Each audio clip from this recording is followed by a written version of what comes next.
Everyone, there we go.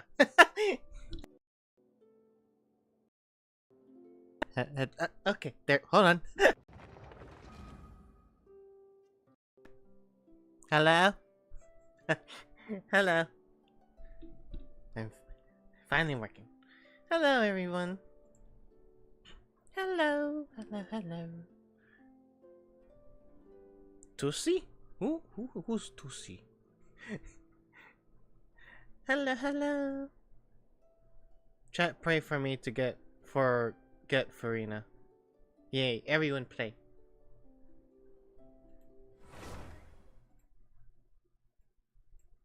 Also, why is the sound so soft? Well, at least we don't have to do dailies. And also, what kind of artifacts does Furina use? I should worry about Furina when we actually do get her. I'm gonna be testing her out and whatnot. Oh yeah, that's right. We should watch the trailer first, right? We should watch the trailer together, right? Demo, the character demo, before we even try to pull Furina. And yes, I'm using Bennett. I'm using Unfortunate Boy. Because I was doing Abyss. I was pretty much able to do good progress. I was able to do good progress compared to like before. Unfortunately, they decided to put some really BS bosses into this. They decided to put, hey, let's put the fucking 2 assholes that a lot of people are having troubles with in the overworld. They decided to put these assholes inside. So I decided just, nah, fuck that. I'm not doing that. That was kind of bullshit. I died 1 shot from that. From those guys. It was impossible. It was impossible. Unless I have Zhongli. If you don't have Zhongli, you're fucking screwed. Or if you don't have any good shielder. Which I don't. Sadly. Oh yeah, I gotta clean. No, I'll clean these later. I'll clean these later. Right now. Right now, we should watch. We should watch. You stuffies. So, hold on while I prep it all. Hold on while I prep it all. Don't.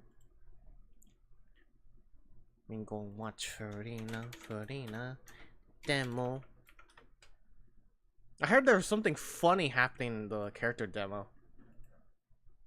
I heard. We'll go see together. I need my sound mixer. I'm gonna turn off the game for now, and then turn it up. Okay. And then let's see. Hopefully you guys can see. Oh, not that. Jesus Christ, I hated that. Well, looks like we're gonna have to stick to that for now. Alrighty. You guys ready? You guys ready? Okay. Here it is. Character demo Furina, all the world's a stage.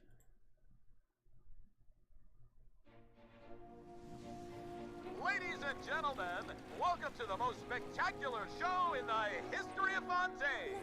Please put your hands together for our national icon, Fontaine's biggest celebrity, one of the 7 Archons of Tibet, the Regina of all orders, kindreds, peoples, and laws, Furina de Fontaine! Yee!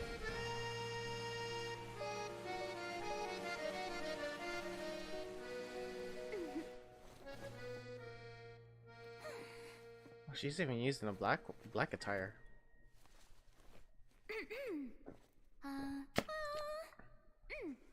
Vocal cords ready, blood sugar replenished. Let the show begin! Furina, endless solo solitude. Action. What the heck? What the heck? My dear vassal, this is not for a lately handle. That was like a silent film thing. I like that. Okay, makes sense.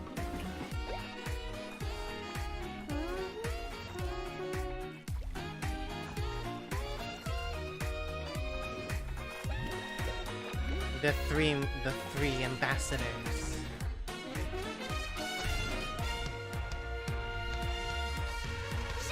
I really.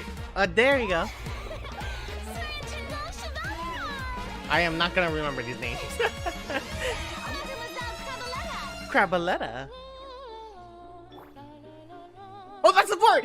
That's the part! That's the part everyone was talking about!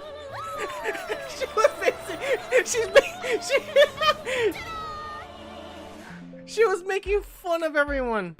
Like all the freaking Archons.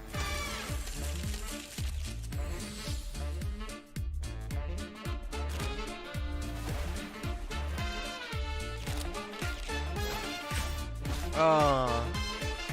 Oh, she's so adorable. Natural smiles, please.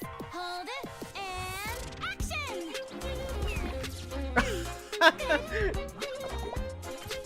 What the hell? What's going on?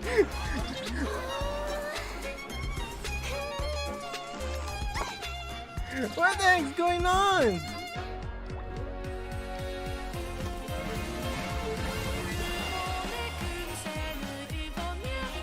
Ooh. What the hell is going on? What the fuck?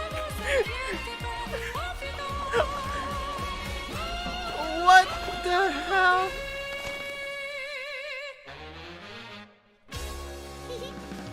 Wow. Wow. Okay, out of all the trailers I've seen, that was the most chaotic. Magnifique. That was beautiful.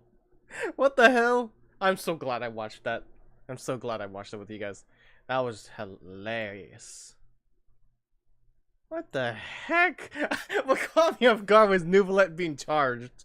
What the heck? Oh, lights flashing. Oh, I don't like that. Oh man, that was a twistful demo. That was awesome. Alright, let's claim all this. 300, 300, 100.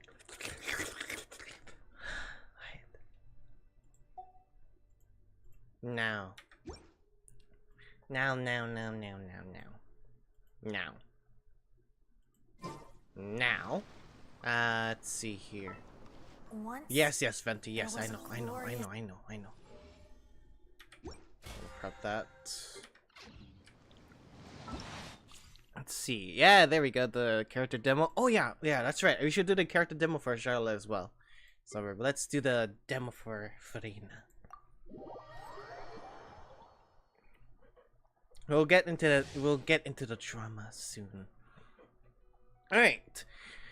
Here it is. Character description. Furina can use her charge attack to change her arc, and at intervals, her normal attack deals a corresponding pneumonia or Uzia aligned hydro damage.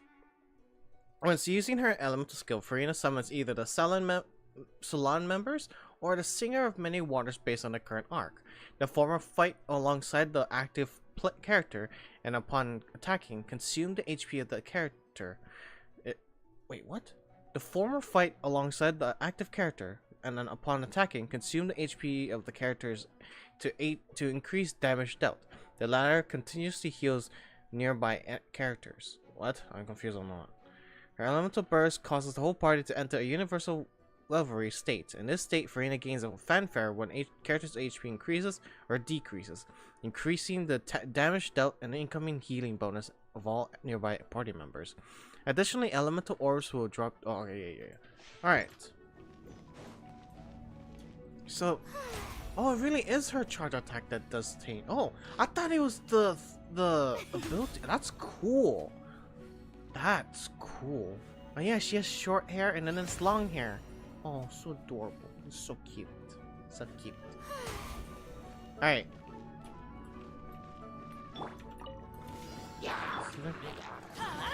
And and still doesn't. I still don't understand that. Ooh.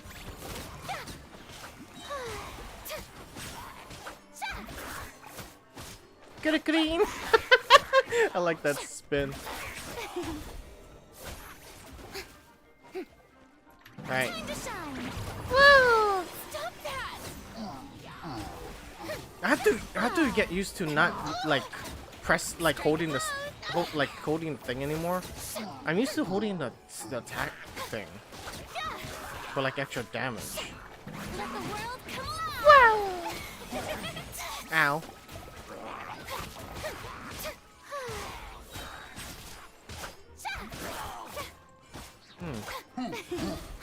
I could. Oh man, yeah. She has a interesting like workaround for comboing.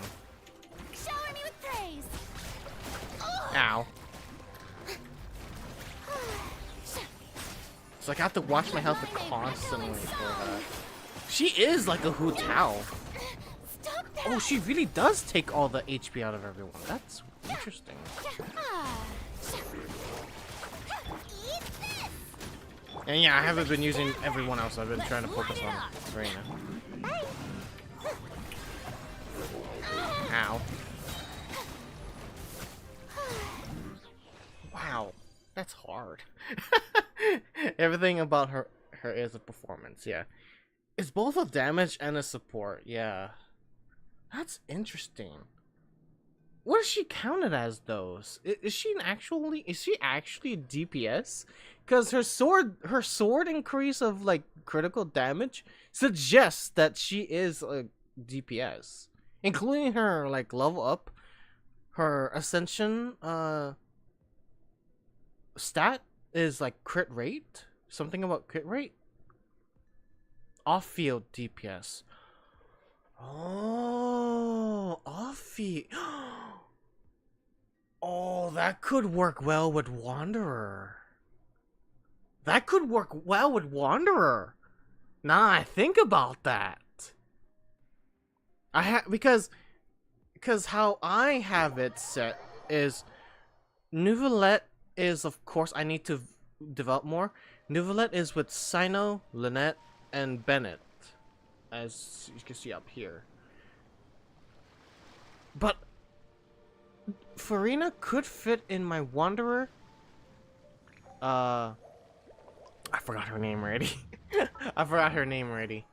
Yamiko and Ganyu, which might be replaced by Charlotte, depending on how good she is. By feel, most likely she'll be an amazing character, because I do like Catalyst.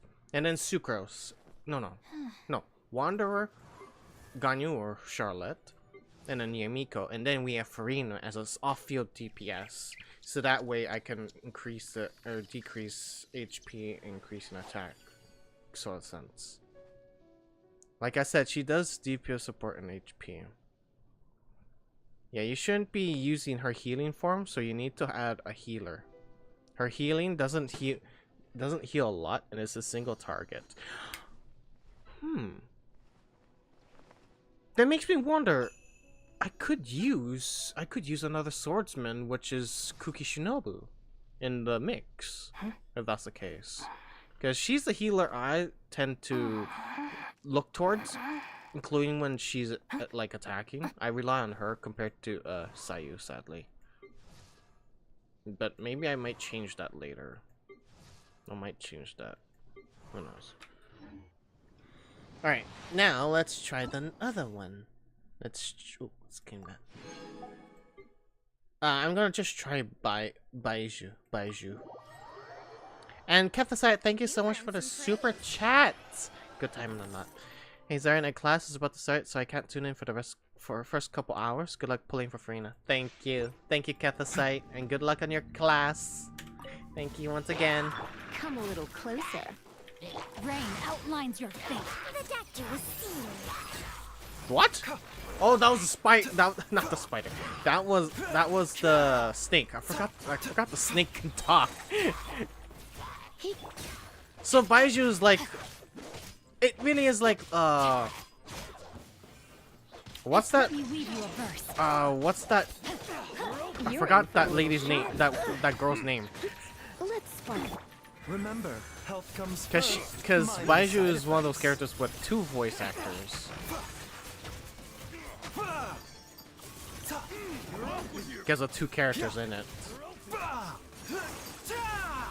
So wait, what's the role of Baiju? I never read his thing. I just did this for the stuff. Rain cutter. taking a turn for the better.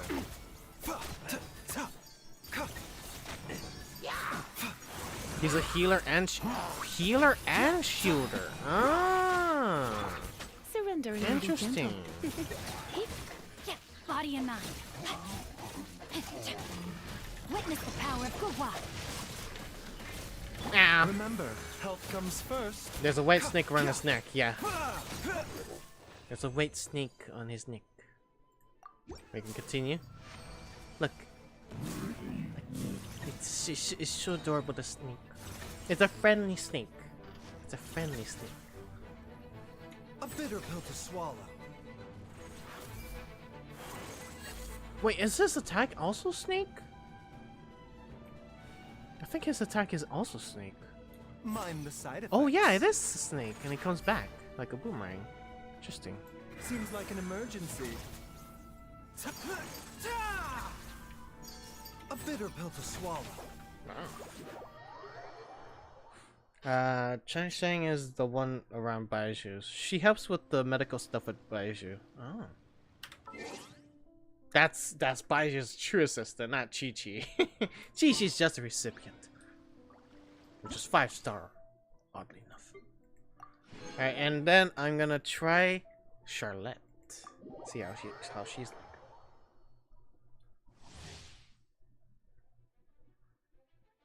Alright, Charlotte's elemental skill will deal cryo damage and continuous cryo damage to opponents. Hold to aim and mark the opponents. If you hold until the viewfinder expands to the maximum size before releasing, a great amount of cryo damage will be dealt over a long period of time. Her elemental burst restores HP to all party members and creates a field that continuously deals cryo damage to opponents and restore HP to active characters within. Her charge attacks can deal pneumonia, aligned cryo damage. Additional elemental or oh yeah, okay. Alright, so she is a cryo specialist, which is my favorite. To actually have the elemental bonus, which is nice. Alright. Hey! Frost is coming! Rain outlines your... Whoa! Oh wow, wait. Oh wow. Oh wow, okay. That's a cool sound effect. Paparazzi! Oh, that's so cool! Oh, that's so cool. Going under! Hey! Oh my god, that's a real charge. I'll protect us. La, la, la, la. No, my sword! Rain cutter! Hard hitting. Paparazzi!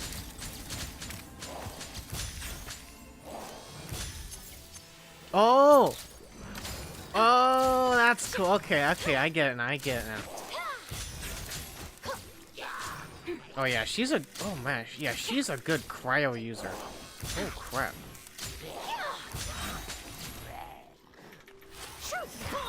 Oh wait, yeah, technically, isn't she the second cryo catalyst? Because Risley is the first one, right? Commencing cleanup! Getting gear! Frost is coming! Ready, steady, go! Witness the power of good work. Hold that pose! Hard hitting. Paparazzi. Yes, yes indeed. Wow. I do hope I get a lot of her at the very least. I hope, I swear to God.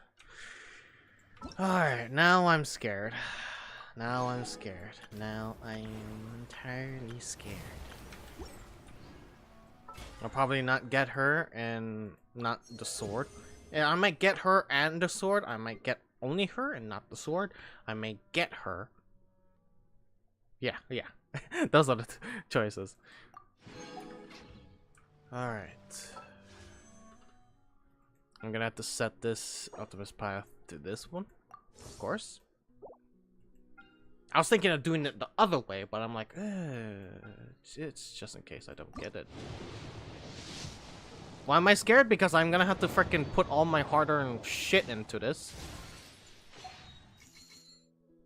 It is a gotcha after all. I spent a fucking eternity getting all these primos. So if I don't get her, I might have to do the... this. I might have to do this. Which I don't wanna, but I would. We'll see. Alright, here we go. And also, something's going on with my sound. Oh, it's soft. I was wondering why is it so soft in my side. That's weird. Oh, now it's loud. Holy shit. Alright, I'm gonna have to turn up the graphics to this full screen. Yes, that way you guys can see completely now. I don't usually do it because the game tends to be really good at that. Alright.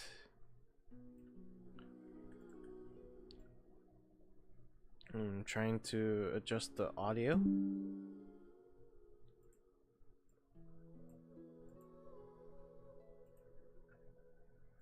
Okay. Oh, I'm scared. I'm scared. Here we go. Chanson of many waters, not Menti. Many waters. Let's pull for Furina. Let's go.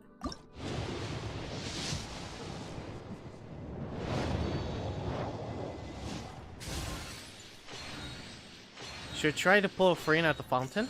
Oh, I should definitely do that. Oh my god. I got the Sumeru Charlotte. No, it's not Charlotte. The Sumeru Amber. More accurate that way. And get more of this, which is nice. Alright, yeah. Let's go to the fountain. Yeah, it was a mistake going there.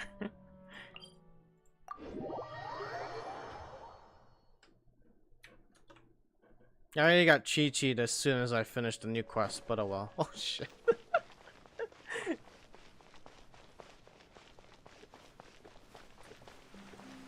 Alright, here it is, where you could hear Furina's cries. Did the design of the fountain change? Oh, it's probably just me. Alright, let's get back into it. Wish, let's go!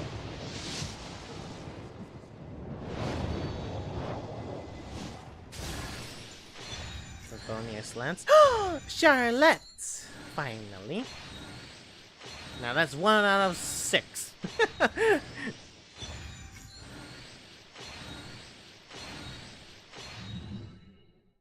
Nice. Nice. Alright, I'm gonna shop. Exchange for all this now. Any primo? Okay, good.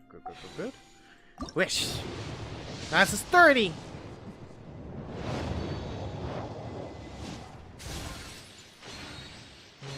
Come on. I love Akihabara. Yeah. The wrong one. I'm getting a lot of her, so I might make use of her later on in the future. Who knows? Alright, gonna have to use my Primus! Hold on.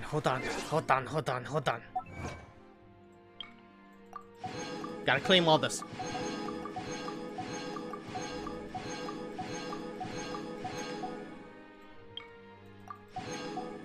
I claim all this I can.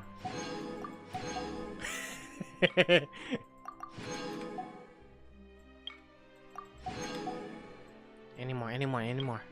More.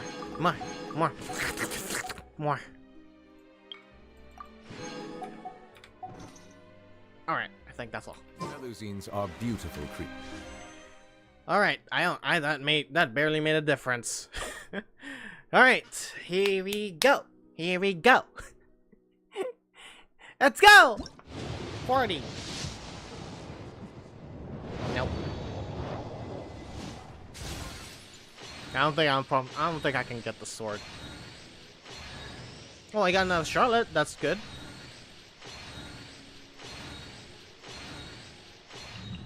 Another Charlotte. Yes, please. Alright. Another one. 160. Or 1600. Let's go. Again. 50. No.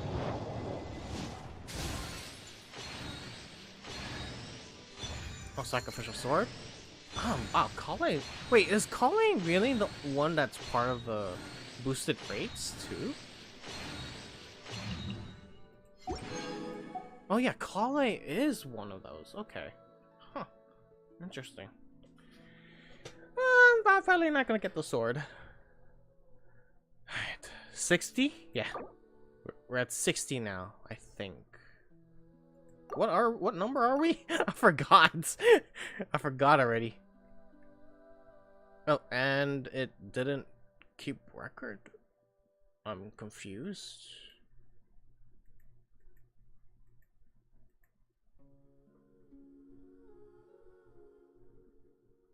I'm confused. I don't know, what number was I? I forgot. I forgot what number I was.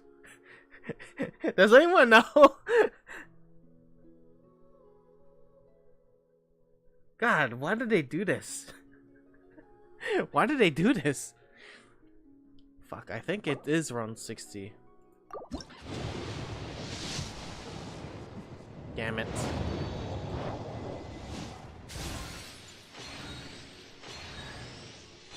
Oh man, I love Charlotte.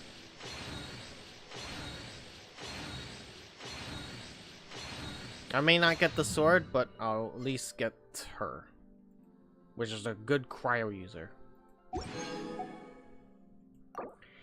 I'm gonna cry. 70. Oh, for fuck's sake.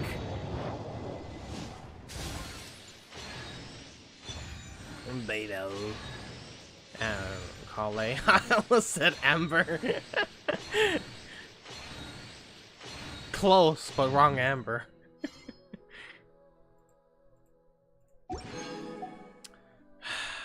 $80. Come on. Oh, come on. Yeah. I don't have much luck anymore into these games. My luck are gone. My luck is gone. I have no luck anymore. What the hell is this, the sword? I've never seen that sword. Yeah, it's completely new to me.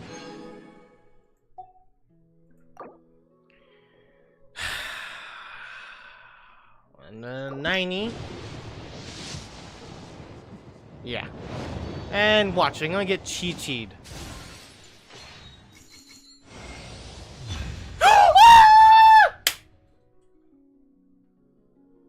I'm satisfied. I'm satisfied. I'm satisfied! Oh, thank you. Fuck you, Thignari. And another Charlotte Lepog. That would be crazy. I was waiting for another one. Oh, Furina, my beloved. My beloved. She'd be so cute. Look at her eating cheesecake. She's adorable. Alright. Now. They are the pride of Fontaine. Oh, hell yeah. Be sure to be friendly. Oh, Cause them God. no harm. Finally. Finally. Finally. I have Furina. Oh, she's so adorable. Witness my magnificence! Alright, details. So, since we might not get... Should we fuck it? should we just try pull for the sword? Is the sword really worth it? Is the sword really worth it? Because in case I didn't get the sword, I was planning on giving her the new sword, which was more crit rate.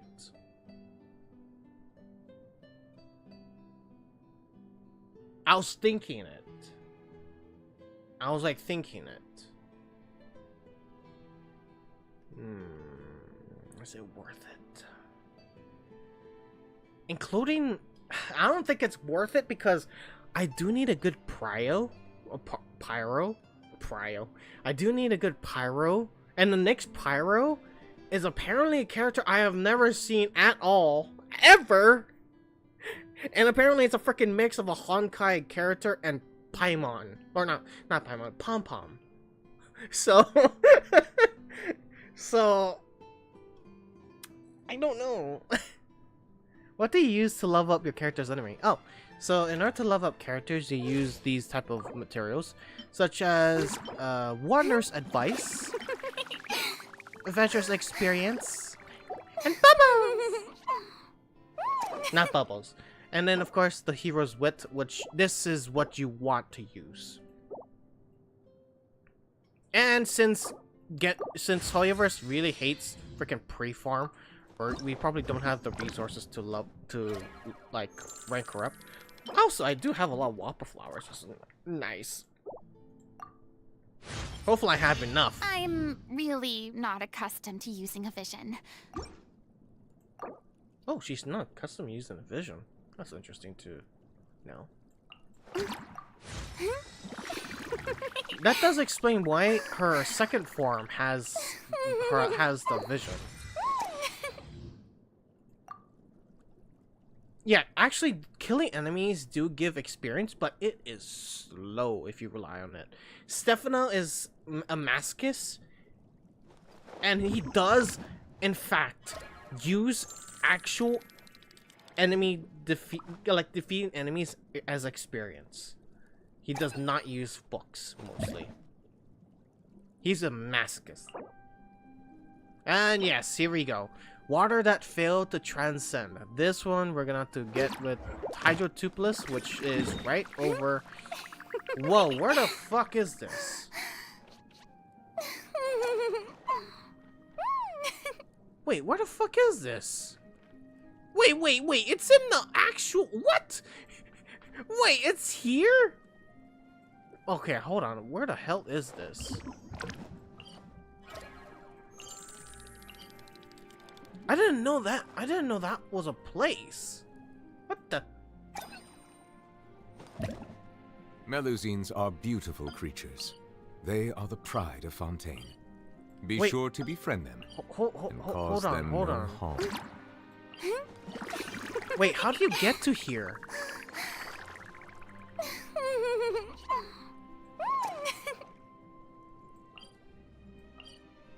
Oh, I was wondering if you had to go through here, but it doesn't look like it. Doesn't look like you can swim to it too. I'm confused.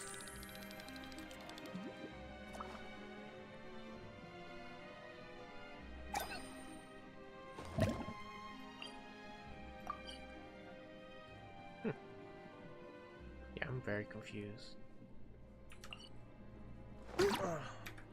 Alright, so anyways, yeah, we don't have enough to do that, exactly. Let's switch to another sorties. Yeah, is it... I really want to pull for her stuff, but... I don't know. I don't know what sword is good for her. God damn, I still have yet to get a 5-star fucking sword. I have way too much 4-star swords.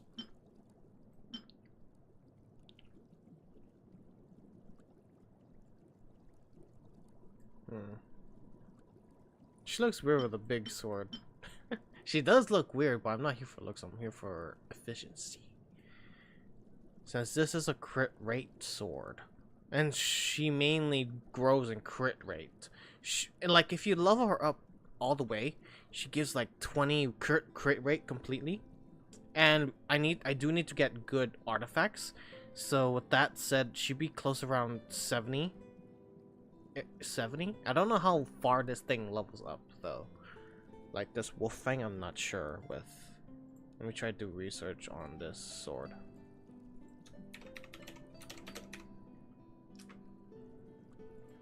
Wolf fang. Let's see. What is the max of that?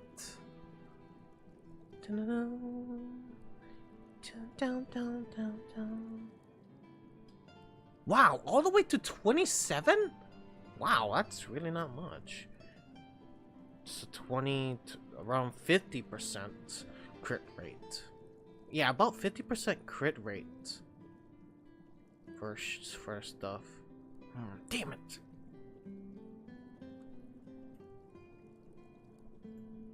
I don't know anymore. Fuck. I really want to pull, but at the very least, I need to save. I'm addicted already. I don't know, guys. I don't know. I'm too busy freaking thinking what I should get.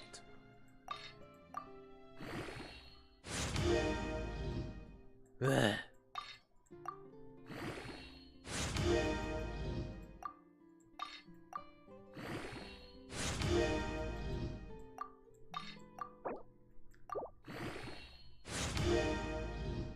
Oh, she uses it uses these things.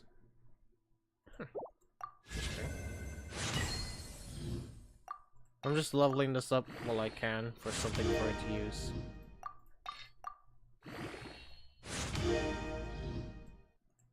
Right. Alright, see you, Liz.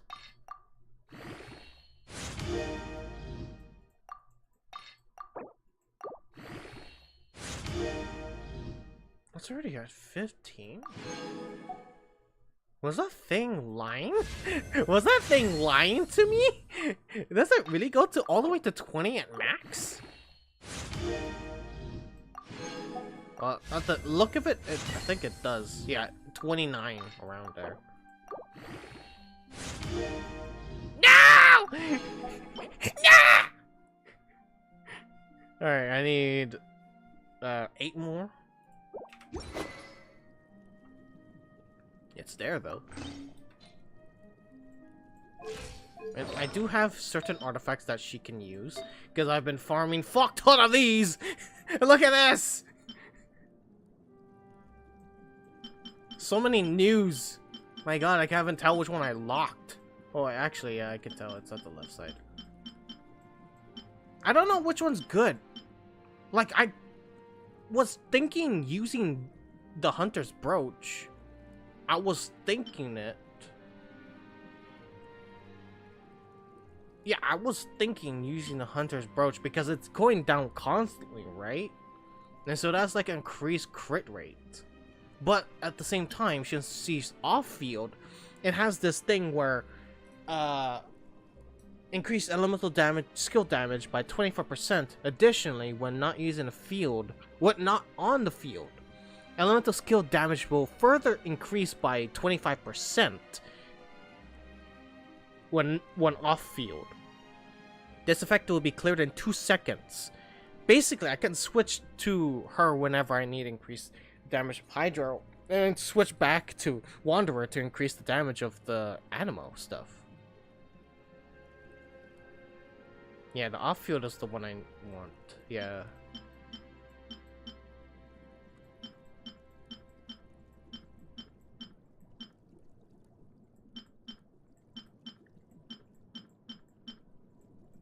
Which one should I give her?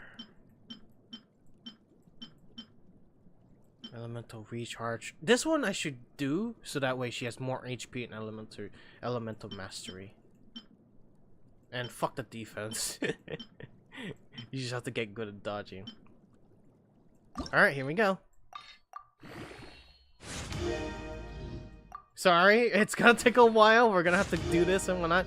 Be sure that she's at least properly built for now to be able to do stoofies. And we'll have lots of fun when we get to play as like, ooh, crit rate more, yes. More crit rate.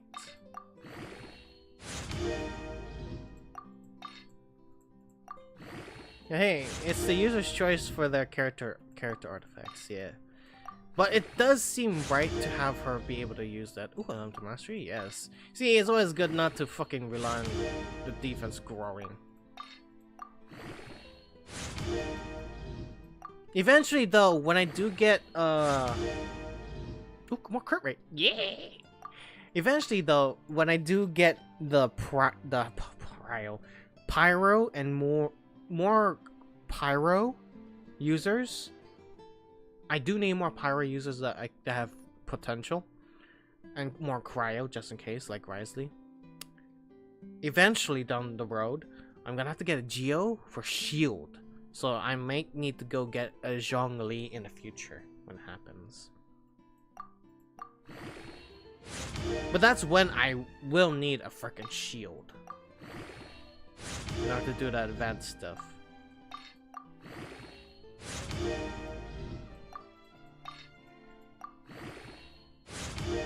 Oh, crit damage! Oh.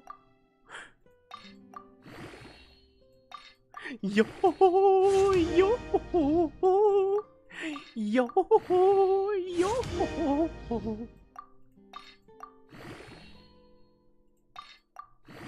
Yeah, Corkery. We're gonna be doing the Act 5 of Fontaine, which is technically, which is technically the last story stuff for Fontaine in terms of the arc of the Archon in this game. Oh! Oh! Oh! Oh! Oh! Oh! That was good. That was good. That was good. That was good.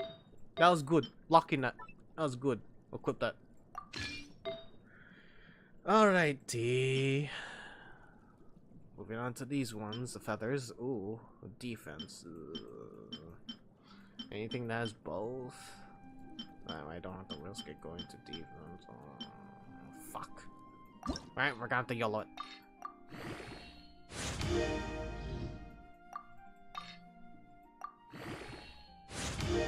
Elemental Mastery, okay. Which is nice to have. Fuck!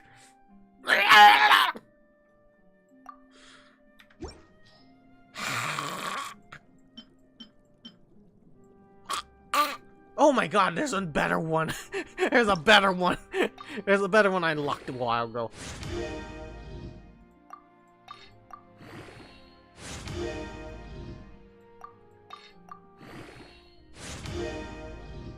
Oh! It's already looking better. It's already looking better. I die when I see defense. I die.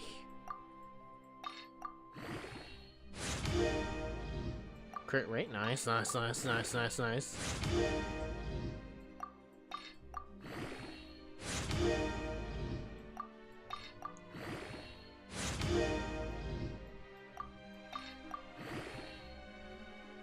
More.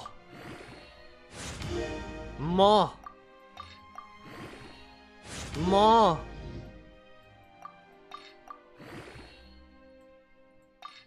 So much of the Hunter's Brooch.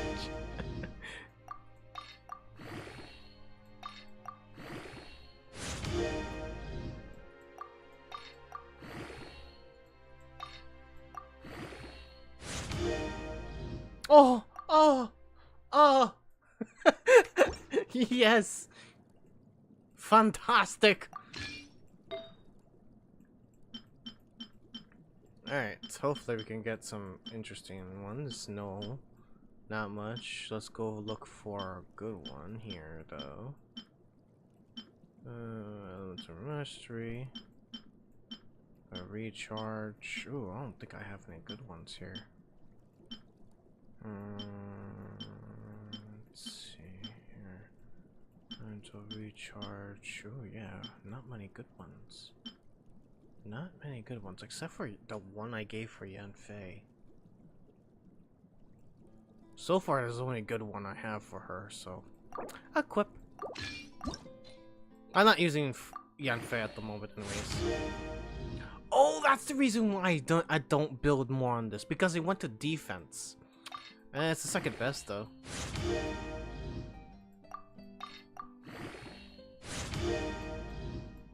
Ah, fucking disgusting. Never mind. Never mind. Never mind.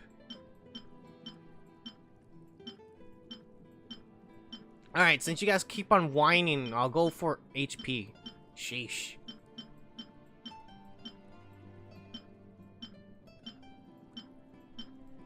Let's see here if we can get some more HP around here. Nope. Nope. So too bad I can't mark them to trash. It's annoying. I should really have something like that. Attack, defense. Defense, HP, no HP. Why isn't there any HP with the freaking stuff?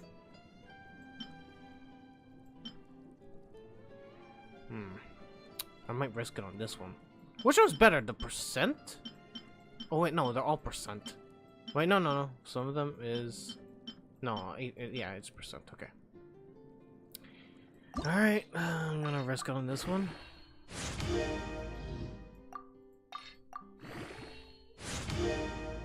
Injury recharge, okay. Defense, alright, so that's one defense. We'll see if we continue. Crit rate, okay.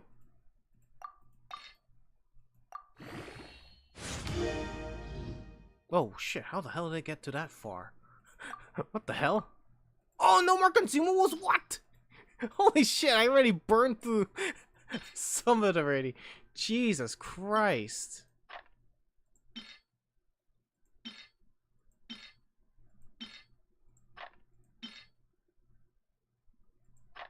Oh, there's a crit rate circlet. Oh shit. Damn, I'm gonna need more relics. Fuck.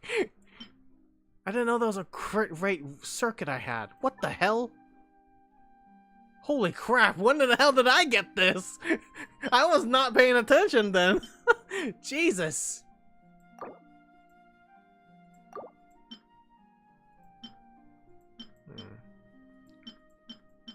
Yeah. Alright, good crit rate. Good crit rate. Alright, it may not be good, but it's something. Fuck. I don't think I can grow more on one. Oh, I have both crit damage and crit rate. What the hell am I was not reading shit at all then. Wow, okay, then I guess that's for later for now. That's for later. She's shrugging. What the hell? Why is she shrugging? Wait, why was she shrugging? What the?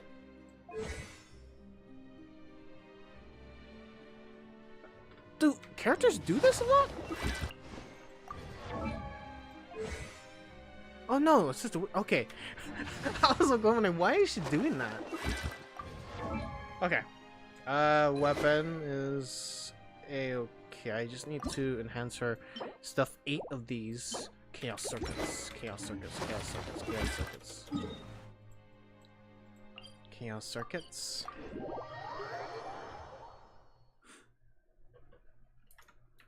Okay, chaos circuit, chaos circuit, chaos circuits, chaos circuits, chaos circuit, chaos circuit, chaos circuit, chaos circuit, chaos circuit. Yes.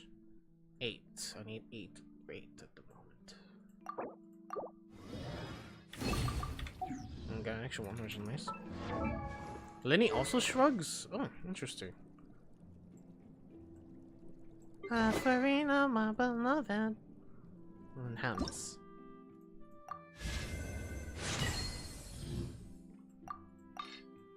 My beloved Furina. Fuck! Need more of this now. Ugh. What is this? Oh yeah, that's right. This is the. Wait. Oh, it's not this chaos. Okay. So I need 3 more of this. 3 more of whatever that is. 3 more. 3 more. 3 more coming right up. I'm probably gonna need more. Because it's not leveled up all the way yet. Oop. Not you. Not you. Look at juicy stats though. Yeah, I'm gonna have to eventually put her sword in the need to get list. Ah, okay. Now I just need 4 more. Now I just need 4 more. Problem is, how much is that gonna take? So I need 3, 6, 9, 12. Oh, you gotta be kidding me! Oh, please make more, please. Oh, wait. Yeah, please make more. Ah. Dang it. Or hold on, please make more. I need one more. I need one more. Yes! Yes! Thank you, Mona. Thank you. Thank you. Thank you. Your money is not in vain. Your more is not in vain. No longer in vain. Sorry if I'm taking a long time, guys, to build her. I'm just trying to make sure my beloved is safe. Safe to use, you know. Level 90. Alright. And all I have to do is freaking refine this until I'm done with the battle one. Whew, would that be awesome. What's the attributes right now, though? Right now, she has a 56% rate with an 88.8% of crit damage. I do need an artifact, so I'm gonna have to at least activate the stuff for now. I don't have a good goblet. Cryo Hydro? What should I go for the goblet? Oof. Should I go with Hydro? Hydro bonus, yeah.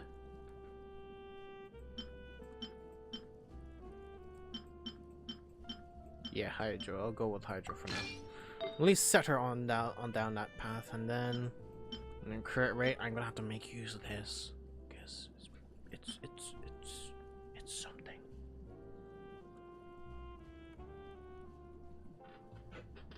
And just to be sure that we're above the threshold of like the crit damage, and go down the damage path.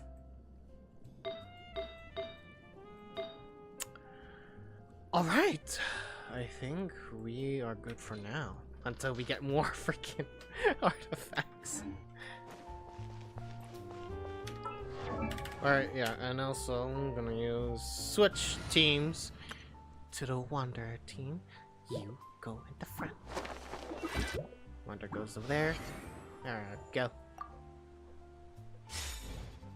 Furina! Wow! Oh, I can solve the puzzles easily now. I forgot about that. Okay. Oh, 50 wishes. Hell yes. Alright, I need to... I'm gonna do the usual thing. The battle pass stuff real quick. Real quick. And then we're gonna try and fight the boss, so that way we can level up more Furina as well. And then we're gonna continue on with we're gonna finish and continue on with the story. And I'll finish the grinding after. I am cooking Timmy's not fish. Timmy's chimkin, Timmy's birds. Ooh. 20.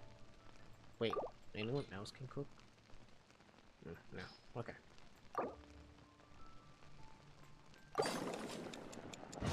Bye, Drew. Thanks for coming. Same as Nuvolet, Hydro damage actually lessens his damage. Really? Huh, interesting.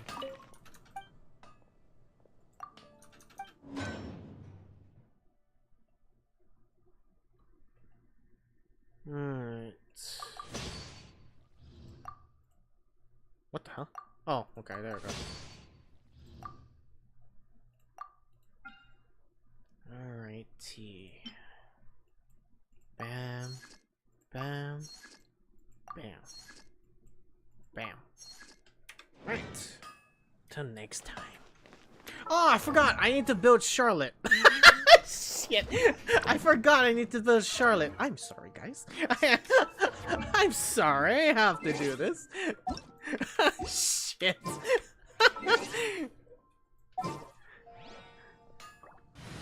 Welcome to Genshin.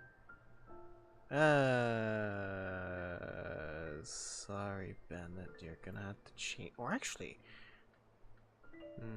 maybe Sino. I could change. Sino, you're gonna be in the you're gonna be in the backup. You are my DPS after all. I cannot have 2 DPS right now. I can't have 2 DPSs.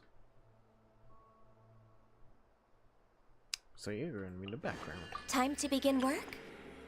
Right, and then Ganyu, you're gonna be replaced by Charlotte. What's the news? Charlotte.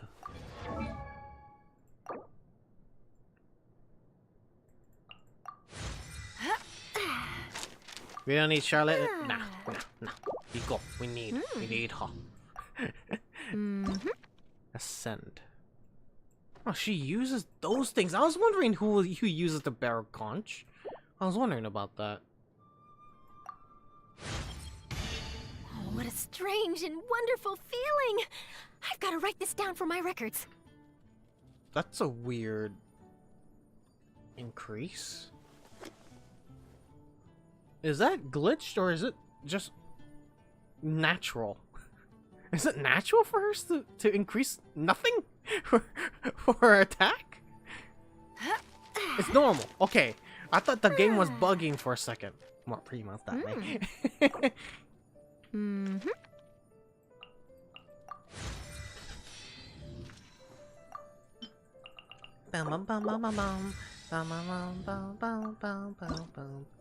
And I'm out, and I need to do whatever the fuck this is. It's elemental. I never fought that ever, so we're gonna have to fight that later. Right. Now, I don't know what to give you though. Maybe. Just maybe. Huh. Not sure what to give you. I'll give you this for now. Alright. Okay, so I am done with this. I'm done with that. Yeah, okay. 10. Well, I know how to fill this thing up better. I already done my weekly bosses. Wait.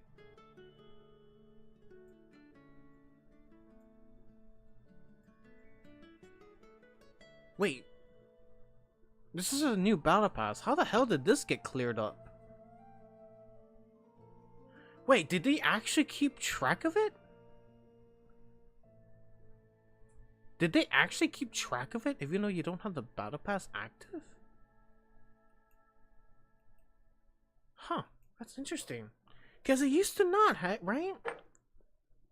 Alright, I'm gonna have to mine. Oh, yeah, that's right. I forgot.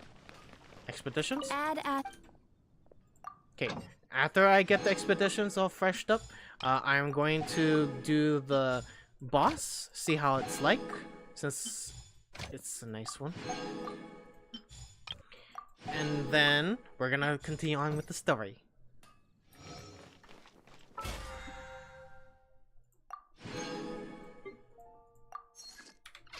Alrighty.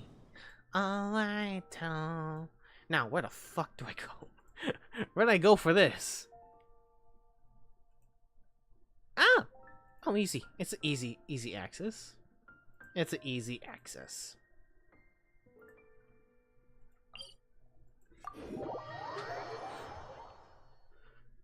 Did you complete this week? What complete this week?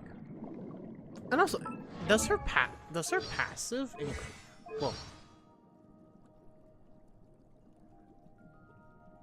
It says question mark. Huh. Interesting. Let's see. The C is my stage. Oh yeah, okay. This is the one. The Xenochromatic Front to Mirror Aberrant. Cooldown decreased by 30%. That's the one. Okay, so since she's too weak at the moment, sadly, she's too weak. I have to switch to this team. Wait, I'm fighting against. Oh fuck! I'm fighting against a Hydro user. Ah shit. Then we're gonna have to do this the normal way. My experiment. I'm gonna have to go through my the usual, the old team I have. Yeah, I completed this week. I was farming for I was farming the stuff for the thingamajig. I forgot what it's called. I was farming the...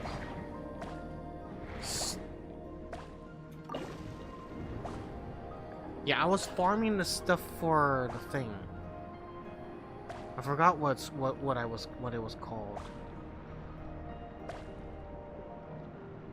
Wait, shit, doesn't that mean I can't get the materials for the weekly boss we're gonna get this from the story?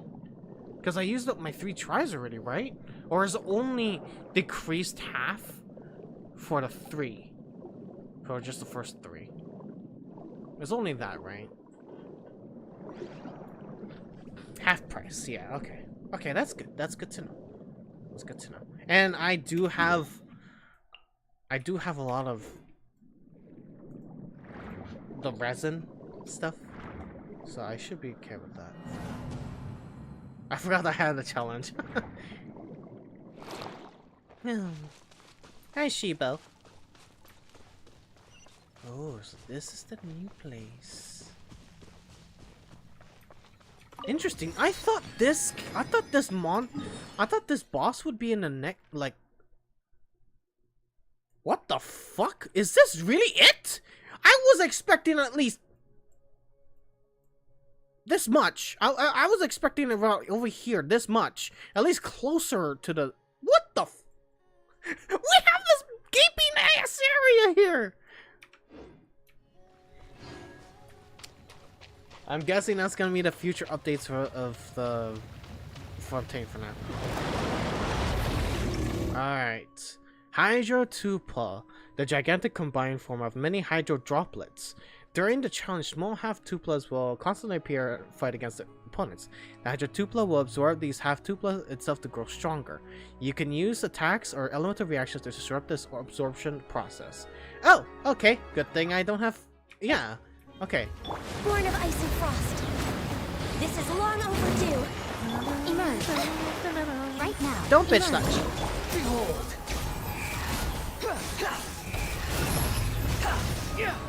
Oh, hello. Wretched vermin. Right now. Right here. Right now. I'm always watching. Emerge. No. Right now. Emerge. Stand clear. Absorption test. Squall Oh, fury. oh, they're swinging.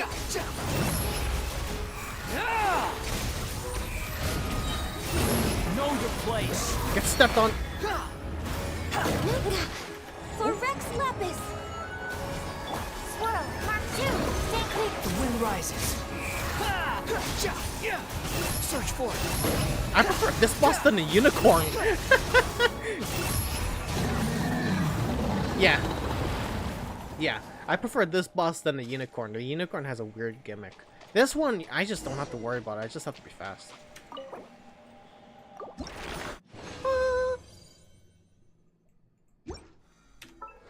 Alright, hopefully that's enough for at least one more level for Furina. Fuck! I need the lilies! Ah! Wait, so the lilies... Enrance forests. Wait, is this flower from the new region? It's from the new region, right? Oh, crap. Ah, fine. Fine. Fine. Fine. Fine. Fine. Poop. Poop. Alright. Wow. Alright, so now we are gonna do in what's the chapter called? The act. We're gonna do act 5. We're gonna be part of the Masquerade of the Guilty. Chapter 4. Act 5. Deluge of Wrathful Waters. Talk to yes. Talk to yes. I don't know how to say it. The diver from Fontaine seems to be busy. Alright. And along the way, we're gonna do the dailies, which is basically the missions. So let's do it. Oh wait, no, what the hell? Wait. Hold on, did the game confuse? Okay, no. Okay, no. It was on another one. Okay, sorry. My bad. My bad. Deluge of Wrathful Waters. Return to the dormitories. This is the day you get out of prison, and you proceed to complete the paperwork for your release as arranged. I thought that was arranged already. What? Okay. Okay. And yes, do note that I heard that Fume, who is an expert in lore for Genshin, says that this story quest or Archon quest is long. It's pretty long. It might be double the. It might be Act 3 and 4 altogether in duration wise. I think. Is that about the time for me? Basically, both of them merged together. 3 hours. It took you 3 hours. Okay. 3 hours. That's about 1 a.m. if you start now. It's like 4 hours just walkthrough wise. And plus my commentary. My very stupid and garbage commentary. It's gonna be 5 hours. Alright. Alright. Okay, let's go. Let's go to the Fortress of Meropide. The day we finally get out of the... Yeah, better get drink and snacks. I already have a snacko, Teddy Grahams made with milk coca, and I have tea with water, and I do have a what's it called? A brisk iced tea, and I'm gonna get lunch midway. Depends. Wow. Yes, we're gonna play as Furina because she's so adorable and cute. I'm going to do Sumeru quest. Nice. And yeah, since this is the final act of like the Fontaine's Archon story, since it's just one Archon quest available, heavy spoilers. Let's go. I need to drink water.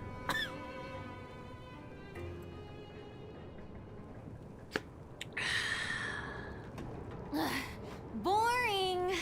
Isn't there anything else more interesting to do? You adorable.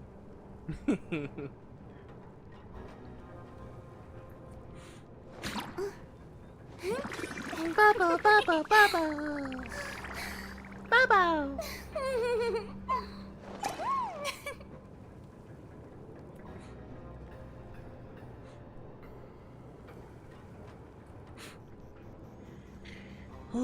It depends on how slow are your loading times, because some parts took long for me because of that. Oh, really? Interesting. Tea parties are a must for the well-mannered. If you'd like to learn the proper etiquette, I'd be happy to teach you. Oh, yeah, that's right. It goes a weird angle. Oh, walking through, passing through, paparazzi, bow, bow, bow. Taking pictures of the Fortress of Meropide. Alright, where the hell are we going again? Oh, so into the second floor? Wait. What floor are we going?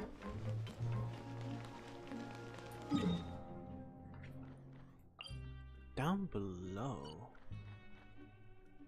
Is it a layer down? Oh, it's up. Okay, it's the one up. Okay, I could have just warped here.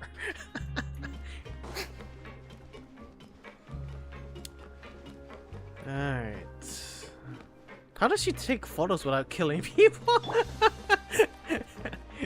Easy. She frames someone. That's why she journal. That's why she's a journalist. She actually kills the victims she makes in the journals.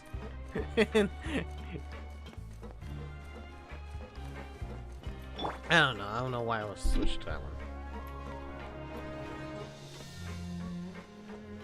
Alrighty. Ooh, okay. Some time has passed since the incident of Fortress of Meropide, and her sentence was almost finished. Now for a little rest after breakfast. Wait a sec. Isn't something important supposed to happen today?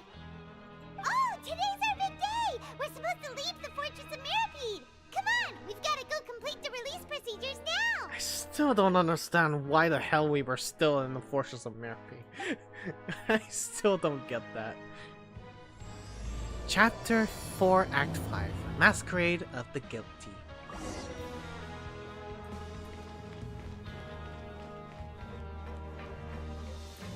The time when we finally get answers. Where has Child gone off to? Is Child dead?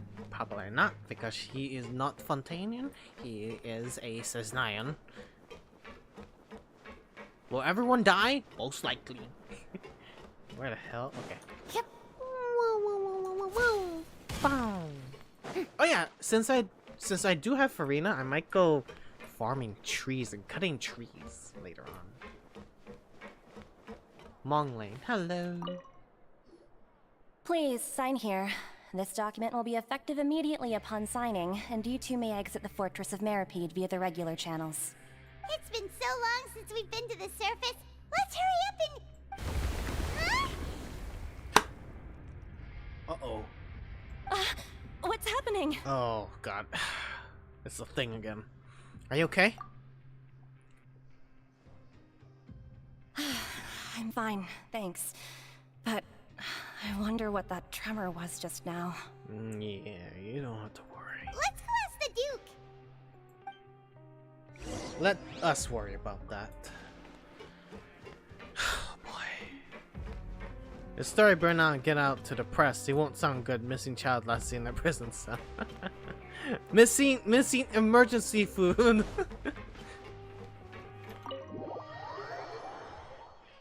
Oh boy. Rise lay. Should we check under?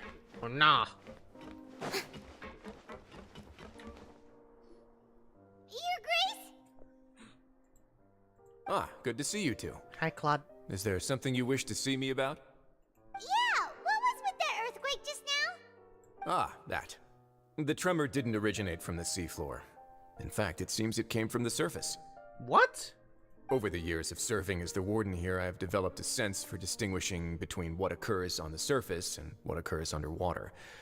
Besides, the seal that Monsieur Neuvillette set in place won't fail so easily. So the fortress is okay? If you recall our last incident, if there really were a problem, there would be crowds of inmates in a panic right now. Huh, you've got a point. Okay, seems we need to get back up to the surface and ask about what happened. By the way, do you know what day it is today? I believe today is this month's pipe cleaning day. Wait, seriously? Actually, today is the day we say goodbye to the fortress. Ah, yes. Have you completed your release papers? Yep. It's you two. Oh, Seedwing! Are you leaving now? That's right. Meow. Today is our last day in prison. But now that Paimon says that, it doesn't feel like we were confined here. It's actually been pretty nice. A lot of people helped us out. Oh yeah, Paimon feels fond of this place now. Then be sure to come back and visit. I'll miss you. Oh, and also I just noticed that. What is that? There's a heart and a heart shape. I wonder if that's a feature that she's gonna have for her character combat. Would be interesting. Would be interesting that she's a support and a damager. Like when she's a support, she goes to this gauge and then she goes DPS on this one. I don't know. Just guessing. If you've signed the release papers, then you're free to go. The guards will escort you out. You're not going to see us off? I knew you'd ask. All right, sure. Let's go. Yeah. Well, you actually agreed. No worries, you must be busy. Paimon was just joking. Ah, so you do have a polite side, I see. After being down here for so long, I imagine you must feel like you're lacking companionship. Shall I come along too? No, that's alright. It's not like we'll never visit again. Yeah, don't worry, we'll come back to see you. Paimon Including really story likes the quests. cafeteria here. The chefs sure do know how to make good grub. I hope you won't be here as convicts the next time I see you. We'll do our best to stay out of trouble. Well, it seems our work in the Fortress of Meropide is finished. That's the end of another chapter in our journey. And since Nervalet was the one who asked us to come here, we should probably go report to him now. Next up, the Palais Mermonia. You're going to see Monsieur Nervalet? Please pass on our kind regards. I'm sure just your regards will do, no? I believe it would be the polite thing to do. You're right. I've heard the Palais has been terribly busy these days. Tell him that I hope he hasn't been overwhelmed by the recent string of troubles. Oh, the moment we get up there is like the Archon of Fontaine has been sentenced to death. That'd be like, what the fuck happened? That'd be fucked up. We get out of trouble and there's already a death sentence for the president. That'd be fucked up. Elias Mamonia. Alright. All the way over here. Here we go. The city is already burning. No, the city's already flooding.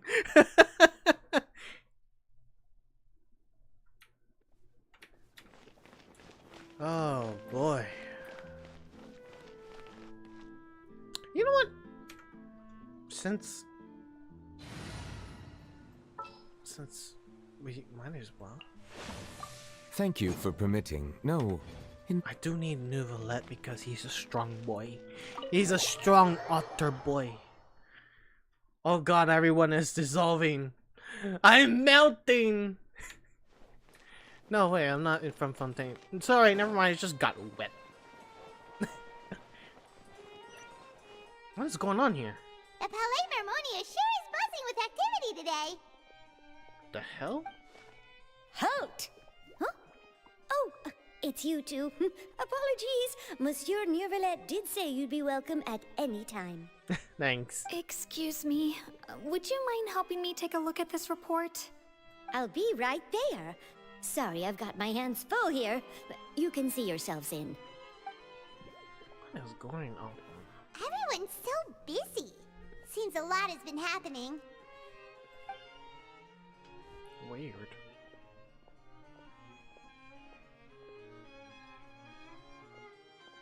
If you had a cryo version from Fontaine, wouldn't you actually dissolve? Yes. I would say so, yes. So Charlotte is also fucked. Hello. You've come at the Boy. right time, but you'll have to wait for just a moment, as there are some urgent matters I must tend to first. Really? In the meantime, please, have a seat. If you'd like to have something to drink, let the Melusine outside know. Fanta! That's alright, we just ate. Very well, then. Let's take a break over there while we wait for him to finish his work. Mm-hmm.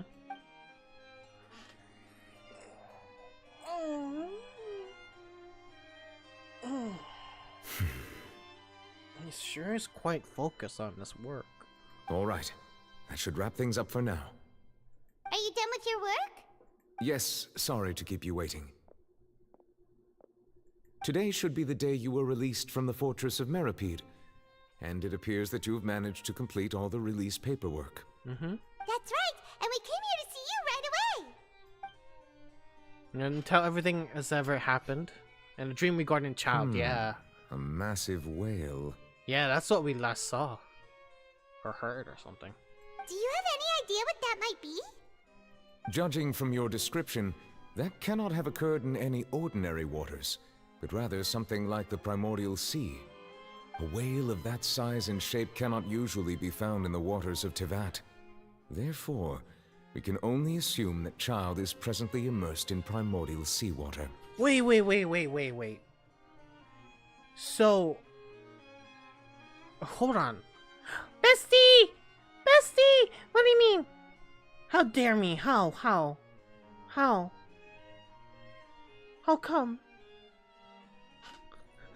How come?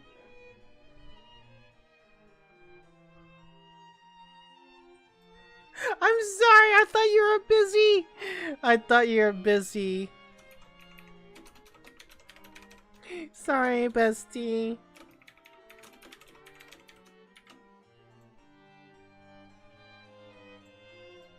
I seriously thought you were busy, you know, with work and all. I'm so sorry. I'm never too busy to say more. I'm so sorry. I'm so sorry, bestie. I never wanted to bother you. Because of, you know, me having work and all. I'm so sorry. I'm so sorry. Also, how does streamings have... Yeah! Yeah! Yeah, yeah, it's confusing. I don't know what's going on with YouTube. YouTube's, like, freaking page is very messy now. Like, I'm seeing all these old videos of mine having, like, fucking 20k likes. I'm like, where was this? And then I look at my status like, that's not accurate. What the hell is going on? It's been happening to, like, other videos too. When I see, like, Viva the Dirt League videos, the videos I watch constantly every day to just, you know, entertain myself, I keep on seeing 0 likes. And I'm like, I know there should be likes. YouTube is very weird. But yeah, morning, bestie. Morning, I'm so sorry. I'll keep on remembering. Also, I do have Furina. I have Furina. I'm not gonna go for the sword though. I'm more interested in the character. Yeah, I have Furina now. Did you pray to the seals? No, I prayed to her tears. Get it? Get it? Because I wished at the fountain. Get it? Fucked up joke. I know. But it's something connected to her. You betrayed the seals. I did not betray the seals. The seal is yours. And I don't want to break that. The seals is your sacred ground. Your sacred ground. Bessy's sacred ground. My sacred ground is with the otters and the tears. The salty tears of Furina. Don't feel betrayed. Don't feel betrayed.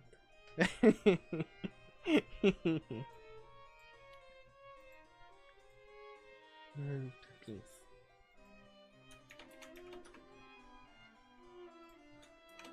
Oh, also sorry. Hold on.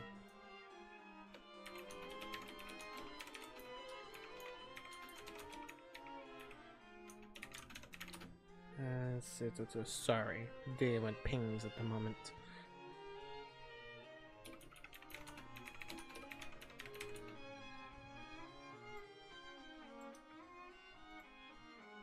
Okay. Apologize to... No. I have nothing to apologize.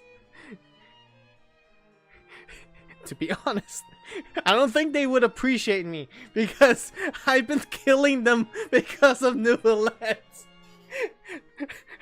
I don't think they would appreciate my apology because of the genocide I bestowed upon their race. I have to admit, I've been killing seals a lot because of Nouvelette's materials. I'm so sorry. I had to. I'm so sorry. Oh, I'm so sorry. I'm so sorry. If I don't get Furina, it's your fault. No! No, it's not my fault. I didn't curse you. I didn't curse you. Okay? I didn't curse you. If anything, it took me 90 pulls, sadly. It was like a guaranteed one. For murdering! I did not. I didn't kill the... Here's the thing. I didn't kill the seals at the sacred grounds. At the very least. So, you're not cursed, bestie. I'm cursed in that area. Okay? Okay, so no blame me. Okay? Don't blame me. Bestie going to the judge thing. Yeah. Yeah, let's continue with the chapter, guys. Alright, the whale says cannot be usually found in... Yeah, okay, so as I was gonna say, so Tevat waters don't actually have, like, other life, like, water forms? It's kind of weird. Because I thought that whale is actually common in, like, the seas. Like, I thought that's common for, like, in the seas of, like, between Liyue and Inazuma. Wait, yet again, when I think about it, if Tevat is supposedly the fake world, it would make sense that the primordial seawater is technically the actual ocean.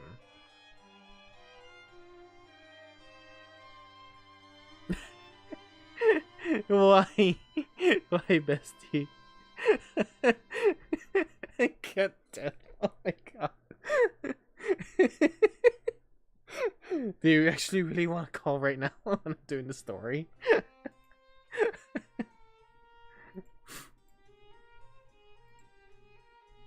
I'm getting scolding. Yeah. No, you call. You call them. Sorry, matters must be unfolded.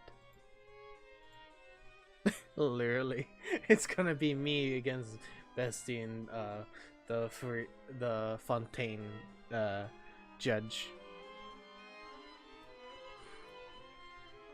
Oh, she actually.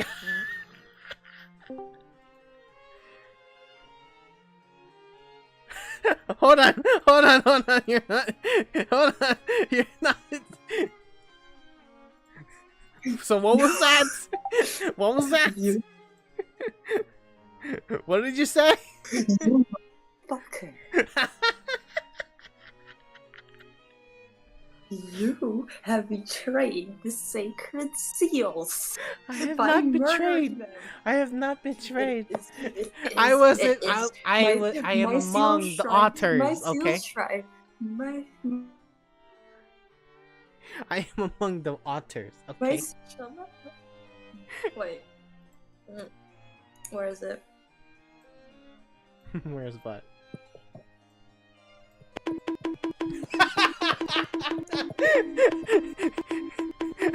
I'm getting bombed!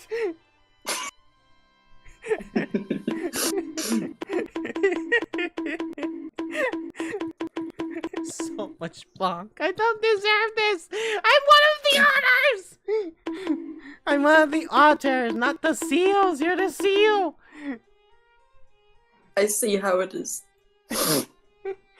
Oh. What the?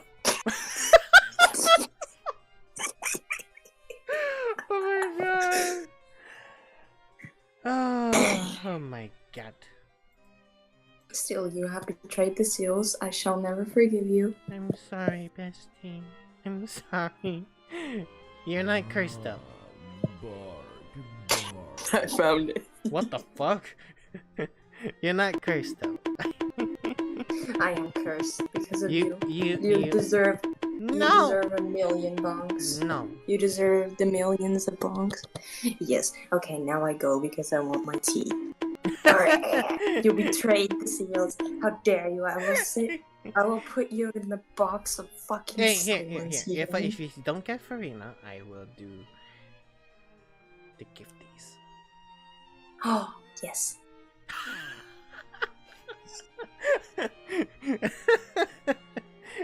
Okay, you go enjoy your tea.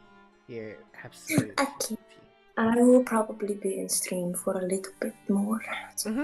I shall lurk. If I see you even kill one seal this whole stream, I shall.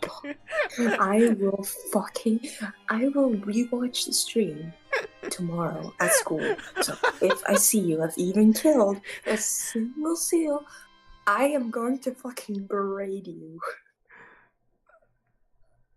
Okay. And get no more hugs. No more hug privileges. Anyway, bye-bye.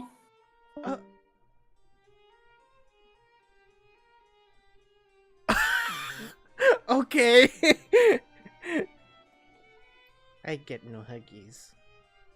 That no worries. I get huggies. I get huggies from Zaire. I get Huggies from Zyron, not Misty. And no, I am not gonna go killing seals. I promise I will not kill seals. No, I'm not. Anyways, yeah. Ugh. Back. Let's get back into the story. Let's get back into the story and not kill seals. So, the whale of the size and shape cannot be found in the waters of the Vat and Primordial Sea. So the Primordial Seawater is the original ocean, and that's why there's a whale in there. Kind of makes sense. If the whole thing is like Tevat skies is fake, and so that the whole Tevat world is pretty much like built above the original world, like just like Conria kind of thing. So wait, doesn't that mean Conria's actual ocean is primordial seawater, or? Yeah, wait, that's the thing. Is Conria technically the original world, and the primordial seawater is technically their ocean? Is that what's going on? Or is primordial seawater before Conria? Does anyone know if that's the case? Basically what we know, that there's more to the primordial seawater in the glider. But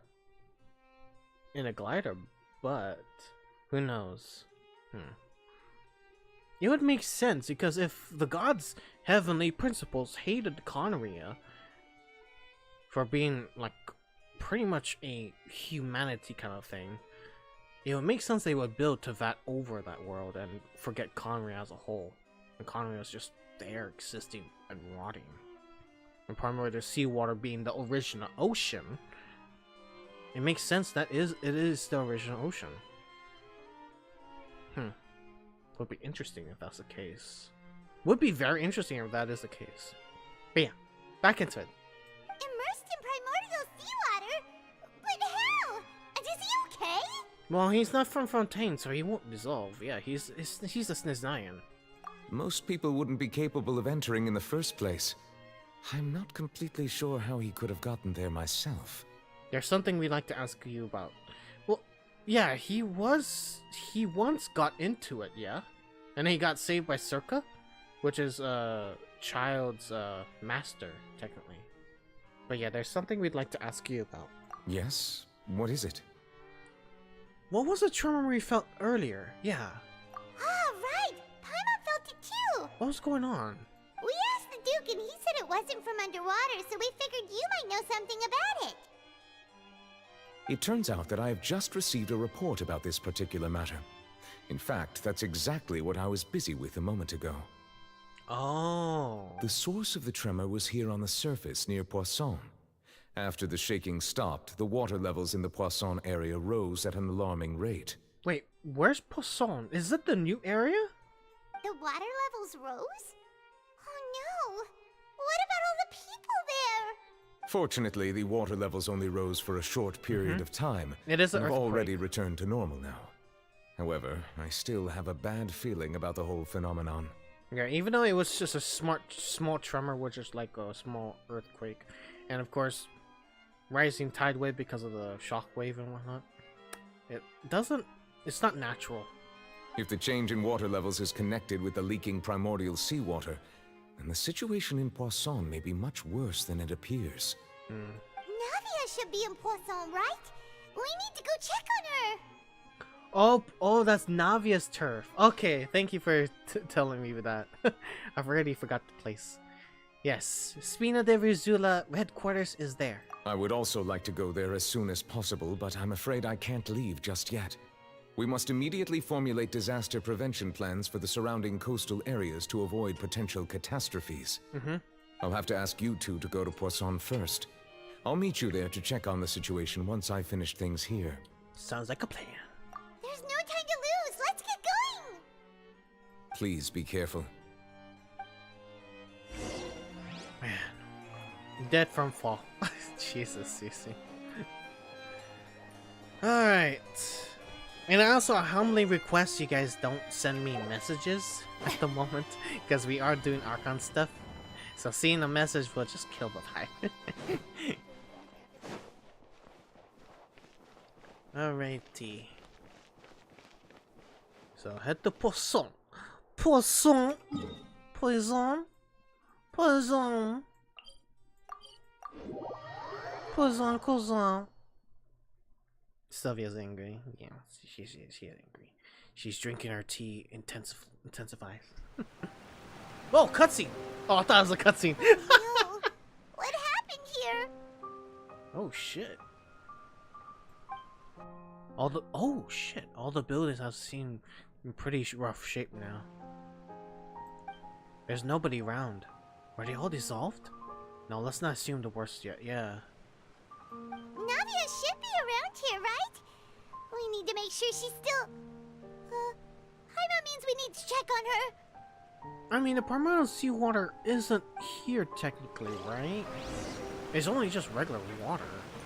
If anything, if that actually happens, that's pretty fucked. Looking for Navia.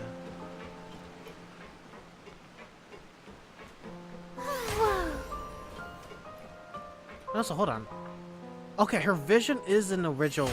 Okay, her vision got replaced. Okay, for some reason, a lot of people are saying her white dress or attire doesn't have the vision. That was weird.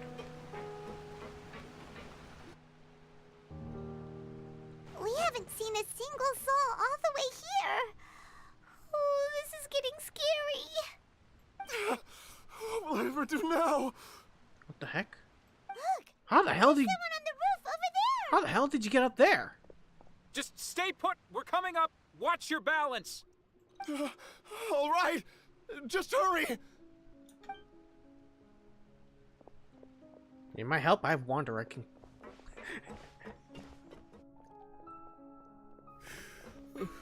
I'm not young anymore. How will I survive on my own? My Desiree! Desiree. Oh, he looks pretty sad. My leg! My leg! Oh shit. How could this have happened? It hurts! Just hang in there. God. Help is on the way. You can hold my hand if it makes you feel better. What the hell? From just a tremor, these guys felt it hard.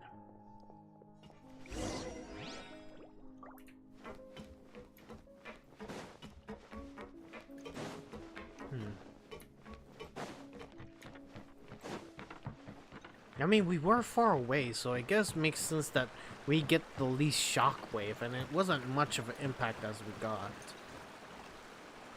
Whoa!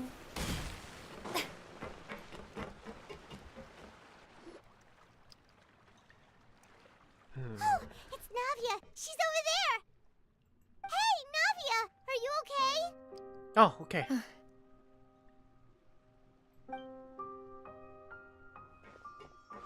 You're here. We heard there was a situation in Poisson, so we came as quickly as we could. Yes. As you can see, the water level suddenly rose. It caused quite the disturbance, in fact. Wow. She's also in shock. She's talking slow. And that's the tone. Demoiselle! There was a wounded resident next to a building southeast of here. We've already transported him to safety, but we've run out of medical supplies. He's wounded? How badly? He fell, so it's probably a broken leg. He's pretty shaken up. When the water level rose, he desperately climbed up to the roof. Once the water receded and he saw the ground, he became terrified and eventually... He jumped down then. Find the leader of Squad 1 and tell him to take the wounded resident to see a doctor. He should know where to go. Understood. I'll take over his search and rescue mission in the meantime. Yeah, I'm guessing eventually the tremor's gonna hit to that seal, and it's probably gonna break the fortress. It's gonna breach the whole entire thing. All right, you'll be in charge. But yeah, if it was primordial seawater, we'd see clothes all over. Where were we? The situation in Poisson? Ah, right. allow me to explain. Yeah. A little earlier, we suddenly heard a loud noise. What the fuck? At first, everyone thought that something might have exploded in the waterways. But before we knew it, water started pouring out from everywhere. Okay, not to kill the vibe, but why did it go softer all of a sudden? Okay. Let's just ignore that. Let's just ignore that. The rushing water seemed a little odd, almost like the unique color of primordial seawater. Some people didn't realize the danger and thought it was just ordinary water, leaking from somewhere. Oh, so it really was primordial seawater. Everyone on the street who happened to be close to the water didn't have a chance to escape. As the water levels rose, they suddenly disappeared. Oh, shit. They were all dissolved. Those who realized what was happening started to flee in a panic, desperately trying to get to higher ground. Many were injured in the stampede, and some people fell from significant heights. Oh my god. The Spina di Rosula initiated rescue operations as quickly as possible, but there have been a lot of casualties. Fortunately, the water began to recede after some time, and the chaos came to an end. The water that flooded the area contained primordial seawater, so the lower levels of Poisson are still hazardous. To ensure everyone's safety, shit. I've asked the people there to leave as soon as possible. No one knows if this could happen again. All we can do for now is try our best to help evacuate the residents. We still haven't completed the head count, but we'll have some numbers soon. How the fuck did this happen, though? Like, is the primordial seawater just everywhere? And it's just leaking out of freaking rocks and whatnot? Like lava? How awful. Jeez. And all of this just came out of nowhere. It was quite frightening indeed. I only wish that everything that just happened was a bad dream. Is there any way we can help, Navia? Yeah, you can put us to work. Thank you for being so willing to help in a moment of crisis like this. You don't know how much it means to me. She's shaking up. I really can't express how grateful I am. I feel it in the voice acting. Damn, she's so shaken up. Wait, we're missing some people. No. Don't say that, Navia. That's what friends are for. No. Wait, Melusa and Silver? Oh no! Demoiselle, we've got a situation here. No. I'll be right there. Sorry, I need to go for now. Oh my god. And out she goes. Seems it might be a while before she can take a break.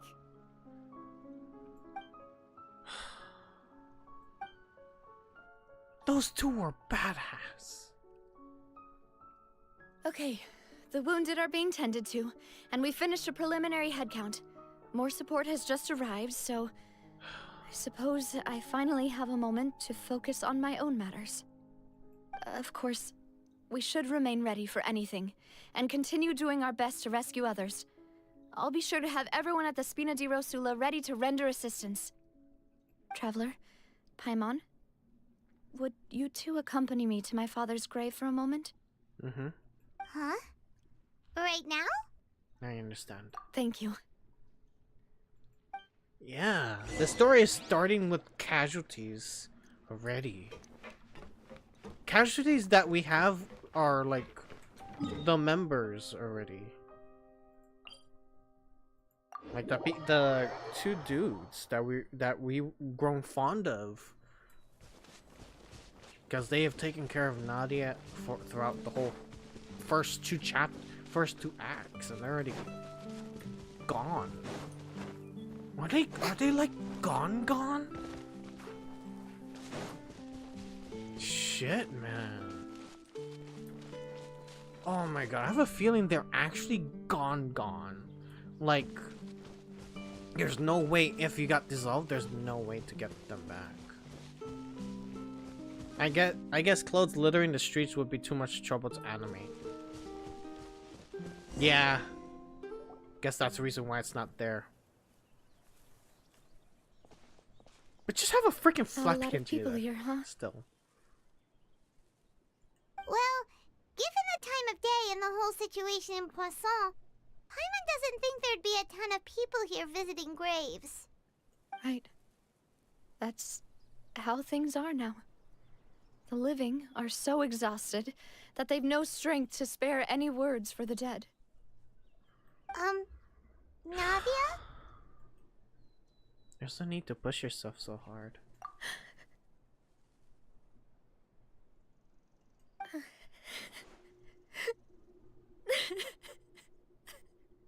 God damn it.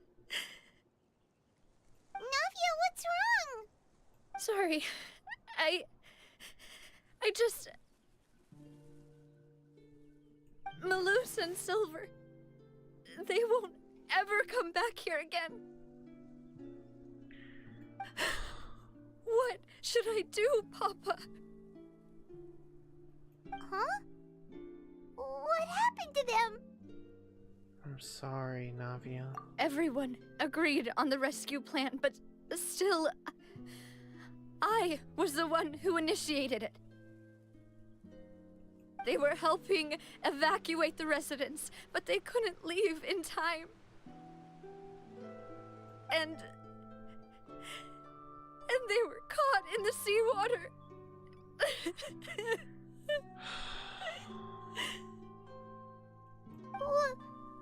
What should we do? God damn it. I've known them for so long. And I know they weren't afraid. But I could at least hold a funeral for my father. And I know where he rests. But as for Malus and Silver, they're just gone. I just can't.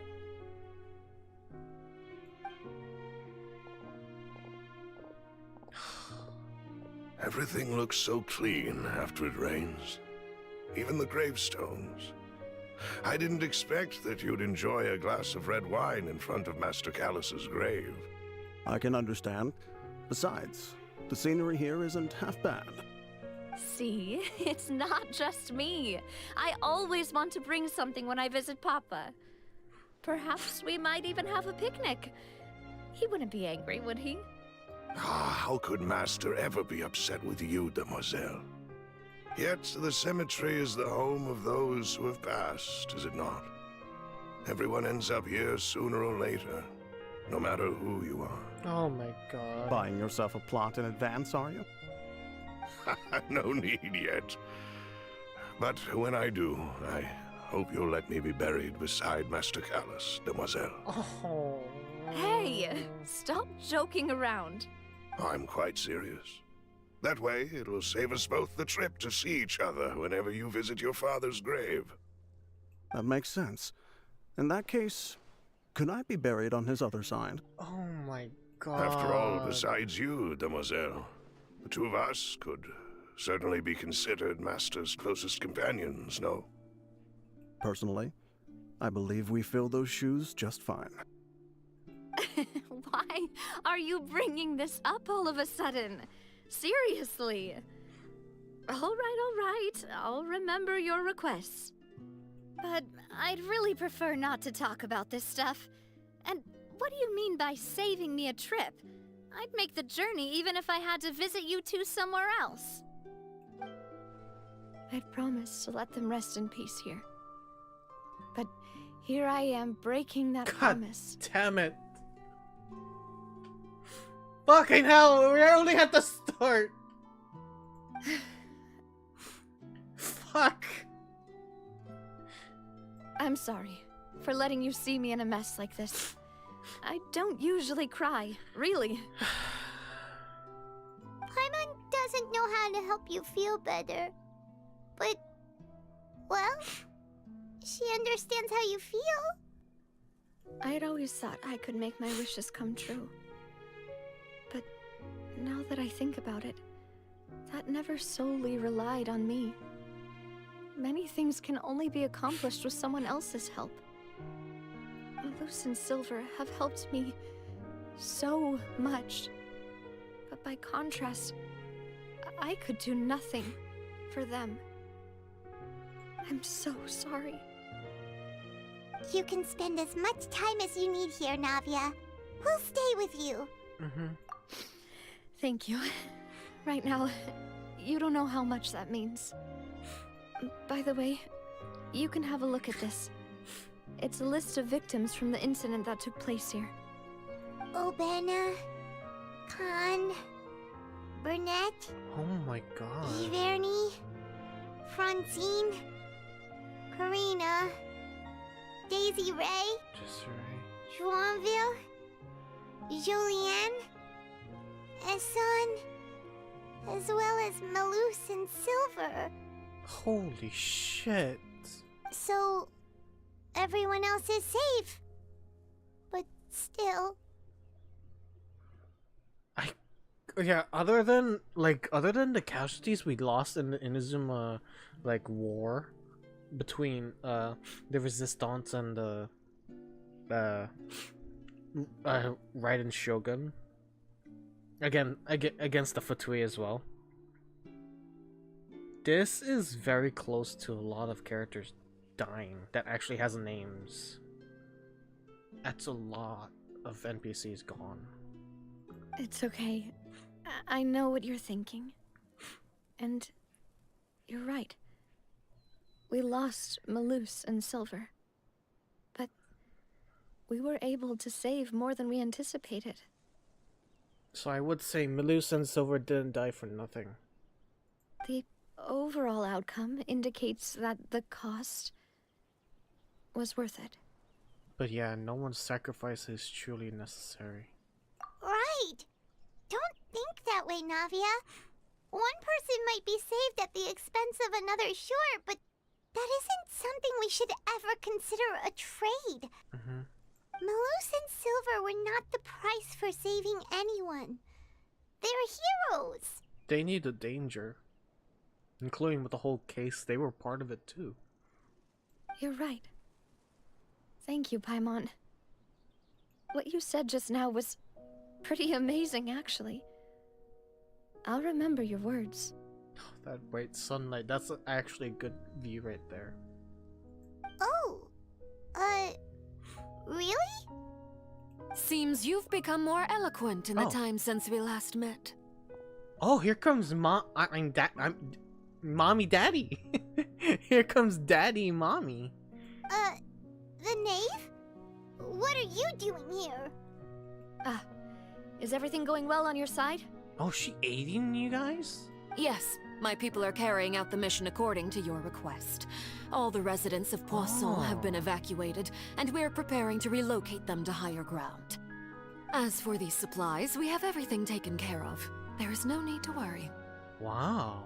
Thank you very much. She actually supported? Wait, do you two know each other? We just met recently. Right, Miss Navia? Usually, I would call this a coincidental encounter, but that doesn't quite fit this time. Besides, it never even crossed my mind that a Fatui Harbinger would come looking for me. Thanks to the Knave, Spina di Rosula received generous support from the Fatui, which allowed us to complete the rescue and evacuation work so quickly. Mutual aid is essential to fostering positive developments. We were already in the area, in any case, so it was nothing. That said, I must say that you're a lot sharper than you let on. I'm sure you understand what I mean. I apologize for all the ways in which I tested you previously. We've never worked with a Fatui before, and it's extremely important for us to know who we're working with. My subordinates have reported that Fatui soldiers have been observing water levels and taking head counts in various locations. I hear that they've also prepared a large amount of emergency supplies. I'm quite surprised. Even though she is helping, she has a secret agenda, as she always does. As Child and Wanderer Scaramouche once said, she doesn't do things out of heart. She does things if it benefits her as well. But including it, but we don't know that. She might have an agenda, she may not, and she's just doing this because it is her home nation after all. So she either cares or she cares, but also it's part of her agenda, kind of thing. Who knows? This is nothing to brag about, nor do I intend to. It is simply the way of powerful organizations to act forcefully, whether they are doing good or ill. You've witnessed that firsthand, in any case. As I've told this traveler before, I know of the prophecy, and I intend to prevent the impending disaster. That's why she was ready. Lending your organization a hand was a natural first step in accomplishing that. As such, do not be troubled by this token of our sincerity. Perhaps one day, you'll also be able to help me in the same way. Without your help, there would have been many more casualties. I won't forget your kindness. Furthermore, I sincerely regret what happened to Malus and Silver. I only wish that my people could have arrived a little earlier to prevent this from happening. Don't say that. You and your subordinates did everything you could. As Paimon said, Malus and Silver didn't choose to sacrifice themselves for any specific person. And they weren't the price paid for other salvation. They chose to become heroes themselves. I've never liked hearing people put it that way. It's like trying to relieve pain by saying some noble-sounding words. But right now, there's nothing more suitable. They really did become heroes. You're right. I'm sorry for your loss, Miss Navia. Water is life to Fontaine's people, and it also spells disaster. It's no wonder that people always say that prophecies represent fate. Fortunately, I've never been one for such opinions. So, you're one who will try to change fate, then? Of course. That is why I'm going to Hotel Bouffe de Terre. I still have some things to take care of, and the children need my attention. By the way, and plus Traveler, report to you. Paimon, one more thing. Yes, Mom. Yes, Daddy. Yes, Mom. Whatever. Alright, then we'll just... Huh? This isn't right. Paimon thought you would ask us to walk with you for a moment so you could tell us something in private. That is a clever and useful conversation technique, which I do like to use when necessary. But there's no need today. It would not hurt to have Miss Navia listening in. Okay. Traveler, I'm sure you remember that I said we could work together when we had the chance. You and I both know that there may be issues with the Primordial Sea. Previously, it was the Fortress of Meropide's sluice gate, and this time it was the water levels in Poisson. These are both signals. So the time of jolly cooperation has come. Indeed. Allow me to share the latest intel I've received from the House of the Hearth's intelligence network with you. Alright, yeah. During some recent investigations, a child claimed to have discovered some ruins near Poisson. The ruins date back to ancient times, and seem to be worth investigating in many ways. Judging by the dating of the ruins, they may be related to the prophecy and the coming crisis. The situation is becoming more urgent, so any pertinent information will prove extremely precious. My people initially came to prepare for ruin exploration. Unexpectedly, this disaster struck, and at present, we're all busy prioritizing the rescue effort. Interesting. So that's why the Fatui were already in Poisson. Yeah. Wait, does that mean you guys caused the tremor? That'd be pretty fucked up. Yet it wouldn't be far from the truth if they did cause the tremor and caused the leakage of the primordial water. Yeah, those ruins existed around 500 years ago. She said predating. Very old. I hope she's playable character just like Child. Well, seeing as Child is still part of the Fatui, I would say she would. I would say she has to. She has to. There's so much hints going to that already. There's so much hints going to that. I swear to God, if they kill her off, I swear to fucking God. I wanted to take the children along, but unfortunately, Linny, Lynette, and Fremine have all been dispatched to higher ground to assist affected residents. Linny told me that outside of the house, the person they trust most is you. Which is why I want to give you this task. So they want me, the traveler, to investigate this ruin. I mean, we're not of Fontaine, so I think it will be safe. But are you sure this will be okay? You can trust an outsider like me. The House of the Hearth's members see each other as family, but Linny, Lynette, and Fremine said that they also see you as such, even though you are not from the house.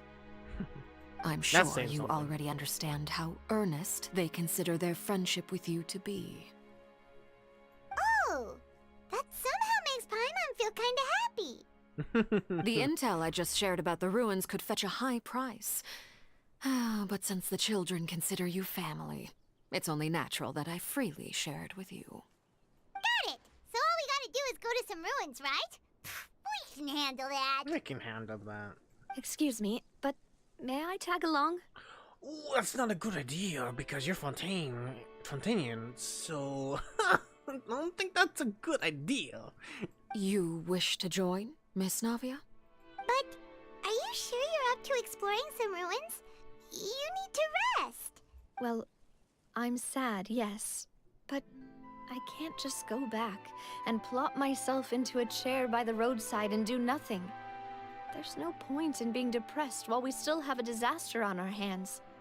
As my father's successor, I must live up to the hopes he had in me. Besides, I'm also doing this for myself. I need something, a distraction, to keep my mind off Malus and Silver. If anything, she wants resolution. She wants resolution to all this.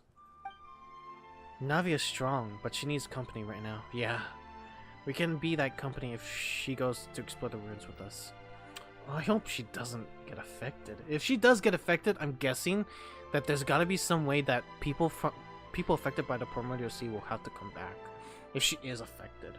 Because she is a character in the next banner. So it'd be weird if she's playable, if she's dead. So yeah, we'll see.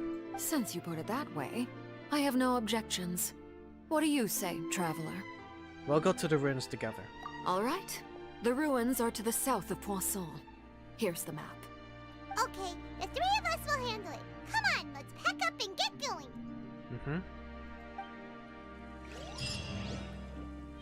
Alright, we got that complete. Meeting is also parting. Go to the ruins. Alright, real quick, I'm gonna use the restroom real quick. You guys can just chill while you guys stare at adorable Furina. I'll be right back. Use the restroom.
Being too popular can be such a hassle. Who knew the people would adore me so much?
Tea parties are a must for the well-mannered.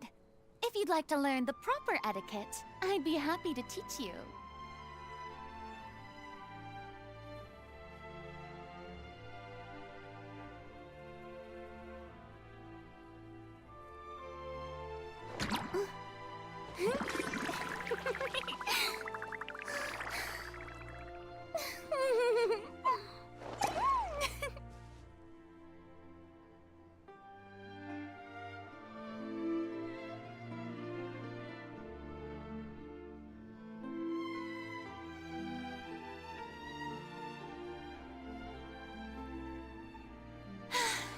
Being too popular can be such a hassle.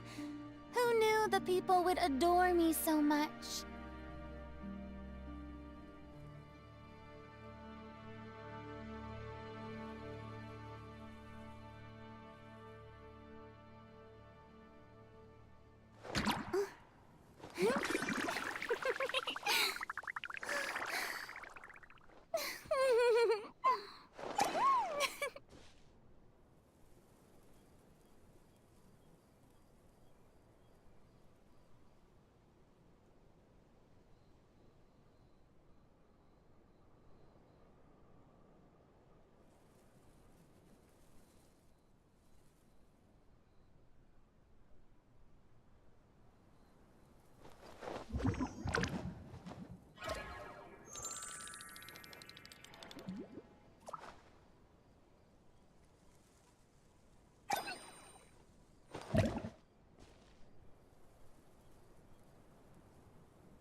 Boring!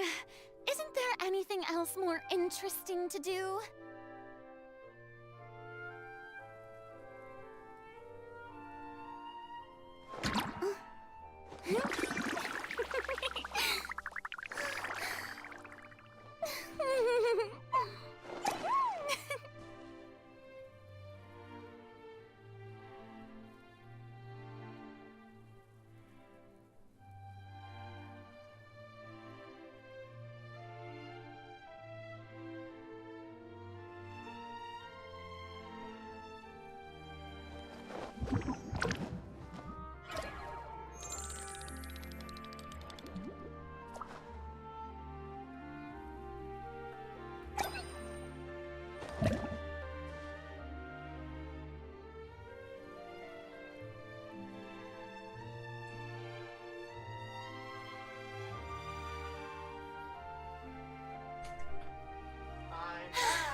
Being too popular can be such a hassle.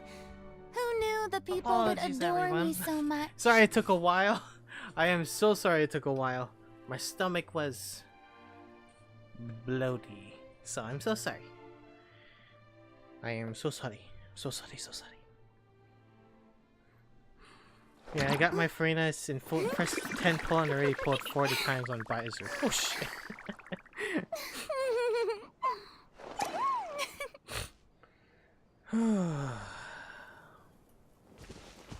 Yeah, so sorry guys. Also, I'm curious. Wait, her hair isn't glowing. Yeah, I just realized that her hair isn't glowing. It's something else of the stuff that's glowing. What the hell? I'm so confused about that. Because I thought that hair was glowy. There's no part of her hair that's glowy. That's interestingly weird. That is interesting. No. No, no, no, no, no. Bad. You guys are bad droplets.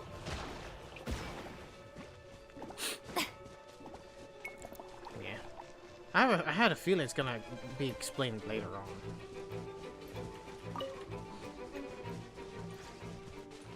Alright, are we already done with this thing? Oh, we're already done! Wow, that was very fast. Jesus. How much Primo gems do I have? Alright, so I'm gonna save 10,000 more, so that way I can save up for Alachina. I gotta save for daddy, mommy, daddy, my dad, my D. My D. Also, where the hell are we going? Downwards, alright. I'm guessing we're gonna go through like a domain of sorts, a secret domain. Whoa!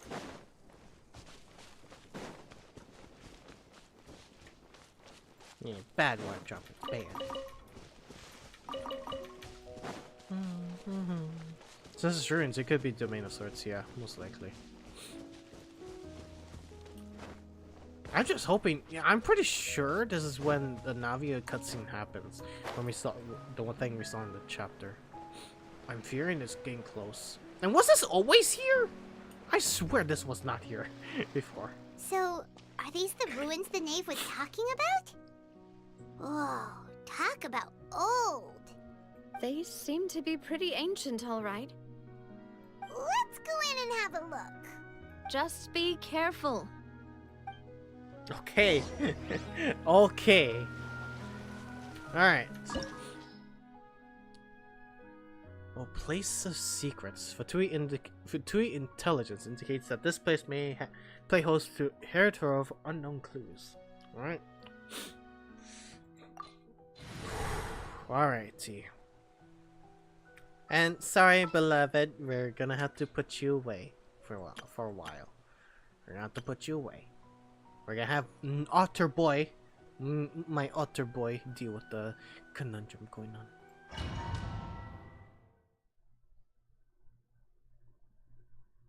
I created playing this quest. I need a lamb. And I already cried. I already cried at frickin' Melus and Silver's frickin' part. Oh my god. A fucking strong start already. And we're barely in like an hour into this yet. Even though it's been 2 hours already, but that 1 hour. Oh boy. Sup? Born of ice and frost.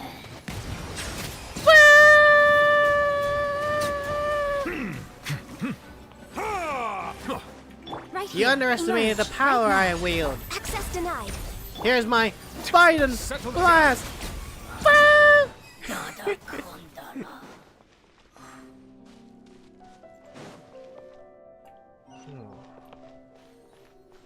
Certainly mysterious. Is this thing gonna break on me? Whoa! Whoa! The floor here isn't safe.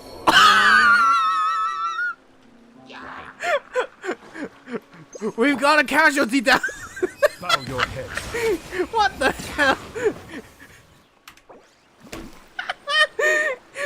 It just had to be Nivelette just going off the cliff. That's a death height. Oh my god. What the hell? That's so messed up. Whoa, what's going on here? Nivelette, go inside. He dissolves. That'd be pretty fun. What's with this? Oh, okay, I see. That's a weird animation. $1 million company here, guys.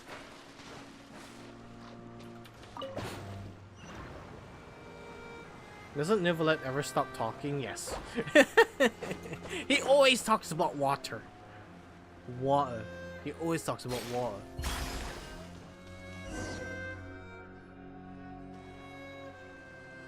This place has also been contaminated by primordial seawater. Ooh. Yeah. Yeah. And a lot of it, too. That's a lot. A Fontanian would most likely dissolve the moment they fell in. Yeah, I knew this was gonna happen, but you should go back to safety, Navia. Right! You can't go down if there's primordial seawater. It's too dangerous, and it won't be any help for you to just stay here. Mm-hmm. Don't get by my wrong. Way better have you alive than risking yourself going through all this. No, you're right. I can't do anything in this situation. I'll leave this to you. From the look of things here, maybe there's no way back. Motherfucker! Ah!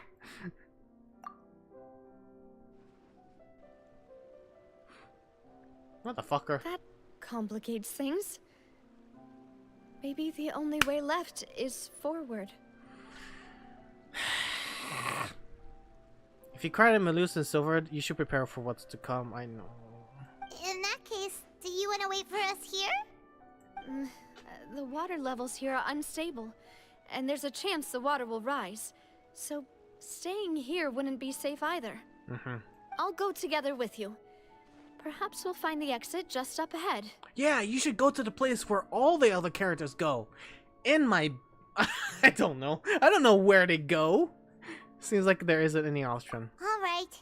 Come with us for now then, but please be careful.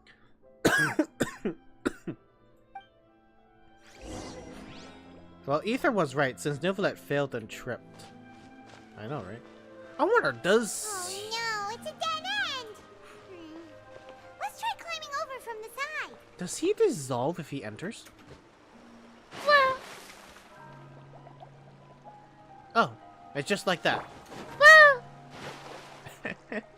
Just a little dip. Just a little skinny dip.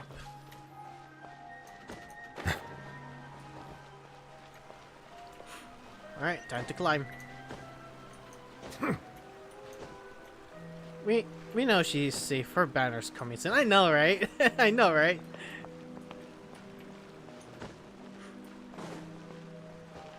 That cutscene was probably there for a dramatic cutscene for trailers. That's something that Hoya would actually use instead of actually animating other actual means. I get animation is hard, but damn. They're sure cutting out corners. What the hell is a... Why is there a D&D dice up there? What the heck is going on here? Whoa, why is this all zoomed out? Wow, I've never seen this type of zoom before. Or, like, zoom out. Whoa! Oh, shit! Is something wrong with this bridge? Uh-oh, cut down, I don't like this. Right in your ass! Navia! Navia!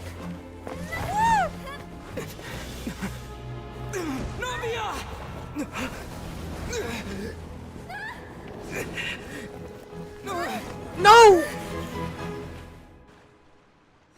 What the fuck?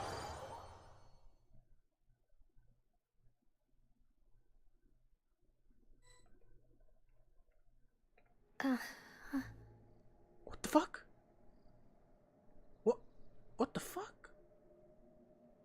Whoa, are we in the perspective of, like, if you get dissolved? What the hell?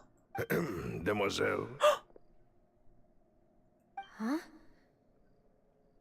Demoiselle, what are you doing here by yourself? Would you be standing here till dark if I hadn't come to get you? Whoa, wait, or is this a back, or, like, what happened before the tremor? Maybe she just wants some time to herself, Melus. Oh, was I sleeping? Yes, it would appear so. I must be tired. That's quite possible. However, you were the one that suggested we go out for a walk. Oh, right. I nearly forgot. It must have slipped my mind when I dozed off. I haven't had a nap today yet. Have I? This is a familiar feeling, yet something's a little strange. The heck? Is something the matter, Demoiselle? Oh, no. No, I'm fine. I was just trying to recall why we came out for a walk. Do you remember Mr. Giverny? He'd requested our help before with foreign merchants who had a debt dispute with him, and we'd resolved the matter not long ago. We were headed to see how things were going with him at the moment. Ah, right. Yes. I remember now. Oh, Miss Navia. Ah, Mr. Malus. And Mr. Silver, too. It's good to see all of you. Wait. Gaverni. Wait, wasn't he part of the list that got dissolved? How have you been? I've been great. Thanks to your help, those bothersome merchants finally realized that I wasn't the one they were looking for. Why, I wasn't even the guarantor for that person. They were knocking at my door day and night. Even my neighbor, Obina, was getting fed up with them. Sometimes force is required to calm someone down and get them to listen to what you have to say. That's right. Oh, by the way, Burnett, what was it that you wanted to give to Miss Navia again? Oh, yes. One moment, I have it right here. Miss Navia, these are some flower seeds that I prepared. Please take them. They're a very good variety, and they'll become very big and beautiful once they bloom. I don't know what we would have done without your help, so this is a little token of our appreciation. I hope you won't refuse. Ah, did you cultivate them yourself? Thank you so much. I'll certainly take them. Malus, we do still have some empty flower pots at home, right? Why, we can have as many pots as you'd like, demoiselle. Perfect. In that case, we'll swap out some of the decorative plants for some of Mrs. Burnett's flowers. Very well. Wait. Something seems to be off here. Is she like stuck in a limbo or something?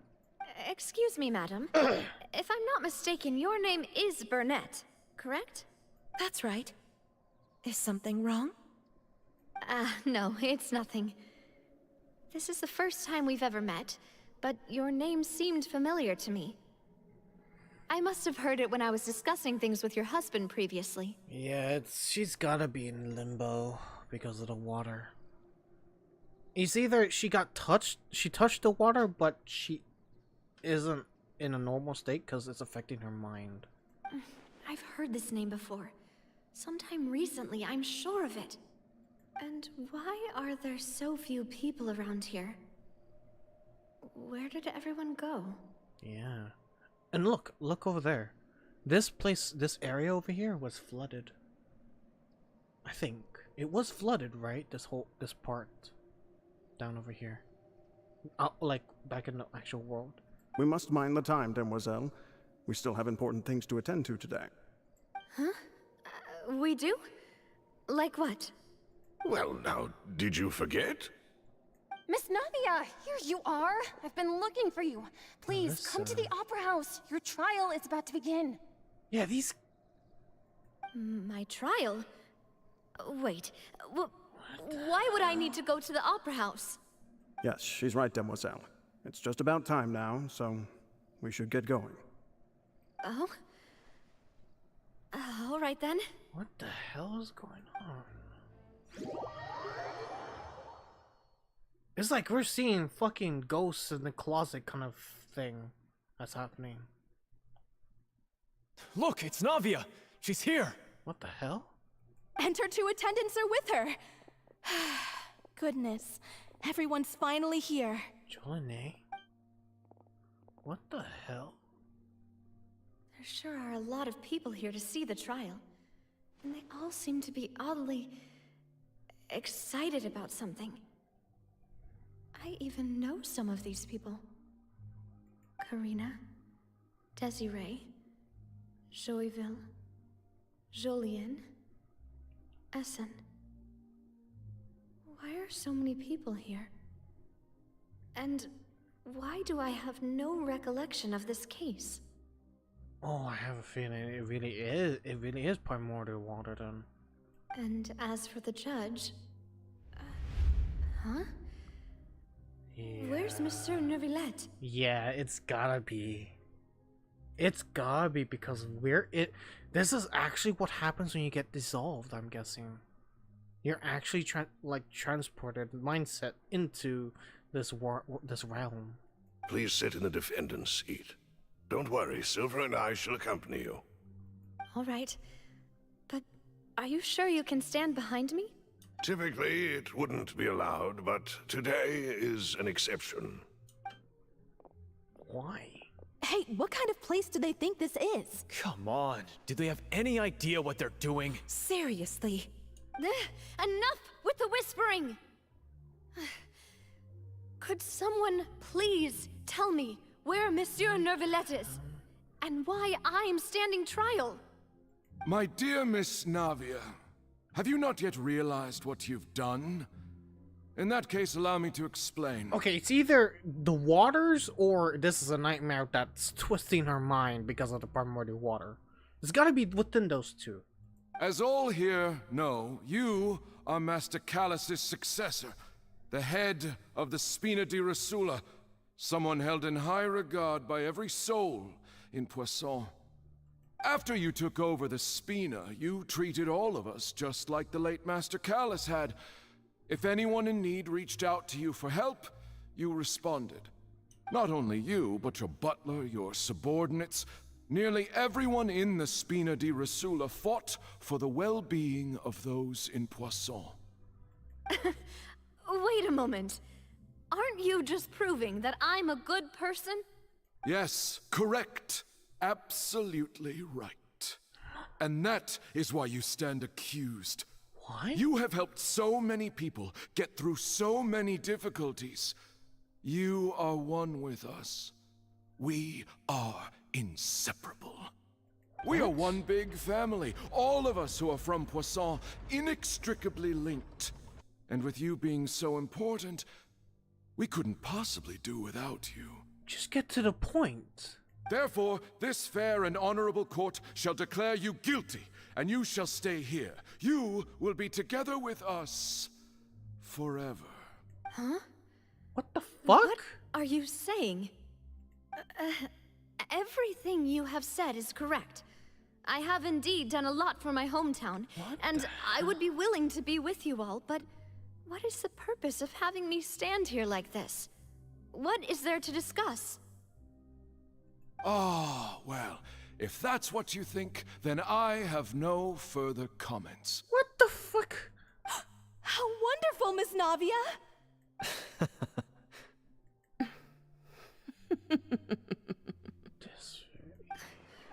I know all these people. What? Why are they laughing? They're even smiling too. I seem to remember now. Yes, I get it. This trial is... Wait, what the hell? Wait just a moment. This isn't right! Melus? Melus? What the hell? What was that, Mr. Melus? Our conclusion is very clear and unanimous. Let the court judge her now. She's guilty! Stay here, Navia! You're one of us! Whoa, yeah, these guys are lost their minds! Melus and... don't admit guilt. This trial means to keep you here forever. Yeah, Melus and Silver is the one that's fighting for her, literally. I wish to exercise my right to defend Our Lady. Mr. Joinville, you only know of Navia's goodness, but nothing of her utterly independent mind. She was born a free and independent spirit. She has never been tied down by anything. Indeed, even the death of Master Callus couldn't stop her. Her actions cannot serve as proof that she identifies herself as part of any group. She merely acted as an individual, extending her hand to help others. Please do not mistake her actions as being otherwise. Really? As an individual, you say? Don't forget, we are all Fontanians here. This is the nation of justice, the nation of Hydro! Even if Miss Navia only voluntarily rendered her assistance, that doesn't change the fact that her beautiful soul must return to everyone. Water accepts all, blends with all. It will surely accept her kindness. Everything is measured here in the nation of Hydro, and in the end, everyone shall meld together. Thus, when a unanimous opinion emerges, that opinion represents justice. Jesus, is this what really happens to everyone stuck or dissolved in water? Wait a minute. Yeah, that's basically what happens then, right? Everyone loses their minds. Their minds are completely lost. Their simple embodiment is just gone. Because even the guy that's been dissolving other girls, you know, the case we had, lost his mind and he lost his soul from that. So it seems to me that really does seem to be the case. Everyone has lost their mind. Now I speak for everyone. Our opinion is consistent. Navia should stay. We and Navia are one. And you would call this justice? Preposterous. You are merely jealous that Demoiselle still has a chance to exist as an individual. Have you forgotten how much you all once longed to become individuals, to become independent? Do you mean to defy our justice? Oh, Jesus Christ. If your justice is flawed, then why should we acknowledge it? As you said, we can also have our own justice. Silver and I shall defend Demoiselle. And that is how we will enforce justice. Ugh, my head...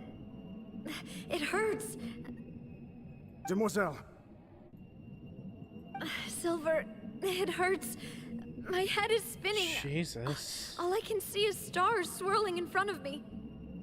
I remember now. Everything that seemed odd from the very beginning. Karina, Desiree, Joyville, Jolien, Essen, and Mr. Giverny and Mrs. Burnett, who we met earlier. Even Malus and Silver. I don't want to admit it, but they're all dead. Fuck. Don't be afraid, and don't admit guilt. We will protect you to the very end. Absurd! Who are you to say that she cannot be judged? We are the majority, and in the nation of trials, the majority is absolute justice. We are the will of all. Yeah, literally.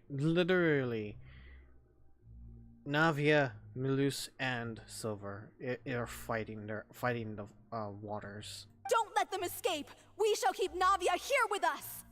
Mr. Malus and Mr. Silver, must you be so stubborn? Whoa. How could the two of you possibly hope to stand against the collective? Whoa. Do not resist. This judgment is fair and just. Huh? Navia belongs to us. What the fuck? Oh, shouldn't it? After all that happened, she should not be left alone in Poisson. What are you saying? Oh. No more excuses. Oh, shit. He says we're jealous. Jealous? How could she possibly be an independent individual? Oh, shit. I forgot. What's with these people? They're Oceanids now. That's right. The Fontanians are Oceanids now because they become one of the primordial waters. Who's jealous of her? She belongs to us. Miss Navia, she... Silence. Huh?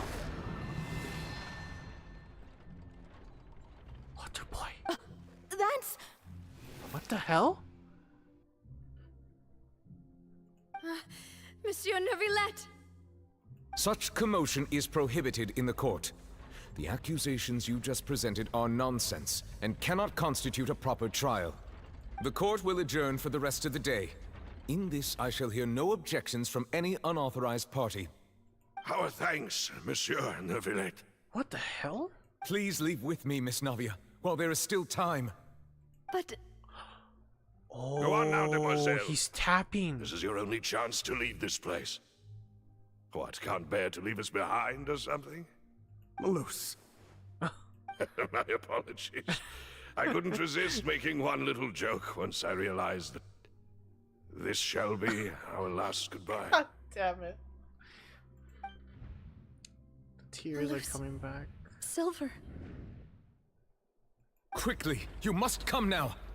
Go. Goodbye, Demoiselle.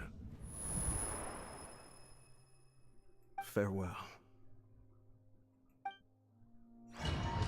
God. That was a That was a fucking No, sad wait! end. Just a second! Navia? You're awake. Good. Neuvillette. Oh yeah. So Neuvillette did channel his like actual inner hydro concentration to be able to like sense inside for Navia. Oh my god. Even in death they save her. Jesus Christ.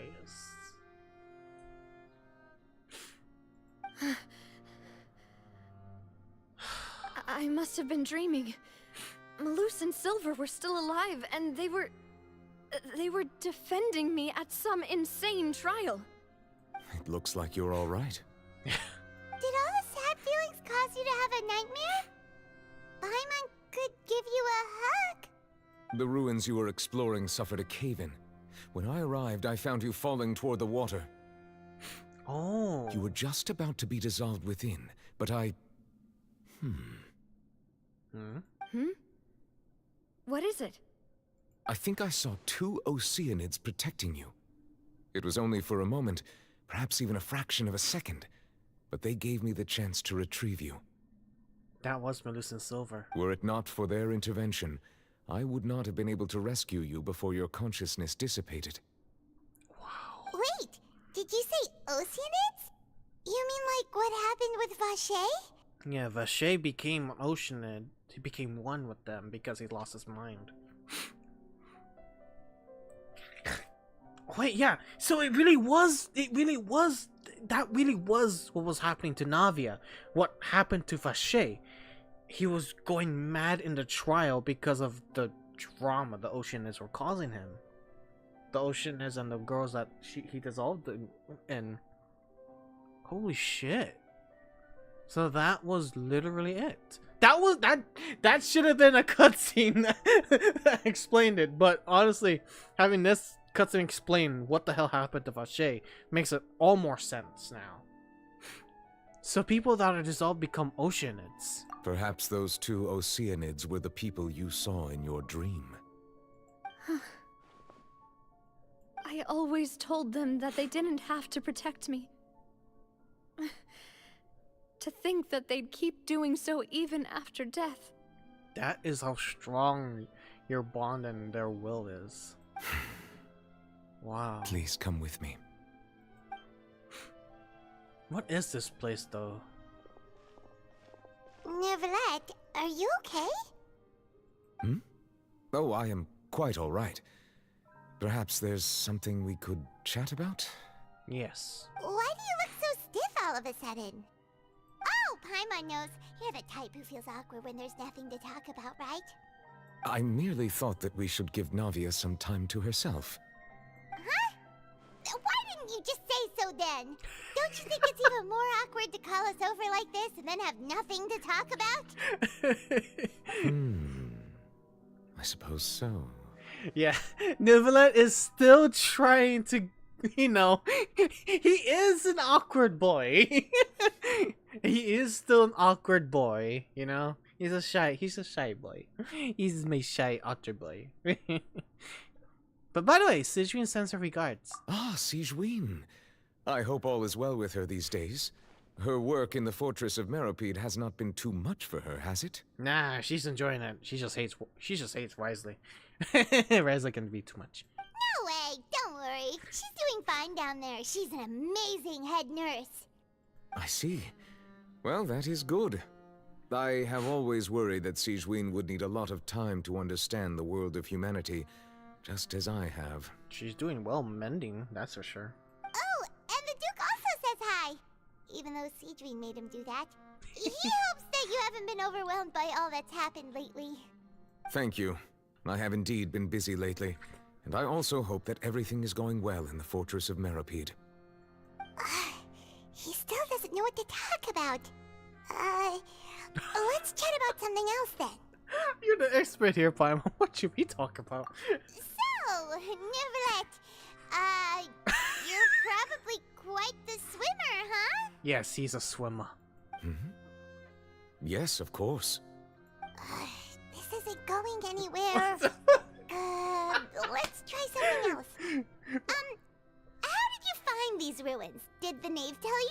Yeah. Yes, in fact. Oh. I had arranged to meet you in Poisson, but when I arrived, I discovered that the Fatui were helping the residents evacuate. They had even transported a large quantity of supplies to the area. Oh, that's interesting. She called you. Interesting. What kind of plan is she having? Huh. Amid my astonishment, I ran into the knave, and we had a chat. She informed me that she had asked you to investigate the ancient ruins here. Yeah, we originally planned to meet up with you, but we thought you might still be busy with all those official documents.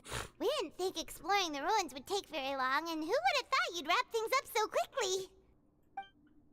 Oh, now they can get back on her feet.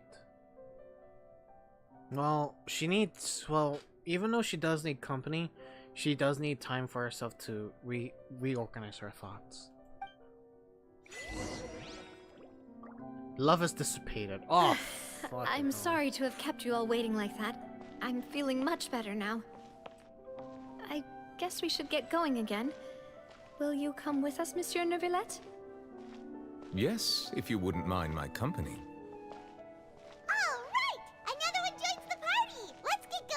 Yay, good thing I have Neuvillette boy with me. But I'm lost, and Zoran, you and me read it in the document on the Oceanids. Huh? Well, about what? About what, Fume? I'm postponing for this. Well, a good break time would do nice, Smash Death. Just as long as you remember to be able to do it. Nigeria shed the first tear created in the Oceanids. So how could the Oceanids be around when Nigeria passed away 500 years ago? Well, maybe... Wait, Nigeria shed the first tear created in Oceanids. So how could the Oceanids be around when Nigeria passed away 500 years ago? Well... It might be because the laws, I see the value in my own work, but like maybe. But I also see the meaning in all the endeavors of the people of Fontaine. I believe I will continue to take pride. That is an interesting thing to. That is an interesting thing now, yeah. Yeah, because it is weird now. Yeah, the Oceanids were only created by Nigeria, but the fact that everyone is an Oceanid now, what the hell?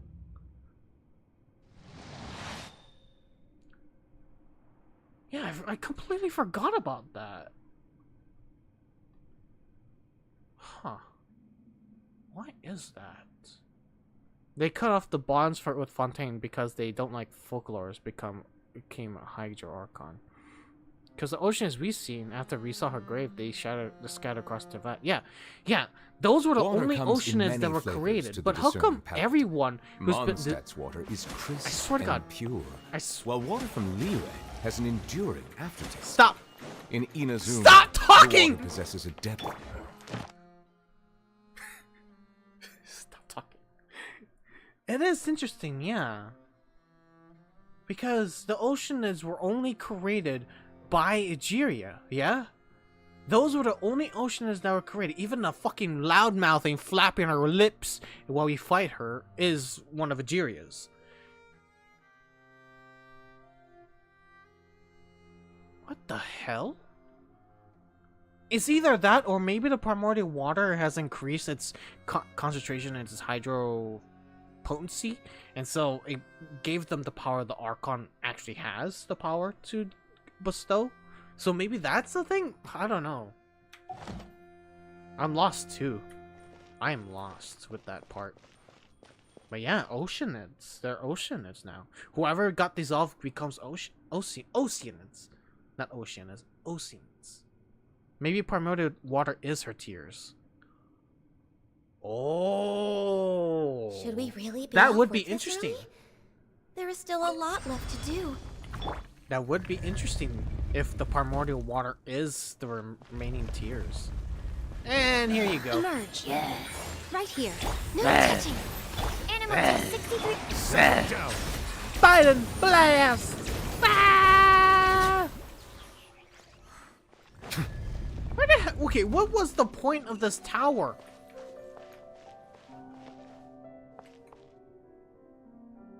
What was the point of this tower? What the? Uh oh, again. Another unstable path. Watch your step.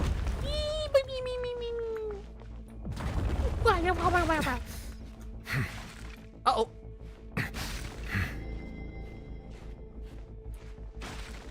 Oh, I'm dead. I'm dead. I was gonna run out anyways. How the hell? Fuck, okay. Hang on. How the hell?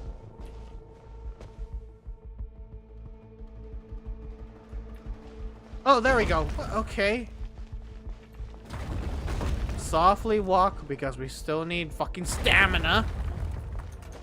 Jesus, Hoyo. What the hell? I thought I was gonna get stuck there. What is this music?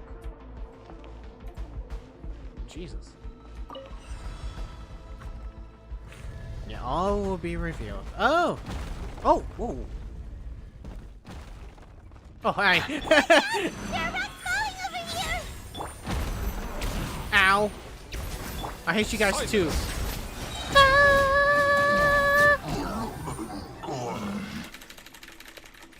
Oh crap, I didn't mean that. I need to heal anyways. Alright, where the hell do we go? Okay, this way. Careful, careful, careful, careful, careful. Ooh! Man, this is not safe, I swear to God. It seems we're almost at the top. Keep it up. This is not safe. Oh, chest.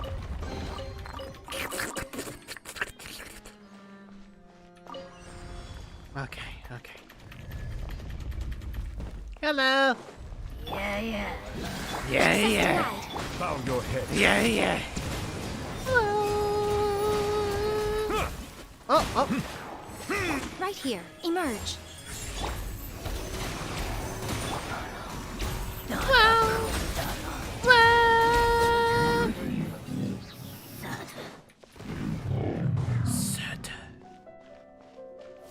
Alright, start.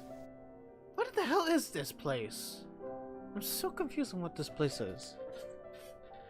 Oh, and we get access to the top. Okay.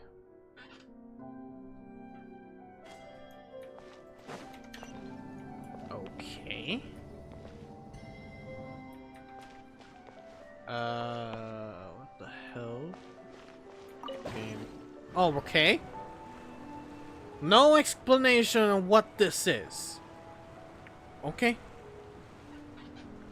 Okay. Okay. Okay. But this ravine is big. Holy shit. This place is big.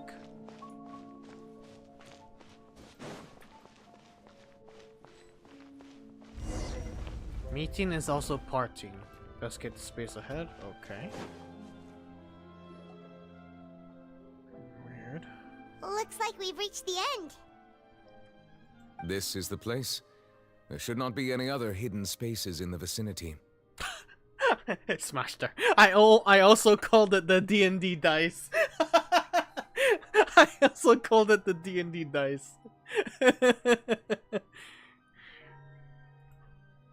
The path sure had some twists and turns, but it turns out that this place isn't actually that big. There seems to be something on that wall.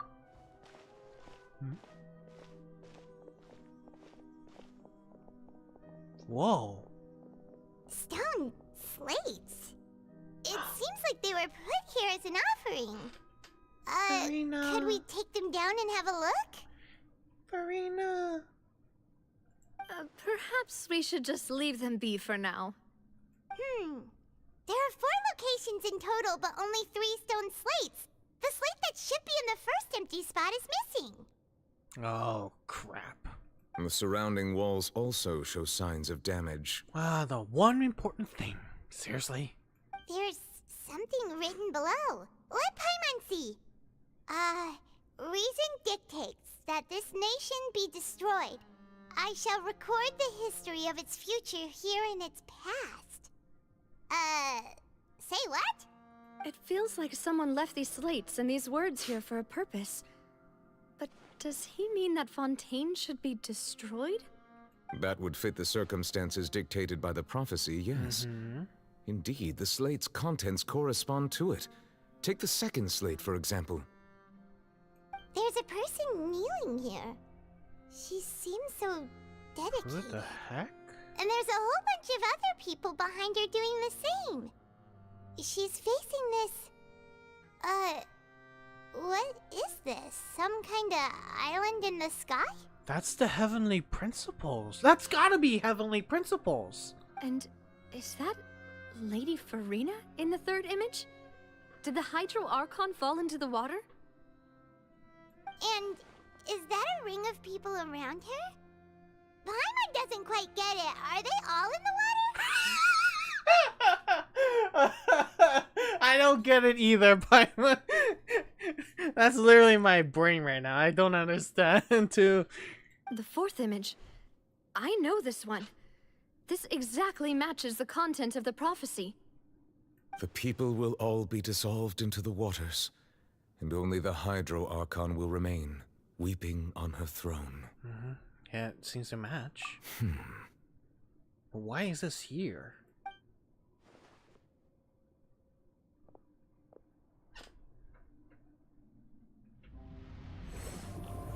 Whoa.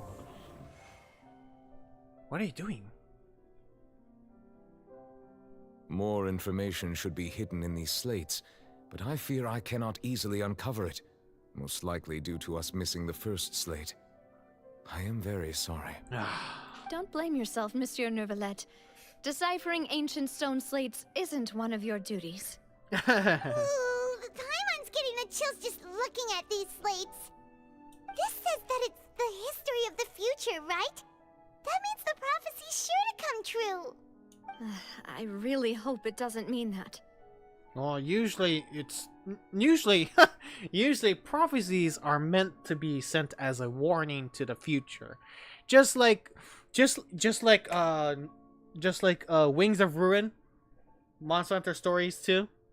Basically, that prophecy was sent to be as a warning overall. It's just like that. They're not prophecies that are meant to become true.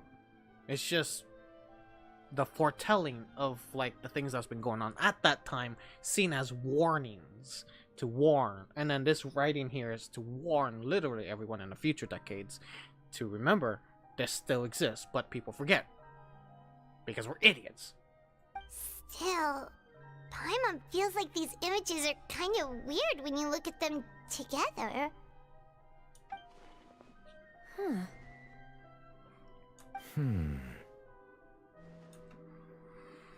I get you mean, Paimon. The issue is the order of the third and fourth images, right? That's right! If the images are in chronological order, shouldn't the fourth, the waters drowning Fontaine, come before the third, where the Hydro Archon herself falls into the water?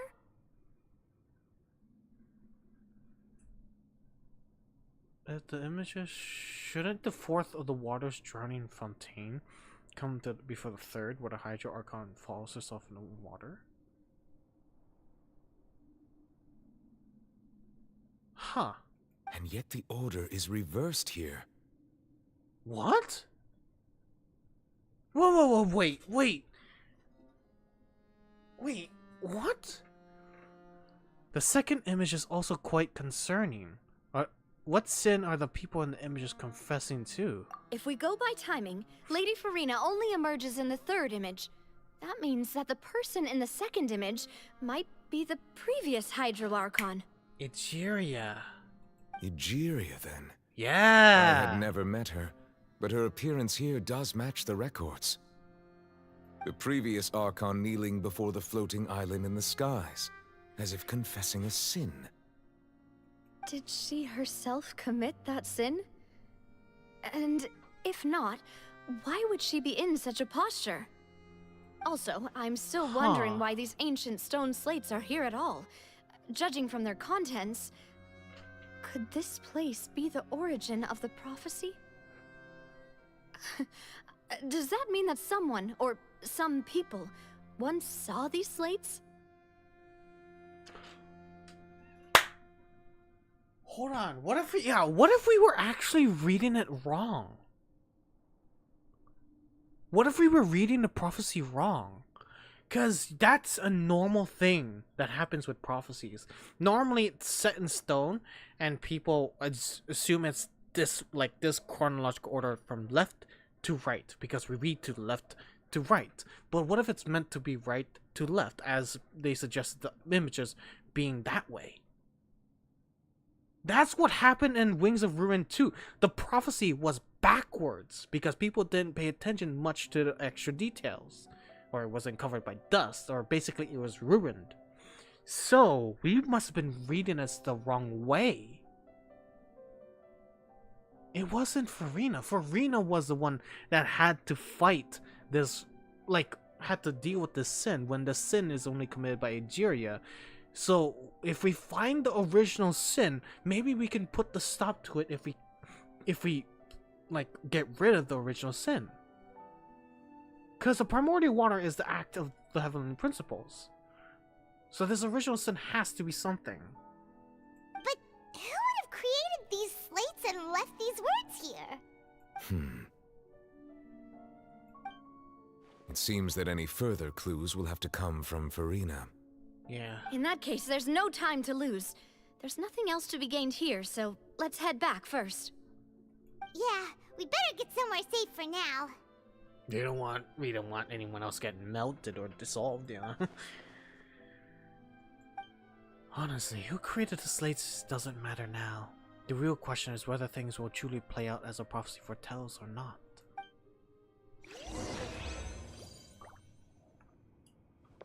Because they said it's backwards.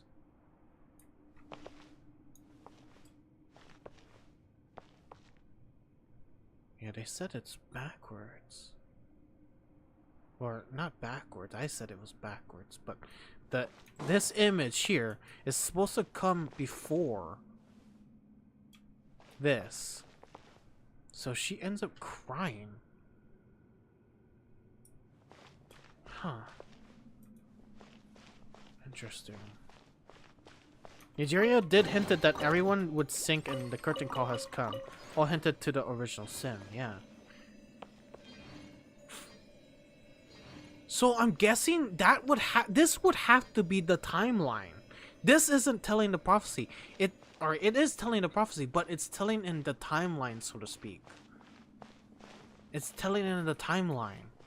The original sin then happened, and then Egeria started fighting the sky, which in terms of the story, Egeria, for those who don't know, Egeria lies in this area. It's named later on, but Egeria lies there. And what you see there is a wait, we'll see. I have never done this. I've never done the world quest. I've never done the world quest. Uh-oh. Let's split up here. I'm going to check on what's happening with the Spina. You know how it is. There's some things you just need to be there for yourself. You still have energy for that, Navia? Paimon's already beat. Paimon's Just head back to the Fluvsandre and have a rest then. Thanks for keeping me company all this time. I'll depart as well. Thanks for your hard work today. Rest well, everyone. Traveler, I will go talk to Furina tomorrow morning to ask about the stone slates.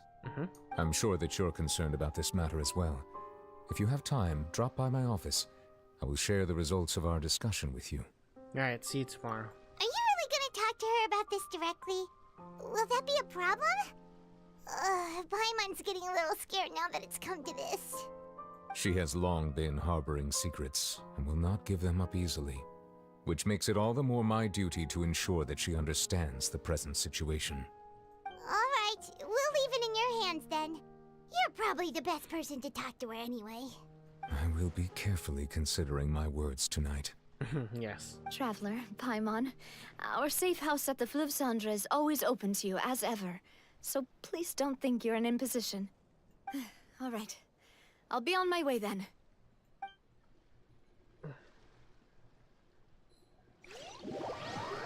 Yeah, you and come on! I had to show something. Okay. To sum it. Should I show it now? Fuck. I don't know.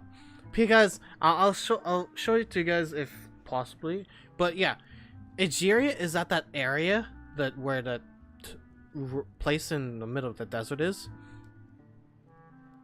Oh wait, okay, never mind. I'll show it to you guys when I can. Welcome back. We've got a special menu prepared for you two tonight. Yay! And there's good food too! Navi, no, the boss is the best. You did great as well, finally. Ooh, desserts! Nice, these are all pie mines! This one's delicious stuff. That one's delicious. This one, I don't like this meat. It looks weird. If it was meat with a circle thing, what yeah. happened today. What the hell? Mona? Oh, that voice. Is that who I think it is? Mona? Huh? What the hell are you doing here? It's you two. What are you doing in Fontaine? Why is she here?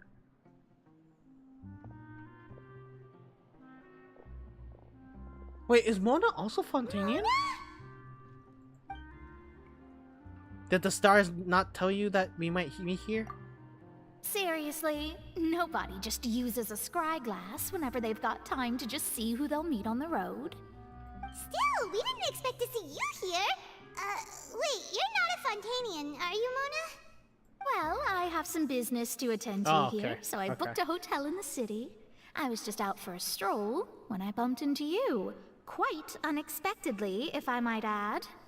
Why did you think I was from Fontaine, though? Is that because Magistus doesn't sound much like a Mondstadt surname? It's just, well, you have a hydro vision, so I assumed you came from Fontaine.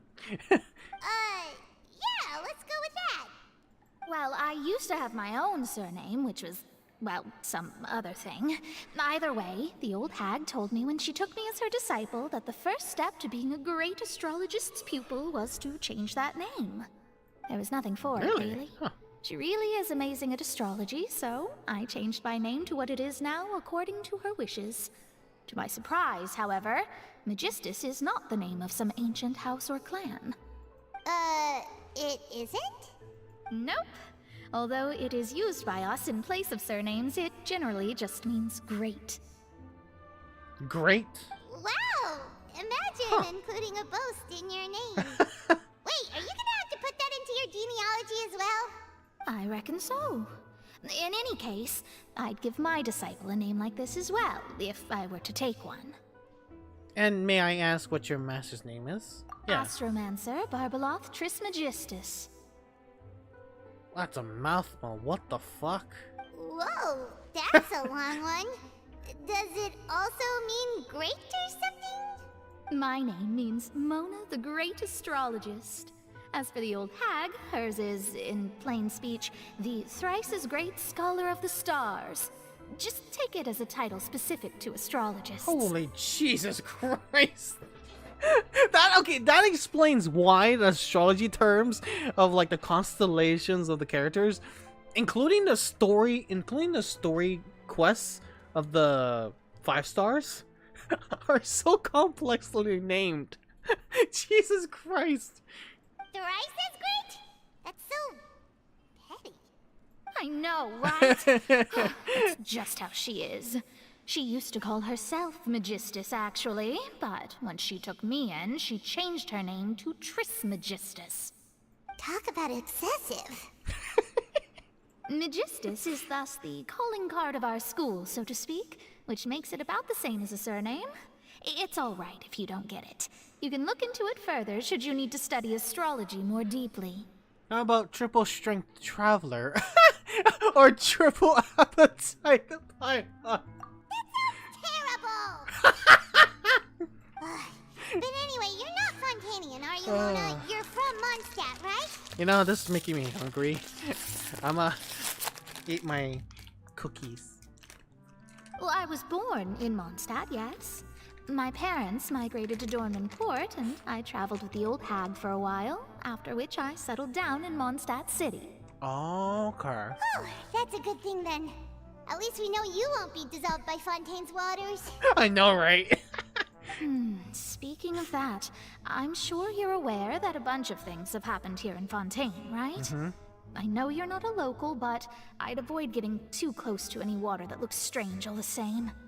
There's something ominous about it. Well, the water, I mean. Yeah, of course she would feel it because she's close to the hydro concentration. The water concentration. Did you come to Fontaine because of prophecy, Mona? That was the main reason, yes. Just a while back, the Steambird invited me to take part in a panel and speak about the circulation of the prophecy as an astrologist. Oh, Steambird! Maybe Charlotte will have an appearance also. The invitation was sent quite early on. I don't think anyone expected Fontaine to be in this much trouble. What do you make of that prophecy, Mona? Just tell us what you think as an astrologist. Your word would go a long way to make things more certain and less scary. What I can tell you is that I'm an astrologist, and that this prophecy concerns the fate of Fontaine, even that of Altivat. Ascertaining this is akin to reading the fortune of the whole world. If anything, we have never seen a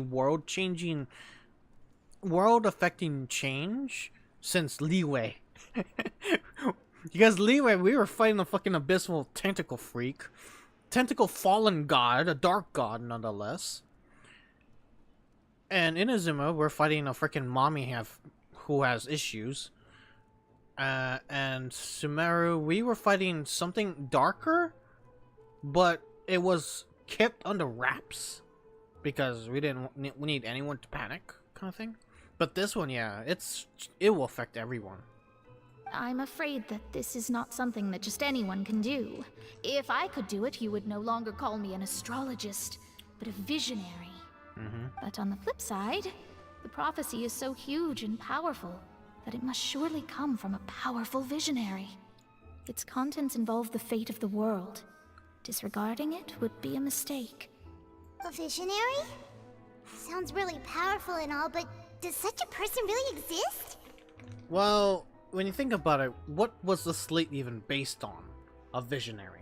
It has to be someone that knew the answer, or knew what happened back then, to foretell what the sequence. Because that goes back to my theory of that prophecy is not a prophecy, but more of a timeline. It's a timeline of when things are supposed to come. And when those events actually play out, this means the original sin or the heavenly principles will punish us with the primordial seawater, so to speak, if we do not take care of the original sin. That and the heavenly principles fought the dragons, the cataclysm happening, plus the Archon War. Yeah, pretty much. Of course. The old hag could do it. And I'd bet there are others amongst those Hexenzirkel colleagues of hers who could do something similar. Could you help me get in touch with your master? Huh? Are you sure? Yes. All right, I'll help you. It isn't often that I see you with such a serious look on your face. I'll tell you once I hear back from her. I wonder who it is. Thanks, Mona. You're amazing as always. I really am curious who it is. Oh, well, this is something only I can do after all. So yes, your praises are quite welcome. That's the greatest of astrologists for you. Of all the people we know, you know the star's the best. Indeed, indeed. That's the spirit. I should really utilize Mona a lot more. Oh, sorry. I came to see what all the commotion was about. If there's anything you need, do not hesitate to inform the Spina di Rosula. Oh, whoops. Guess we were getting a little too carried away there. Well, I'll go tend to my own business now. If I receive any news, I'll be sure to come find you two again. She's been mentioned in 3.6? Quick as rushing water. And here we are with the Spina guy giving us suspicious looks. No, we were making a ruckus. Try to keep it down next time, Paimon. If Paimon hadn't spoken for you, it'd be you getting all the weird looks. The things Paimon does for you. Alright, things, Paimon. Pat, pat. That's more like it. Alright, so replenish your energy, yes. And I can finally show you guys what's going on. Good I'm still feeling kind of sleepy. But it's time to get up, Traveler. We agreed to go see Neuvillette, so let's pack it up and get going. But before that, we can show anybody who is not curious on what the hell is going on here. Because the reason why I know what's going on in the second one is because Egeria is probably that part.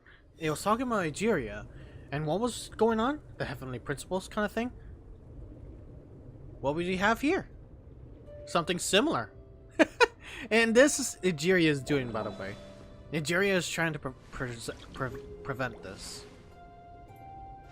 Like, I would do this. I would get inside, but we already knew from Fume that there's a water bloom inside that tree. Basically Egeria had some stuff to do with the Greater Lord Rugadevata, and she basically risked herself to doing this and whatnot. That top thing is the abyss that's trying to kill off Egeria's consciousness. Yeah, Egeria's consciousness is in there.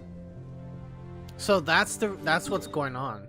So I was thinking maybe that has to do with the prophecy, or not prophecy, that second slate that happened on the left side of the prophecy. So since that has happened, what's the third slate? The third slate was people surrounding the Archon. What I'm guessing is that maybe when she became Archon, when Furina became the Archon of Fontaine, people were surrounding her like a celebrity. Hence the circle around Furina. And then the fourth tablet is basically her crying on her seat when people are dissolving. People are dissolving by the primordial water, and she cries at the fountain of Lucine. That's the fourth event that's happened, and it's all happened in a specific order from the past to the present. So that's why I was gonna say as my theory. It was a timeline, not a prophecy, but a timeline. And since all these events are happening now, then that means we reached its actual peak of what's been going on.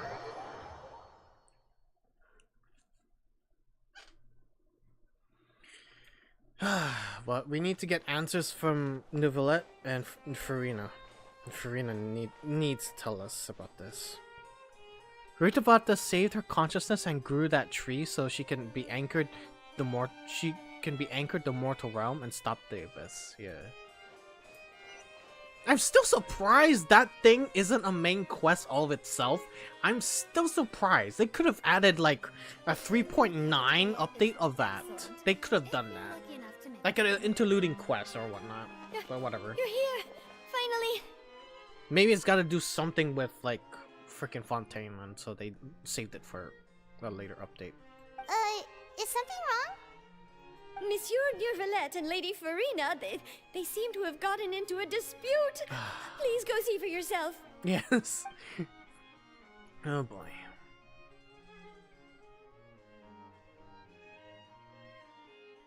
Like I said, I've already explained everything.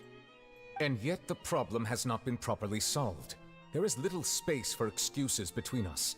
It is not my intention to offend you, but please tell me where you stand. You are the Hydro Archon Focalor, are you not? Look at this. This is a list of the victims from the recent Poisson incident. No. You mean they're all... We did not arrive in time to avert this disaster, and I will not have it happen again. I will say this once more. You must tell me everything you know. Yesterday, I found 3 stone slates in some ancient ruins near Poisson. Do you know anything about those? Seriously? You're questioning me like this is a court case now. I don't know anything about that. But you found them in some ancient ruins, you say? That's correct, which is why I came to ask you some questions. There should have been 4 slates, but one of them was missing. The other 3 feature different images that seem to correlate to the prophecy. The prophecy? The second of these slates depicts the previous Hydro Archon Egeria kneeling before a floating island in the sky, as if confessing something. Do you know nothing of this either? I don't. I've never seen such slates. I'll ask you again. Do you really have no information regarding the previous Archon? My deciphering of the slates indicates that the Hydro Archon Egeria once had to confess to, or apologize for, a certain sin. If anyone would know about it, it should be you. It would have to be, but like... All gods don't have the same secrets, you know. She was herself and I'm me. Is it really so strange that I know nothing? I mean, it is strange that you don't know anything, but at the same time, Egeria was the one that said Fortress Meropide is the final defense against the primordial water, but doesn't tell anyone else, even the fucking Archon right now, even this beloved cutie face. Jesus Christ! Egeria has some communication issue. I don't get why she didn't tell anything of this. I understand your concerns, but I'm sorry. I just don't have anything to tell you. Is she really hiding something, or...? Forgive me for saying this now, Lady Furina, but I have long known of your various secret investigations into certain matters. There are several indications that you have been investigating the prophecy on the sly. This is not strange in itself, considering that you are the Hydro Archon. But it is strange that you should also claim to not know any of Egeria's secrets, as well as do nothing following your inquiries. You have never been as superficial as you have presented yourself to be, nor are you a fool. And yet, your behavior is very inconsistent. Yeah, Neuvillette was very upset, including when he named all the victims that perished and dissolved in the primordial water. He is pressuring him compared to like the past, or he is pressuring her compared to the past.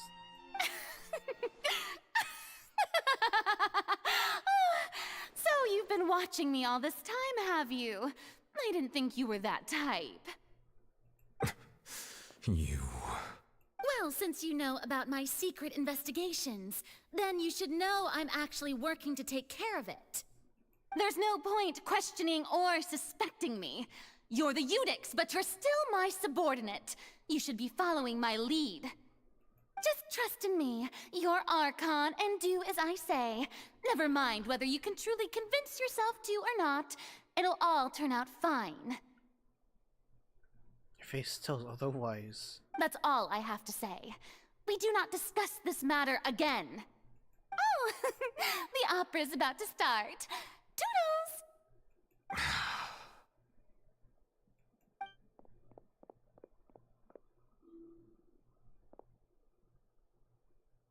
Huh? Did Furina not notice us standing by the door? Wonder what's up with her. She was smiling. Huh. She didn't seem in the mood to care if we were listening in or not. She's hiding something. I have a feeling she's in the like capacity. She's like reached her peak, or not peak, but like her limit. Cause I thought she was gonna cry after all this, but I think she is. She really wanted to leave just to get some space from that. She did not want to stay in that any longer. She's deeply troubled. I assume you've been outside for a while now? Yes. Oh, you noticed. Seems Furina didn't even realize we were here. She just wanted to get out of that as soon as possible. She was in a great panic, though I cannot discern the reason. Our discussion reached impasses time and again, a state of affairs that we cannot allow to continue. She knows something, but... Still, I do not understand. Dialogue is the basis for understanding, so why did she keep refusing to engage? I'm afraid questions alone might not suffice, I think. Should we just follow her? We need to make her understand how dire the situation actually is. Everyone in her inner circle has noticed that she is hiding some secret. The issue is her attitude. I fear that she will not reveal anything unless absolutely forced to. Yeah, as Arlecchino said, Mommy Daddy said, it seemed like she was cursed. It's like she can't say what she wants to say. What if that is the case? What if she can't say it because she cannot because of the law? What if that's the case? Because I know there are laws where if you talk something out, you'll be punished completely badly. What if it's one of those cases that she wants to say it, but she can't, and so she just cries knowing that she can't do anything, she can't do much. We may have to create a situation in which she will have no choice but to speak. Oh? Like what? Oh my god. Normally, people will only reveal the truth when standing trial.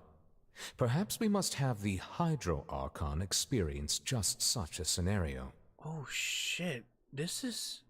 But Furina's seen so many trials, and she's really good at dodging questions. How do we make sure that she won't just slip away at the first chance she gets?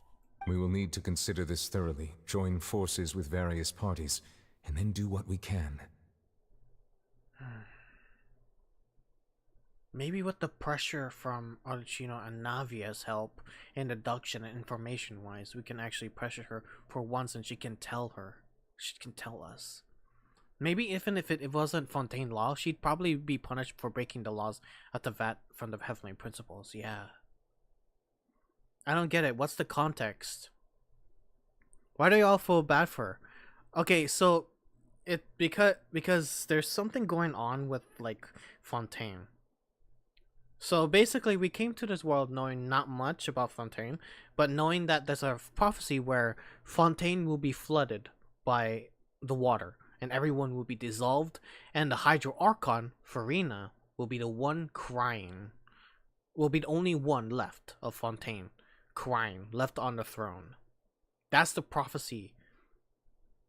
And so, this has been in her mind this whole time, and you can actually hear her crying in the fountain when you turn off all the music and the environmental stuff. You can hear her crying in the fountain. So that's the reason why a lot of people misunderstood her attitude of her being just a bratty teen, but in truth, she's putting up a tough act when she's in truth deeply misunderstood. That's why we all feel bad for Furina, because there's something that is trying to get to her. There's something that's like messing with her that we can't help out with because she's not telling us, but she must have a reason. If at all possible, I would prefer to recuse myself from this affair, but we must prevent the prophecy from coming to pass. Yeah. This may be cruel to her, but all Fontaine is in crisis. The information a god possesses is too precious, and so we must take a chance on this. In this case, we will need help. But who will lend us their aid to do such a thing? Oh, I think I know who to call. A few days later, on a boat somewhere in Poisson, Navia. Well, that's everyone, huh? Speaking of which, it was pretty smart of you to think of hiding here. Poisson was just involved in a disaster, so it's presently devoid of people. That naturally makes it the best choice. It's these guys, Lynette, Lenny, and Frimine. And here you are drinking tea like it's the most natural thing in the world, huh? That's what families should do. Sit and enjoy a leisurely time together. It's nice to enjoy tea here, you know? Care for a cup? Well, no, Rin. It's not acid water. The water is primordial seawater. It is the original source of water where the Fontainians, those who live and were born in Fontaine, originated from the very beginning of its history. And so once they touch primordial water, they merge with the water. Just easily. That's how dangerous the water is to them. And it's not affecting just Fontaine. If it floods everywhere, every Fontaine around the world will be flooded, dissolved, and everyone will have to... It's like a Zora's Domain thing. If Zora's Domain is overflooded, all of Hyrule is flooded with water. It affects everyone. That's how dangerous this thing is. But yeah. Lenny! Lend me your ears, oh, everyone. Navia too, damn. Or perhaps one of you might like to start us off. How about you, friend? don't sing out Frimine. Me? No, I don't think I can. Oh, Frimine, our shy Dimitri boy. Then, how about you, good sir? I fear that I will cause the mood on this boat to become as somber as it is in court. Well, Jesus, then, everyone's I coming guess here. We're lucky we've got a local like me to organize things. Wonderful, the spotlight at last. I guess I'll be facilitating things from here. Yeah. And yes, we don't have to worry about Lenny, Lynette, and Frimine, even though they are a part of House of Hearth, and Fatui. They're good Fatui. Just like Child, they are good Fatui. And that was a Colorin. little long-winded, don't you think? Holy shit, everyone is part of the song. Oh, you might be right. Anyway, to cut to the chase, our friend here, the Traveler, has brought us together to discuss something. As for what that is, well, let's start by saying that we'll be pooling our efforts together to create a series of traps. Oh, how intriguing. Well, it's just an expression, really. Jesus. One that I just learned from Chlorand, and used on the spot. So, let's invite her to explain in detail. A round of applause, please. Huh? Didn't you say that you would be facilitating this? Oh, come now. Your work doesn't involve much public speaking, right? This is a good chance to practice. You might even pick up some fancy oratory tricks to impress your boss with in the future. I see. And what does my boss say? He is glad that you consider him your boss. Do go on.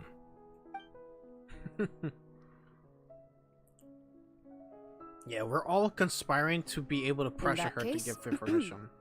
Do any of you have experience hunting? Not that I recall. Frimine and I once used a wooden stick in a basket to catch wild rabbits when we were younger. As for Lynette, oh, right.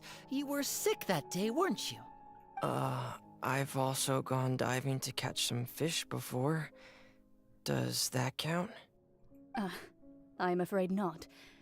You may or may not have heard, but Fontaine once played host to a group known as the Meropide Hunters. Meropide Hunters? Though that was their name, they did not hunt animals, but rather various monsters left behind by the ancient dynasty of King Remus.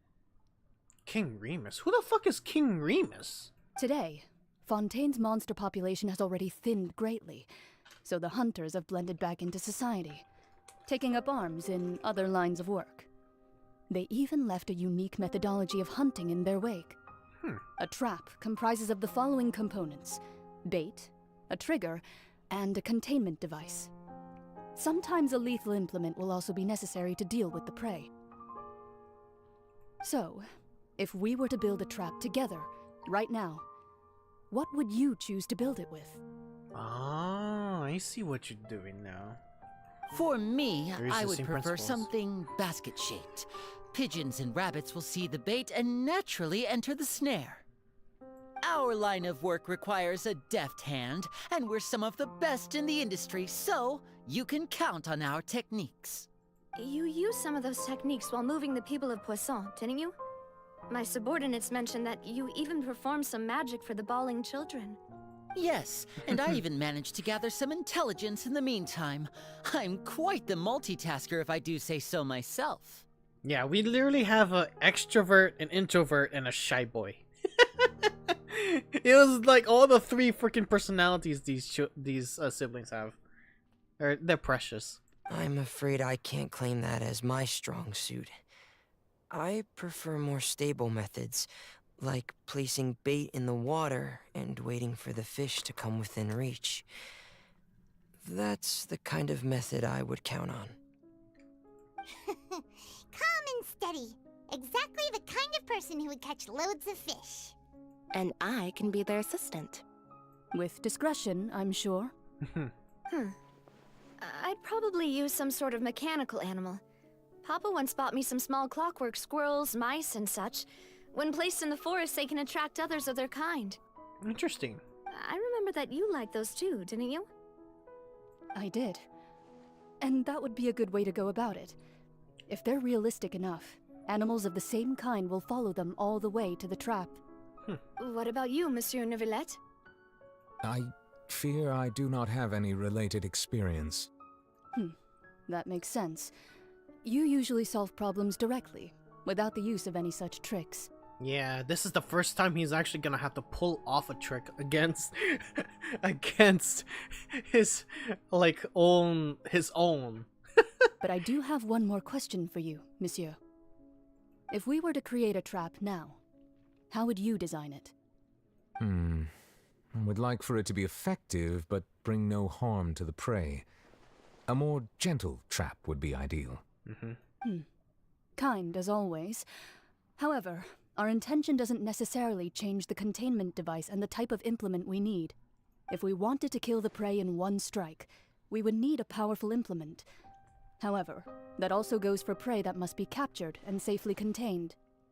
Wait, why's that? Only a hunter who's a true expert at subduing their prey can snare it without harming it.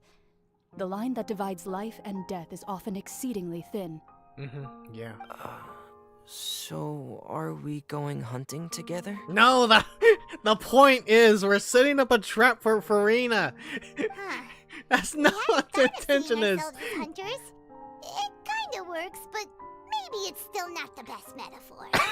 It's not, but it's something. If our means of capturing and dealing with our prey is to put them on trial, then the hunting metaphor is actually quite accurate. Yeah. But we shall require much more courage than any hunter to judge a god, a being whose seat is an exalted throne. That's right. Oh, so that's what's going on. Sounds very interesting. Now Lenny gets it. Lenny gets it, being the mastermind and all. Check, Clarence's hunting metaphor was just that, a metaphor.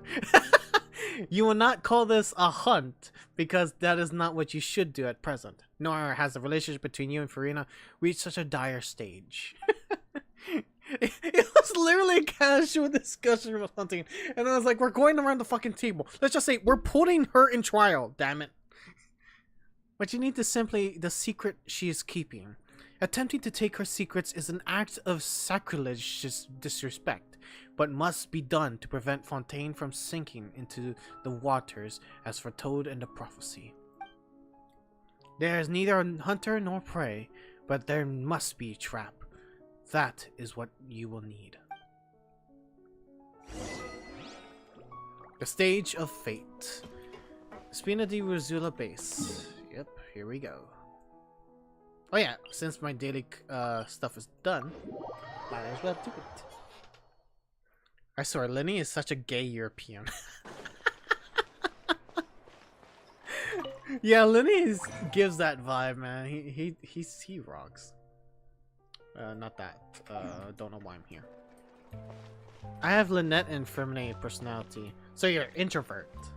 Add Astra.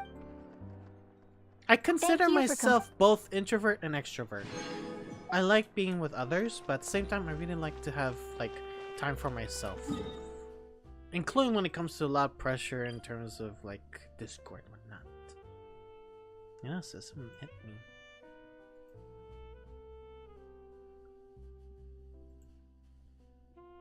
Oh, actually, hold on.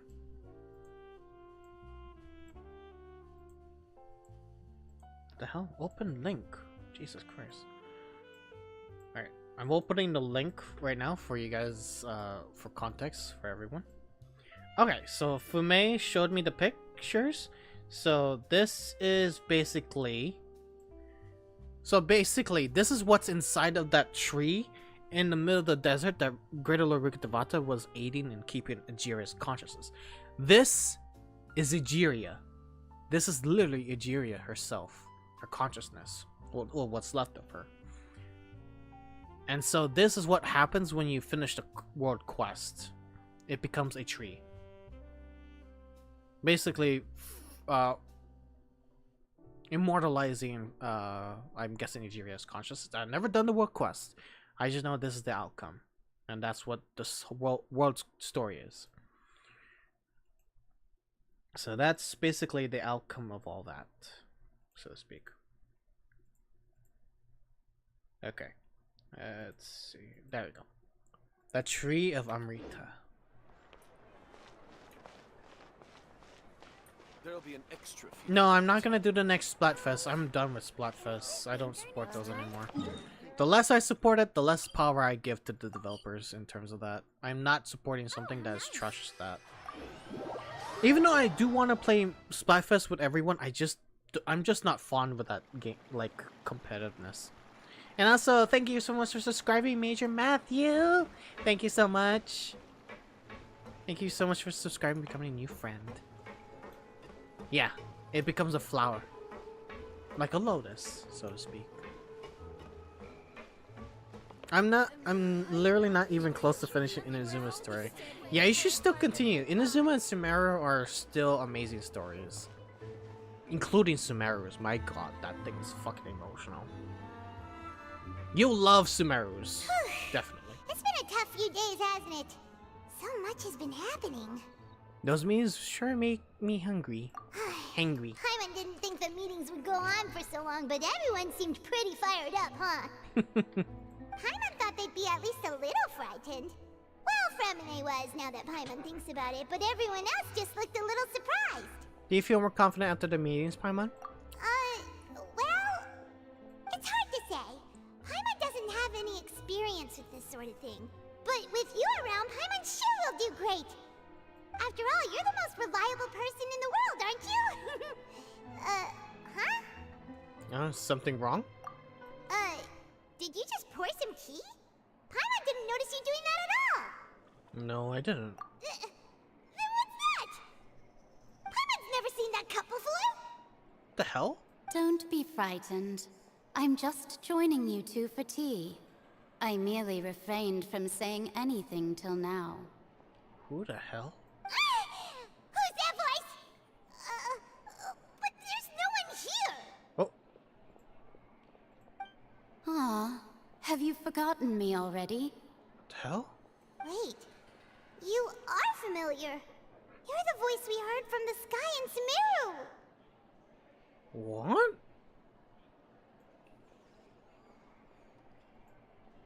Isn't that the same voice after we finish helping Wanderer? Wait, it's that voice? What the fuck? The voice from the sky, I fear that description is wrong. Though, not completely wrong. You're feeling lost now, just as you were feeling previously. I sensed that confusion and thus came to you. Guiding people is an irresistible hobby of mine, after all. Who are you, and what do you want with us?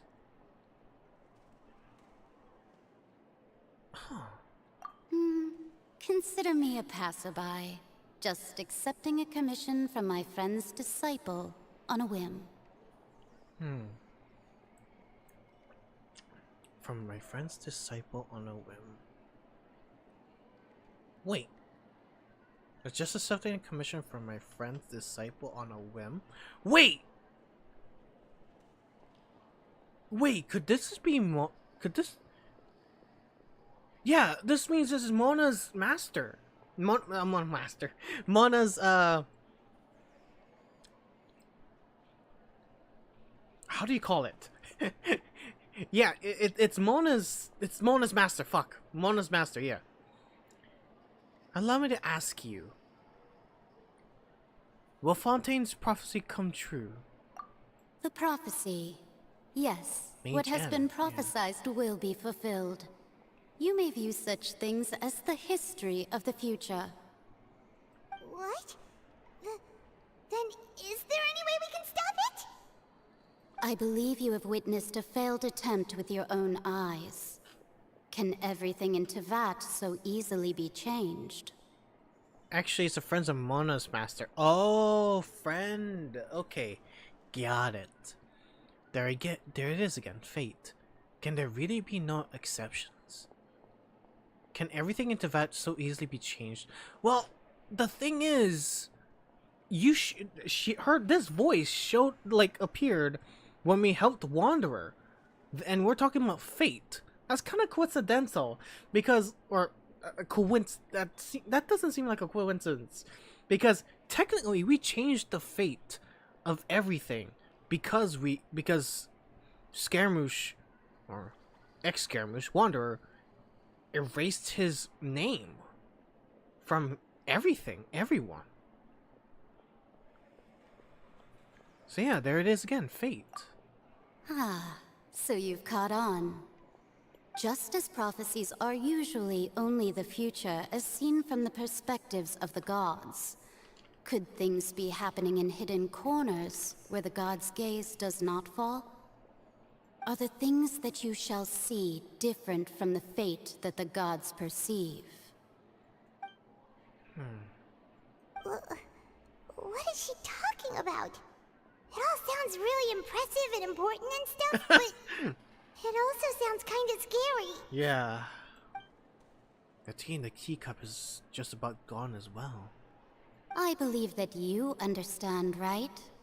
Some things are insignificant, but others you must reach out to change. Ultimately, fate shall serve as your only guide, no matter what will happen in Tevat's future. All you need to do is to play your part. This was good tea, by the way. Thank you for your hospitality. Well, that'll be all for today. The voice.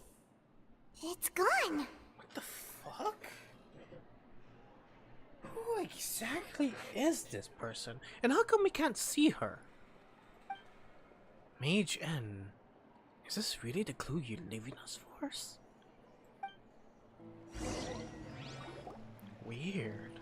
Unexpected news leads to complicated feelings. When you wake up, someone seems to be outside. What? I want to hear someone talking. Yeah, play my part. Alright, coming! You're getting more diligent, Paimon. Hey, it's you who's getting lazy, okay? Well, I see I've Oh, walked in on some Mona. lively banter. Mona! How's you been these past few days? Fine, just fine. I went to take part in that Steambird panel. It turned out to be more interesting than I expected. Not all Fontanians are pessimistic about this. One journalist mentioned that sitting around and waiting for the end to come would be wrong, and that they should make their own rescue preparations. I agreed, so we had a brief chat with her. Did she have pink hair by any chance? Yeah. Why, yes, it was Charlotte. Charlotte! I assume you've heard of her, no? That daredevil journalist? Hell yeah. I'm in full support of her view. Prophecies are very important, but how can people allow their lives to be commandeered by just a few words? That's right! Paimon's glad to hear something sensible for once. Ah, yes. About what we had discussed before. I did try, but I'm afraid I couldn't reach the old hag. I'll try again tonight, but I wouldn't get your hopes up. Actually, someone already came over. Huh? Yeah. The mysterious guest Mage N. Goodness gracious. Are you serious? I believe she came to pass a message to us. She said that even the god's gaze has blind spots. Pretty bold if you ask Paimon. Most people would believe the gods to be all-knowing, right? Well, knowing the heavenly principles, they seem like actual bastards. So, they might be just very... What's it called? They're very egotistical in their godly power that they just don't see everything. They're too blind in their power, I would say. The Hexen Circle members are certainly anything but ordinary. As for the mage named N, the old hag has mentioned her a few times. She said that N's sense of direction is incredible, and that she loves guiding those who are lost. But I've never met her, and if she were still alive, she'd be...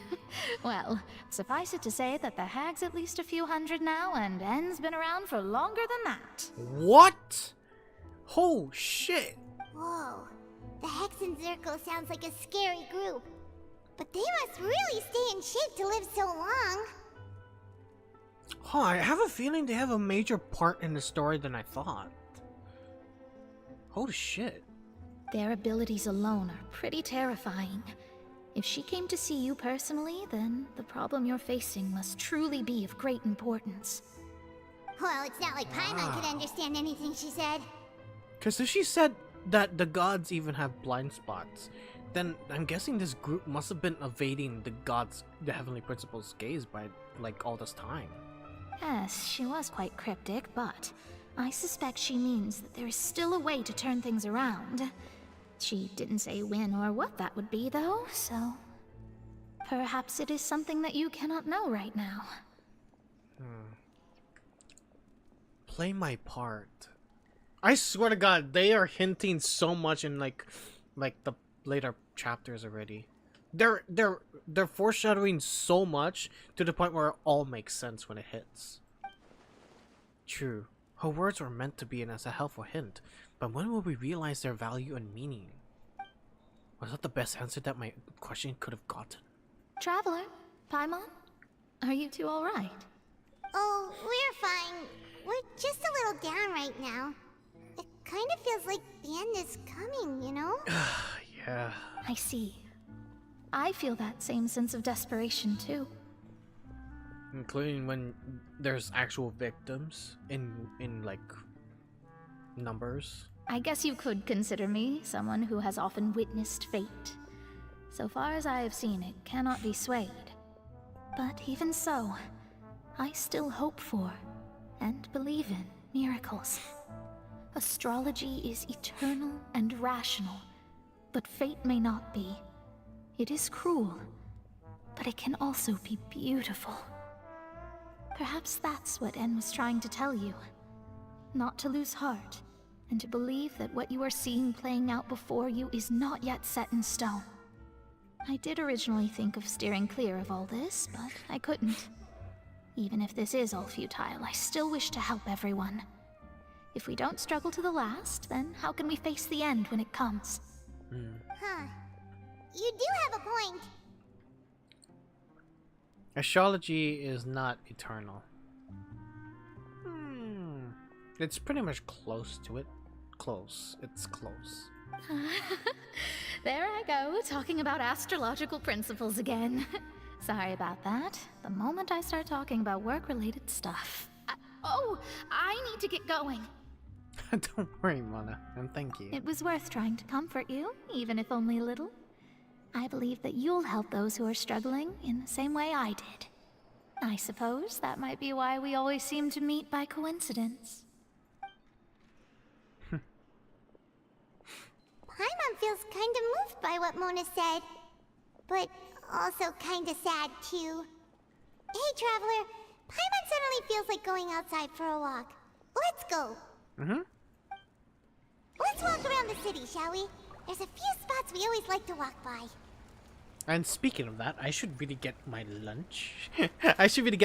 We're heading close to the final part and whatnot, since the trap has been discussed and whatnot. Okay, look, last comment. Yeah, she was mentioned in 3.5 in the Windbloom Festival, so she's been around and known. Except you. Yeah, I didn't take part in the event, sadly. The Windbloom Festival, right? Which one was that? I forgot. See? Anyways, I'll be right back.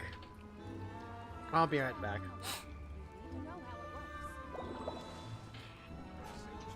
to get my lunch.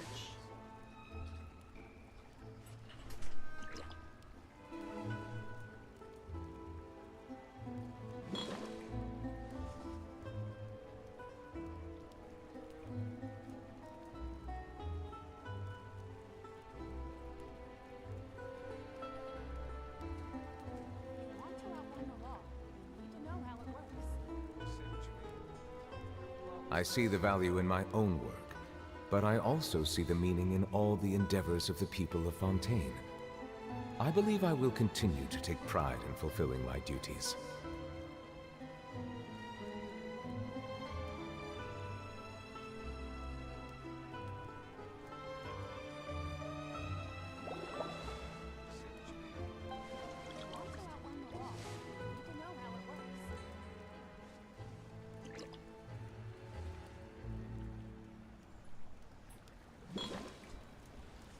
Alright. It'll take about 7 minutes, but in the meantime, I want to talk with you guys. Alright. Windbloom. Yeah, I need to do some research. What is Windbloom? Melusines. Oh, he was going to talk about Melusines again! Jesus Christ. Windbloom. I need to remember what this Windbloom festival was. Oh, yes, it was a festival that was happening with Barbados. That's right.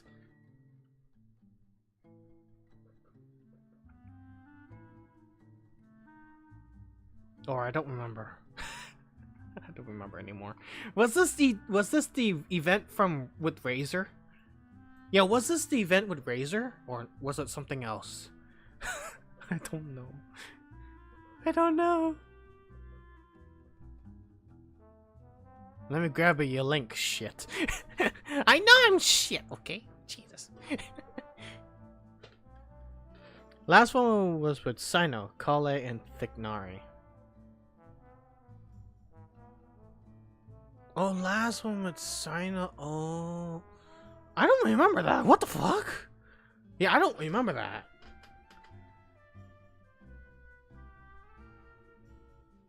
Yeah, I don't remember that.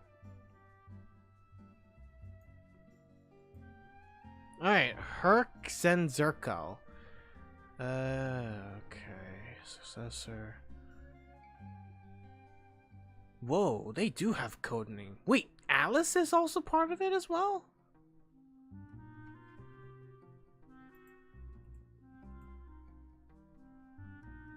Wait, yeah, Alice is part of the Herzenzurko as well? Hexenzurko? Wow.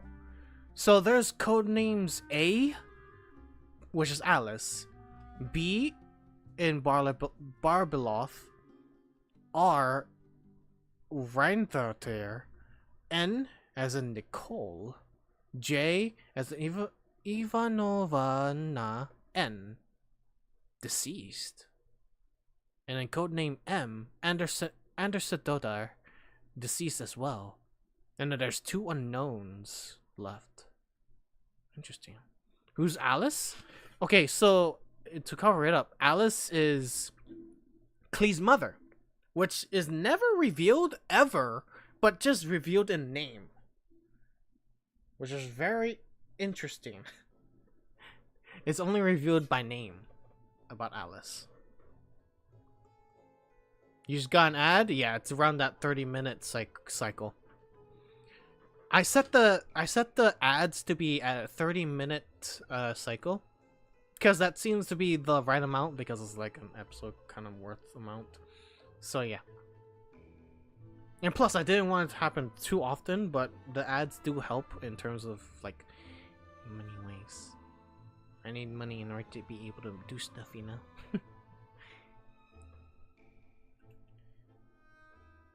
Huh. I should only be Windbloom. Okay. Alice's words on N?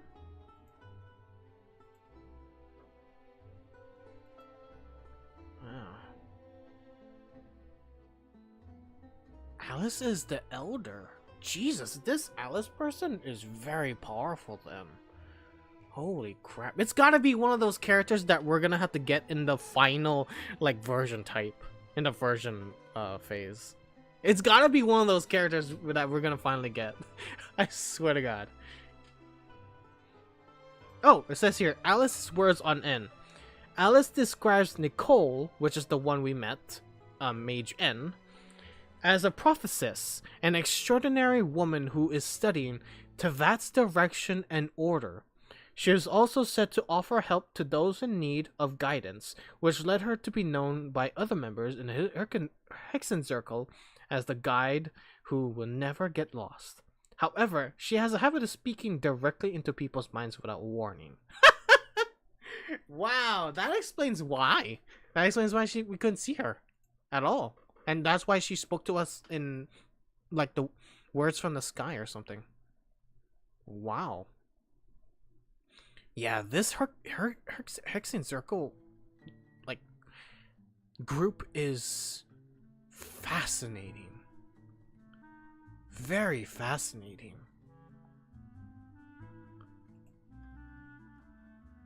Holy shit. And this is the only time I've ever heard of this group.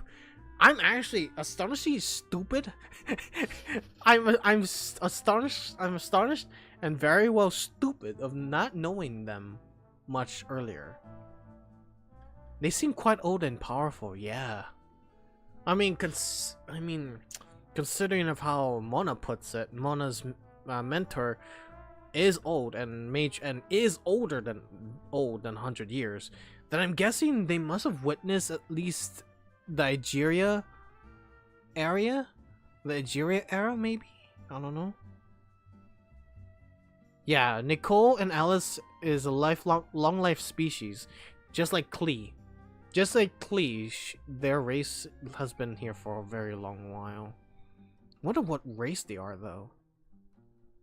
That race was never mentioned, though, right? It's close to something elvish.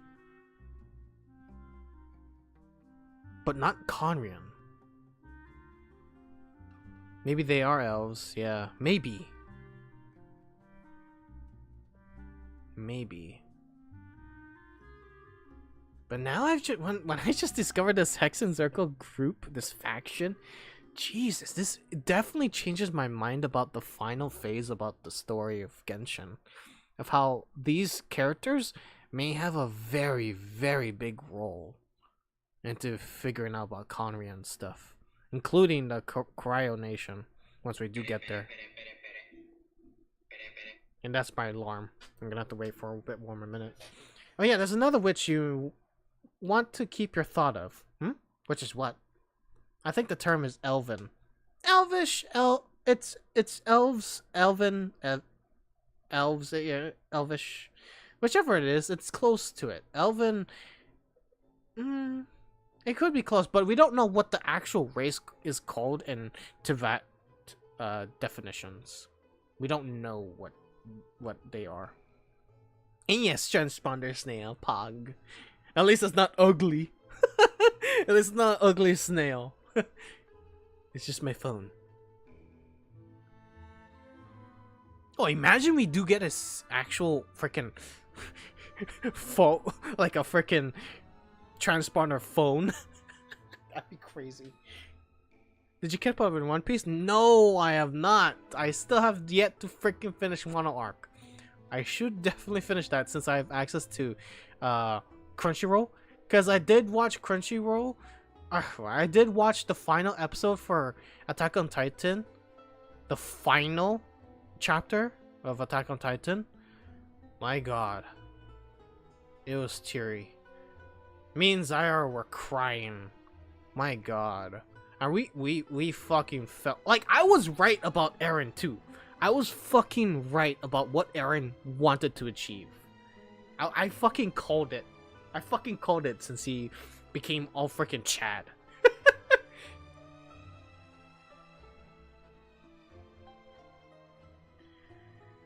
Maybe Hoya will make some name, like a Wyverian. Yeah, Wyverian is the monster hunter term of the Elvish Draconic race, which is a nice name. But I want to know what the Hoyo will do with that race, because it's in so many people's questions and whatnot. Anyways, I should get my lunch and then we'll continue on with the story while I eat. Alright, I'll be right back.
finally got my lunch and we can continue on with the story. Alright, playing Honkai Impact? Nice, I should really play that game.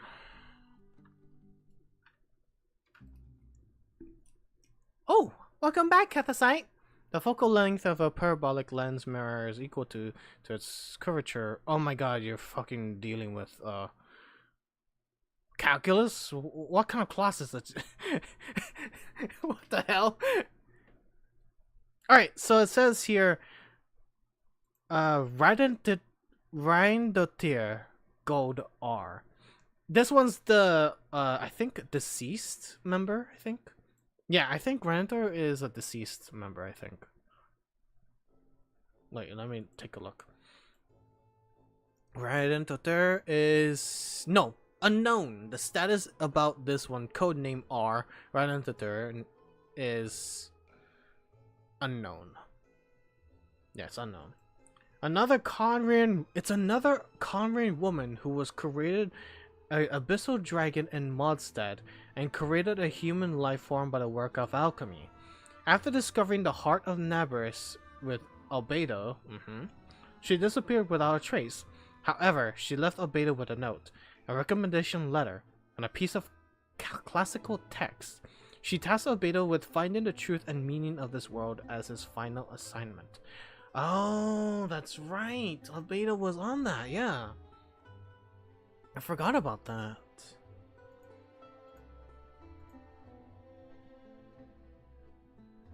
I forgot about Albedo's role and like him discovering what was going on in the Dragon Spire.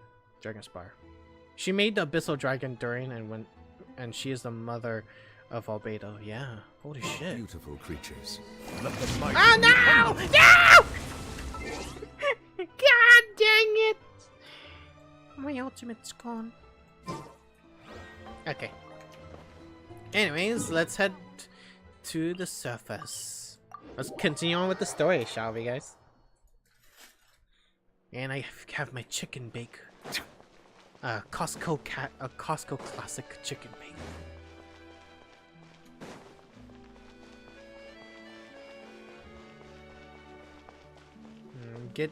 Go to the newsstand. Newsstand. Here we go. Huh? Our names are written in this newspaper. What's going on? Maybe we're famous? What the hell? Let Paimon see! What's going on?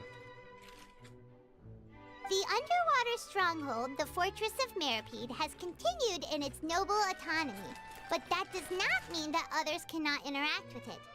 My recent attempts to enter the fortress bore little fruit. Huh. Guess Charlotte still hasn't given up on that. Oh yeah, that's right. Risley didn't give her an interview. Thus, did an Outlander friend become the focus of this report? A blonde adventurer with their white fairy, legends trailing in their wake. It is said that this mysterious traveler once visited the underwater fortress.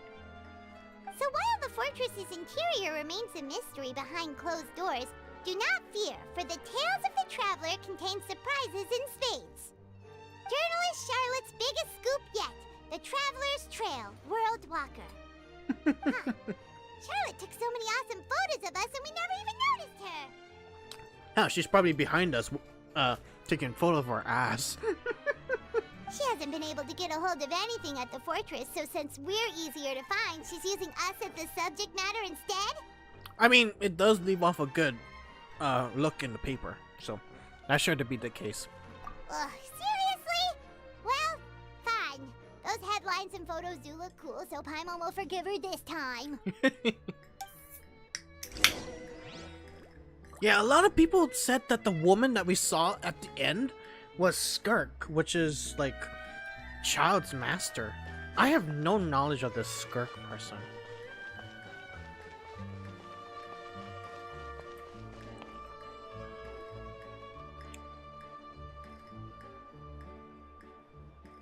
We're here! Paimon's hungry. Should we go in and get something to eat? Oh, you guys are making me hungry. Thank God I have my food.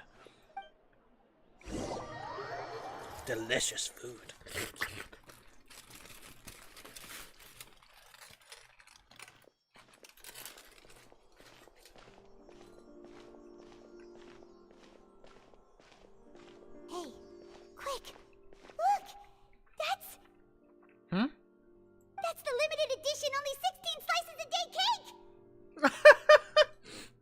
hasn't sold out already? For the day? It was so delicious the last time we tried it. Despite the tense situation we were in, let's give it another go. I'm sure it'll be great. We can't let anyone go ahead of us. One slice of cake, please. Oh! Someone showed up after all. Go, go, go, go, go. Oh, wait, you're the one from the Palais Mermonia. Oh, are you here to buy cake Celine. too? It seems Monsieur Nervalette was right. You really can eat. Wait, did he really say something like that? That's right. Even he has his own preferences when it comes to food. As for me, I love the cake and coffee here. Yes. Do you come here often? Usually every day. God, this is the reason why I don't have auto. Every day? It's part of my daily schedule, apart from work. I shall have my cake and coffee. Then what if someone told you one day that this place would be closing soon, and you wouldn't get to eat cake here anymore? What would you think? But why would it close? Well, Paimon doesn't know either, but maybe the waters will rise tomorrow. You know, like in the prophecy. Oh, Paimon, she's still scared. Oh, the prophecy. To be honest, I haven't paid much attention to that. No, still, even if there'd be no more cake tomorrow, that wouldn't keep me from having some today.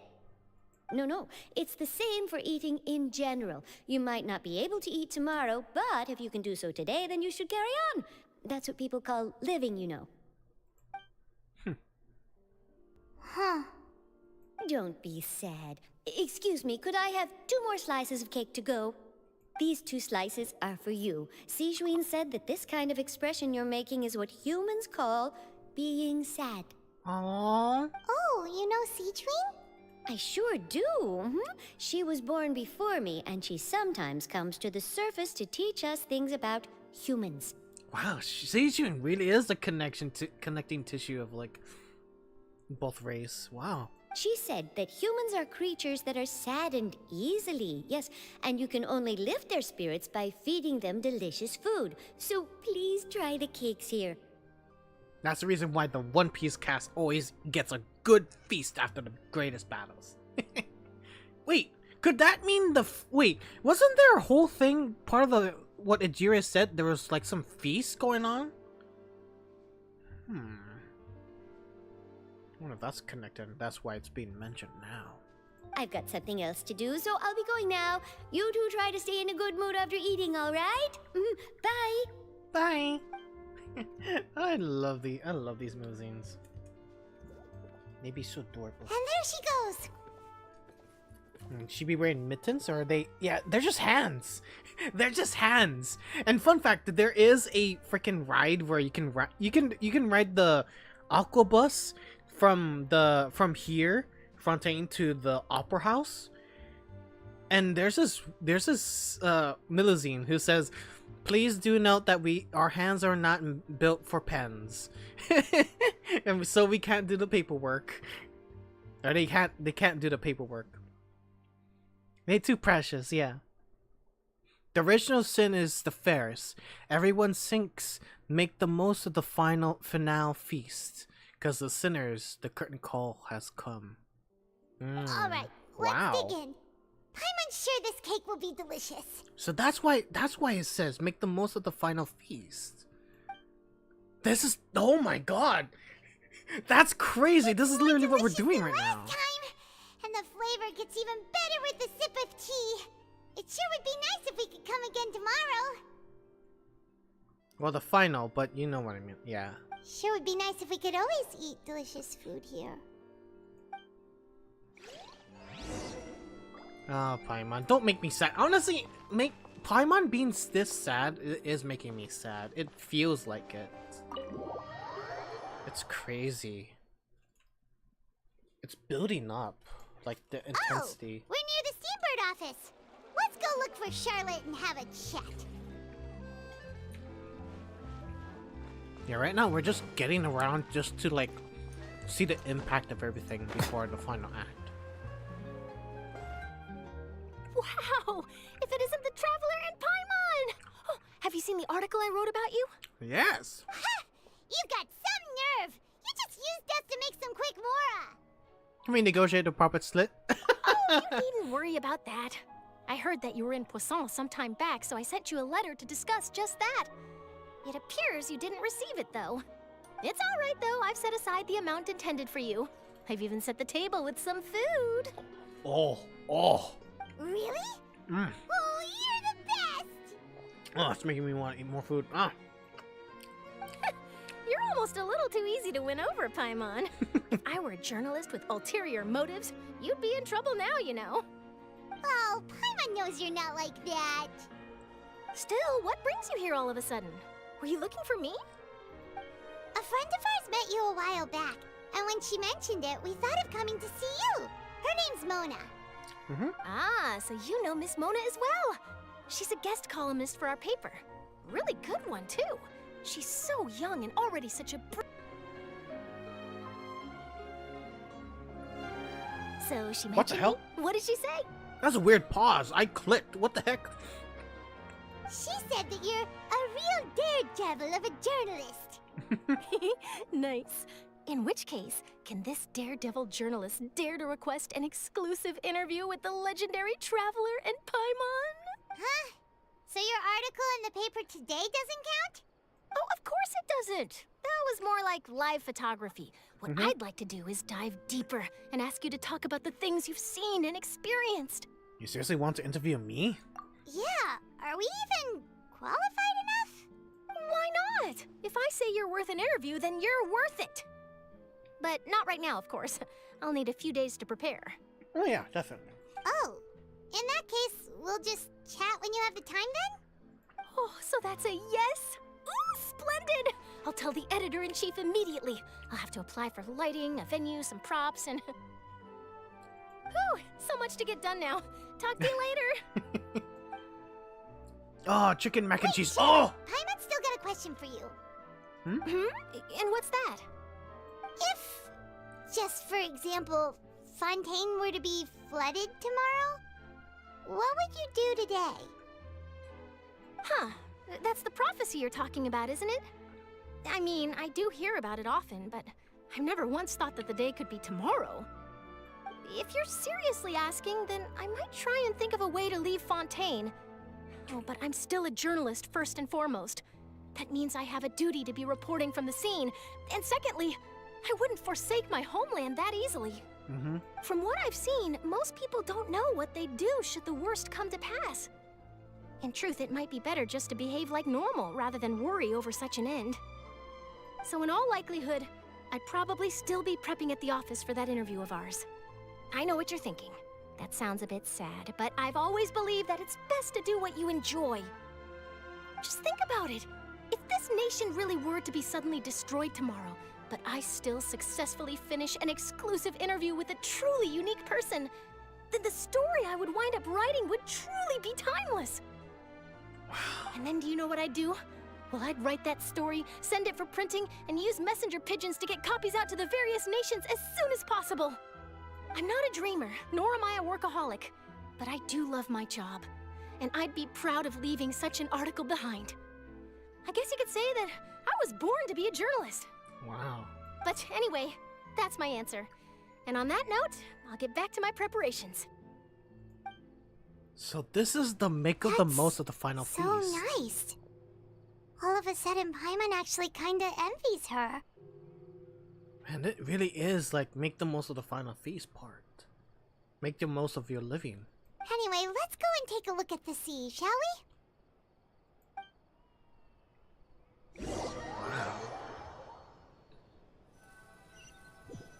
We sure are getting more deeper. The sea breeze and scenery can be a pretty soothing combo, huh? Paimon's been thinking. Yes? If it wasn't Fontaine, but all of Tevat that would be destroyed tomorrow, where would we go and what would we do? That is true. Since we've been going around. Holy shit, yeah. Since we've been going around, what do we do? No, Paimon should ask, if you could choose, what would you like to do? If I would choose, huh? It's just like Charlotte said. Suddenly trying to consider what to do is pointless. We've always been moving to the next destination, so we haven't spent much time thinking about these kinds of things. We didn't have to either, with us always being on the road and whatnot.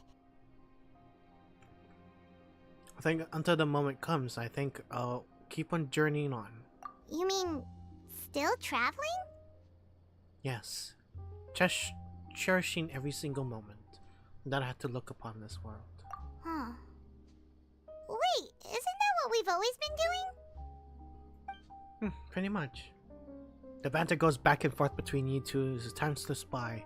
As night falls, you return to your accommodations and end this busy day. The next few days are just as calm. Charlotte comes to find you and conducts the interview at Spina di Risula's safe house at the Fleuve Centre. Wow, it really takes us several days to make the plan so solid, huh? Wow. Navia, having finished her business with Poisson, even drops by to take a photo with you two as well. All goes well.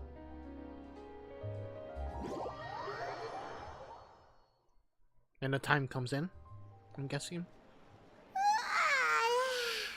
Feels like you'll grow mold if you stay here long enough. But it's still better than the Fortress of Meropide, that's for sure. It's not only damp there, but salty too. Ah, so the two of you are still here. Wonderful. Oh, you're from the Palais Mermonia, aren't you? Yes, I'm Isadora. Monsieur Nervillet sent me to look for you two before. I heard that afterward you went to the Fortress of Meropide. So are you under the impression that we might be wanted criminals? Not at all. I'm well aware that you're friends of his. Actually, I'm here to pass along a message from him. Did something happen? Yes, inside the Opera House. The Maréchaussée Phantom has declared the incident a small-scale riot. What? A riot? A riot? Well, that said, I don't personally think it was that serious. Lady Furina was watching a performance at the Opera House, and while she was resting during an intermission, some other audience members suddenly started harassing her. What? Loudly accusing her of doing nothing about the prophecy crisis. And before she could respond, others started to join in. What the hell? The crowd continued to grow, and protests against the Hydro Archon started to break out. So people have started to put the blame on Furina. Guess they finally found an outlet for the pressure they've been under due to the prophecy. I agree. People will naturally rely on gods, as is customary. But the moment people feel threatened, gods are also the first to be blamed. So what happened after that? Is Furina okay? Seeing that the situation was spiraling out of control and that further argument was pointless, she claimed that she'd gotten tired of this and left in a hurry. The Maréchaussée Phantom had their hands full maintaining order and did not catch where Lady Furina had gone. Only when things had stabilized did we realize that she had gone missing. She went missing? So, you mean she's still missing? That's right. The Maréchaussée has dispatched many people to search for her, but we don't have any leads yet. Poor girl. That said, I don't think there's much to worry about. She is a god after all. Even if she were to fall into the hands of rioters, what could ordinary people do to her? But still... Good. Monsieur Nervillet sent me to tell you about the situation, but he didn't say anything else. Don't worry, this is more than enough to go on. Thanks for keeping us informed. I think we should just try find her. Ah, is that so? Well, alright then. In that case, you two take care. I'll be heading back to the Palais now. Well, You're playing sounds like we should hurry over to Poisson then. You sure caught on quickly. If we know Furina, she won't try to fix things in this situation. Instead, she'll look for a place to wait out the heat. Wait! Was this in the plan? Wait, was this in the plan this whole time? That they asked people to put pressure on her? And, as we also know, she may be loud and dramatic, but she doesn't have a heart of stone.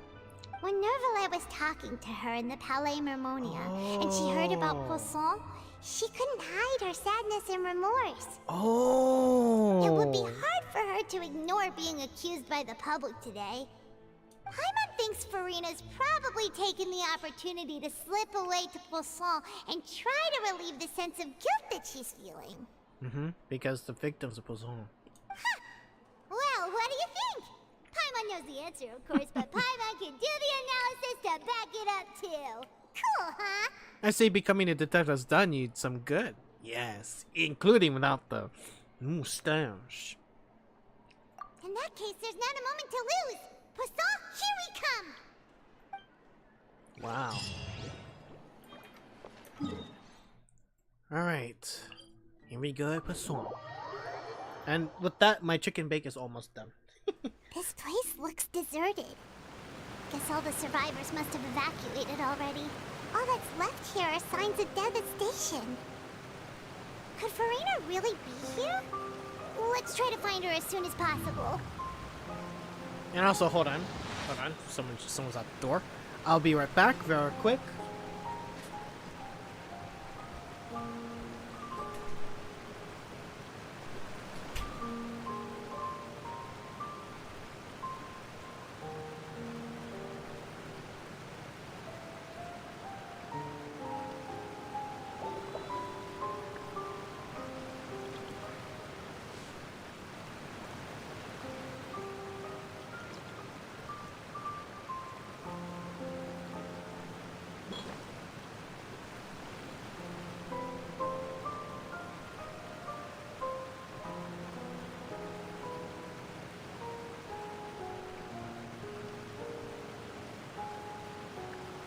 Water comes in many flavors to the discerning palate.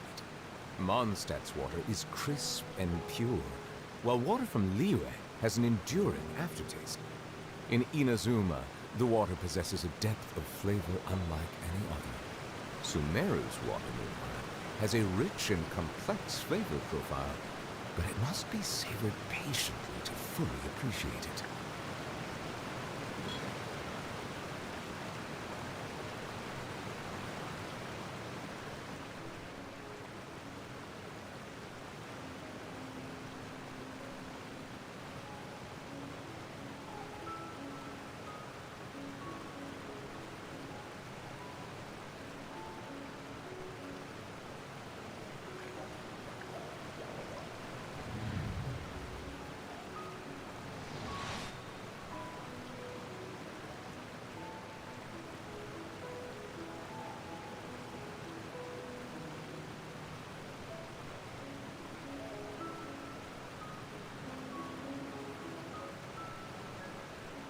Melusines are beautiful creatures. They are the pride of Fontaine. Be sure to be friendly and cause them no harm.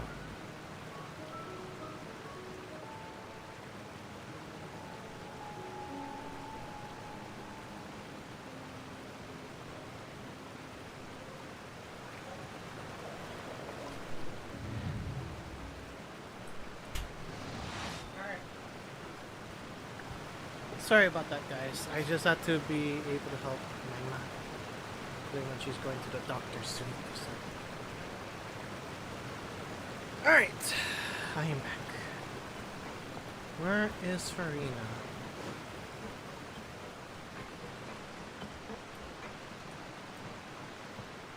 Oh, there she is. Whoa.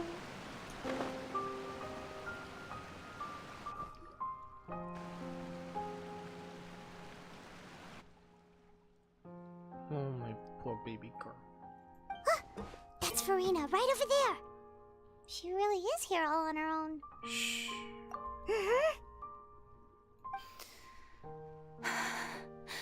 Should I just give up? This is all meaningless. What was meant to happen did happen after all. Everyone's dead. I'm sorry. I am so sorry. Oh my god. Give up, Furina. There's no point in holding out.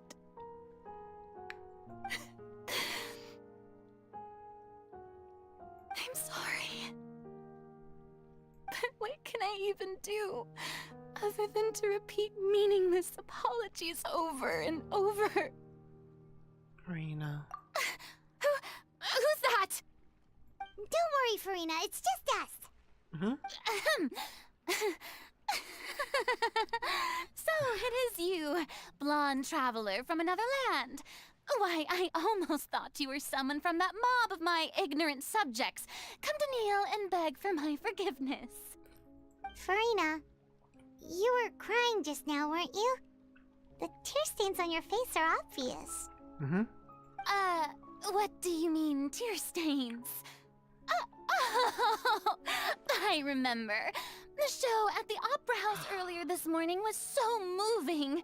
I'm still trying to process it. Who did that uncivilized rabble think they were, disturbing my enjoyment of the arts? They even dare to tout their Archon. I must teach them a lesson. I can just imagine their twisted and frustrated faces once they realize that I'm nowhere to be found. Oh, and I'm sure Nouvellette and those people from the Maréchal Phantom are freaking out right next to them, too. Stop trying to act tough, Furina. You're actually beyond devastated right now, aren't you? Of course not. Hey, there she is! The Hydro Archon's over there! Oh, crap. Quick, after her! Who the fuck are you? Wanna fight? Furina, those people seem to be after you. They are? They're just some rabid fans who want to cut the line because they haven't been able to meet me in person, aren't they? That's against the rules. I can't let them get their way. Furina just ran off! Quick, we have to catch up with her!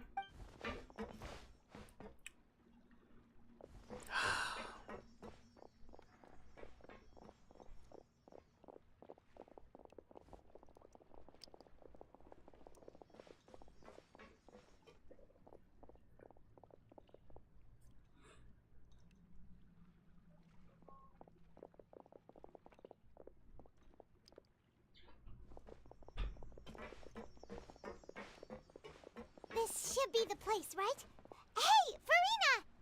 There's a good hiding spot over here. Quick, come to Paimon before the rest of them catch up to you. What is this place? Hurry, they're almost here! Huh? Fine. I suppose haste is warranted. Lead the way.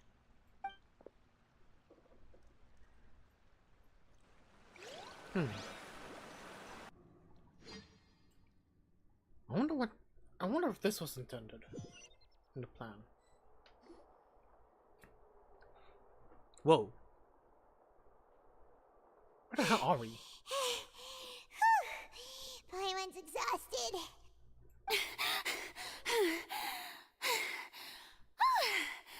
I'm so tired. I totally thought they had caught me. No, I mean, I merely gave in to the sheer enthusiasm they displayed. This place is not what I'd call soundproof. You may want to lower your voice to stay hidden. You're right. Yeah. Yep, that's a good girl. Uh-oh. What's happening? The ground's shaking. Is it an earthquake? Another disaster struck, I suspect. Yeah, a quake of this kind preceded the flooding in Poisson, didn't it? It can't be. It's happening again. Well, there's no need to worry too much about that. Nouvellette's made some emergency plans, so the evacuation should go a lot smoother this time. Yeah, I hope you're right. But the people of Poisson, they've already... Has Furina finally reached her limit? Now that she's talking about her actual feelings, she's starting to look far less stiff, yeah. Talk amongst yourselves as Furina slowly calms down. It's true. I've been investigating the prophecy for hundreds of years. Hundreds of years? I once had informants all over Tevat, searching for clues and feeding information back to me. I've tried all kinds of ways too to hold back the sea. Anything to keep the coastline from advancing. But all my efforts proved to be futile in the end. Really, the truth has been clear to me for a very long time. Oh, shit. We cannot make an enemy of the divine. No matter what we do, the will of the heavenly principles will have its way, and the prophecy shall be fulfilled. But even then, you still haven't given up, right? Give up. I do love the sound of that phrase. It would mean finally coming to terms with fate, but also for me to finally be free. But that would mean that all hope would disappear. Indeed. I've thought about giving up so many times, especially after we almost lost Poisson. Fate is really unreasonable, isn't it? It has no heart and obeys no rules. The prophecy has only just started to come true, and so many people have already lost their lives. But just now, it all became clear to me. I still don't have the right to come to terms with fate on behalf of everyone else. As long as the final moment hasn't come, it's still not too late. Don't worry. I will keep hope alive for everyone until the very end. Well, that's enough for now. I got the impulse to play the stricken maiden, but honestly, considering my rank and station, that wasn't a good fit at all. Don't take any of what I just said seriously. How could I possibly let Fontaine fall to the whims of trivial prophecy? Come on! Paimon could have sworn you were actually being honest just now. We're running out of time. We can't just go back to square one like this. I have to get more information out of her. Furina, you might not have to shoulder this burden alone. Although I don't know what you might be keeping from everyone. Your people are more than willing to share your burden with you. Share my burden. That's impossible. It was fated right from the start that this would be my duty alone. But even if your burden doesn't need to be shared, you can still choose to confide it in someone. Just share it with me. I'm what you'd call a witness. A witness? Yes. I've heard that you came to Tevat from beyond the stars, yes. In other words, you never belonged here. Mm-hmm. And henceforth, the heavenly principles fuck me around, and I will fuck them back. Literally, I will. If anything, if all the gods have gnosis, we are the pawn gnosis. We are pawn. We will be the pawn that will strike those heavenly fiends down. We will fuck them up. We will fuck them up real bad. Fuck those heavenly principles. And if Tevat is, in its entirety, a show on a stage, then you're just a spectator, aren't you? If that's the case... Mm-hmm. There's no time left. Please, Furina, please spit it out.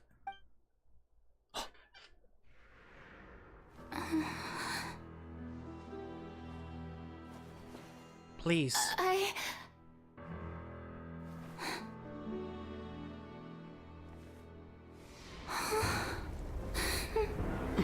Oh no, no, no, no, no, no, no. What the hell?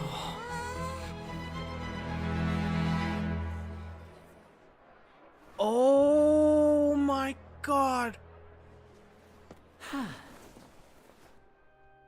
Holy shit. So that wasn't an earthquake, it was... Ladies and gentlemen, this concludes my opening performance. Now, without further ado, we may proceed to the trial of our god. Oh boy. She was about to spit it out, guys! She was about to spit it out! So this is what it is. Yes, you deserve praise for the effort you took to raise the dramatic stakes.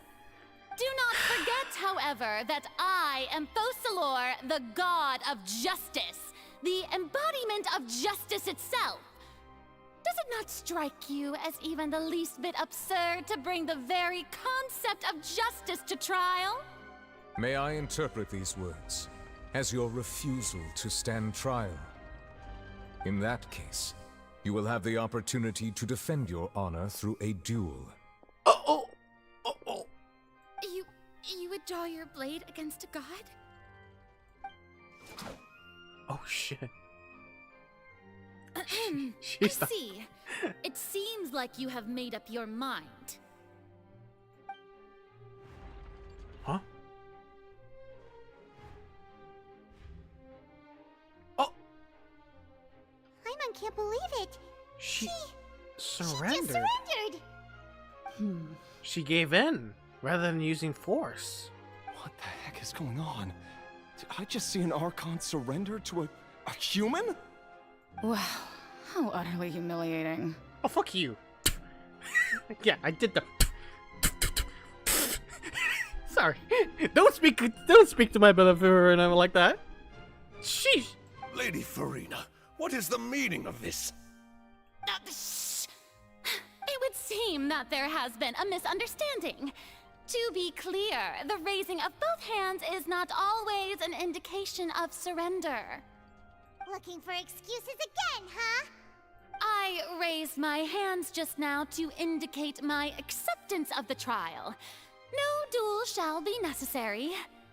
I will admit that I've been running away for a long time. I'm sorry, everyone. I was unable to protect the people of Poisson. It is my duty to stand trial for my crimes. You are not the only ones to be disappointed in me. I, too, am exceedingly disappointed in myself. But now, it is time for the Hydro Archon to show you her courage and resolve. And yes, I still haven't claimed that thing. just saying it, just saying it. I, Furina, will use this trial to show the world the true meaning of justice! This time, I will protect you. Applaud and rejoice! One of the most outrageous and fantastical arcs known to the opera epiclese is now unfolding before your eyes. Mark my words, this shall be one of the most exhilarating and brilliant shows ever to grace the stage of Fontaine! The trial of the Hydro Archon, Focalor, will now begin! Woohoo!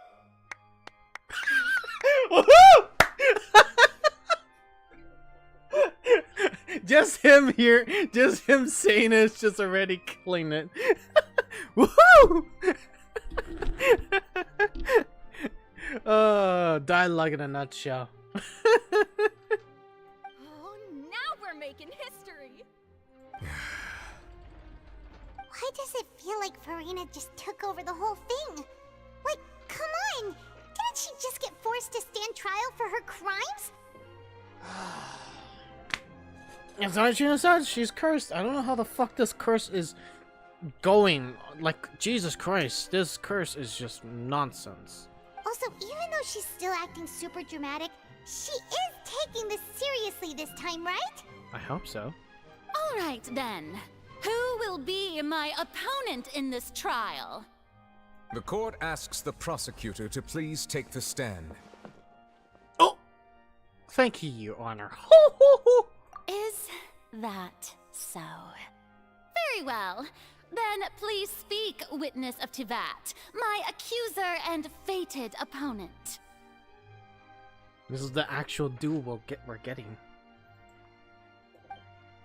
We were so close to getting her to tell us the truth, and it still turned out like this in the end. It's okay.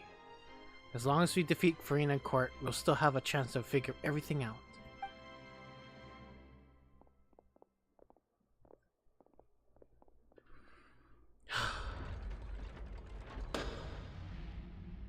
Also, please allow me to ask, as a final question before the trial begins. Just how much work did you do to force me onto this stage? Well, we did do a lot of prep after the meeting that day. I can go over the tasks assigned to the Spina di Rosula, since they were rather straightforward and easy. Even Charlotte's here too, damn. Navia, the president of the Spina di Rosula. Most of the people who participated in the disturbance this morning were my subordinates. Ah, yep. They changed into plain clothes and came to the Opera House as regular audience members, waiting for the perfect opportunity to incite insurrection against you. The people's resentment against their Archon has been building as more and more of the prophecy is fulfilled. A spark was all we needed to turn smoldering anger into a flame. Moreover, according to our understanding and analysis of you, when something like that occurred, you would likely flee the scene and head to Poisson by yourself. So, we arranged for a second group to lie in wait there. Basically, that was the bait. Poisson was the bait.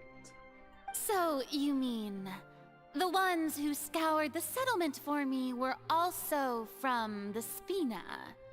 And their goal was to force you to step into the giant magic box so you may personally participate in the greatest magic performance in all of Fontanian history. So I was right. Them going into that box was the plan.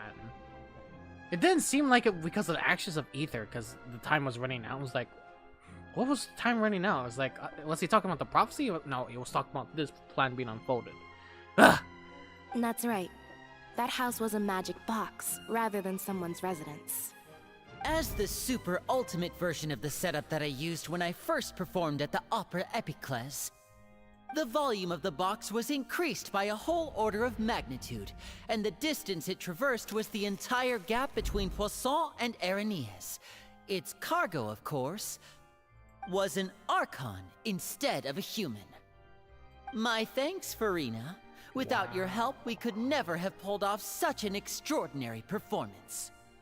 So we started the French Revolution, yes! We started the French Revolution, it's gonna end with as the French Revolution.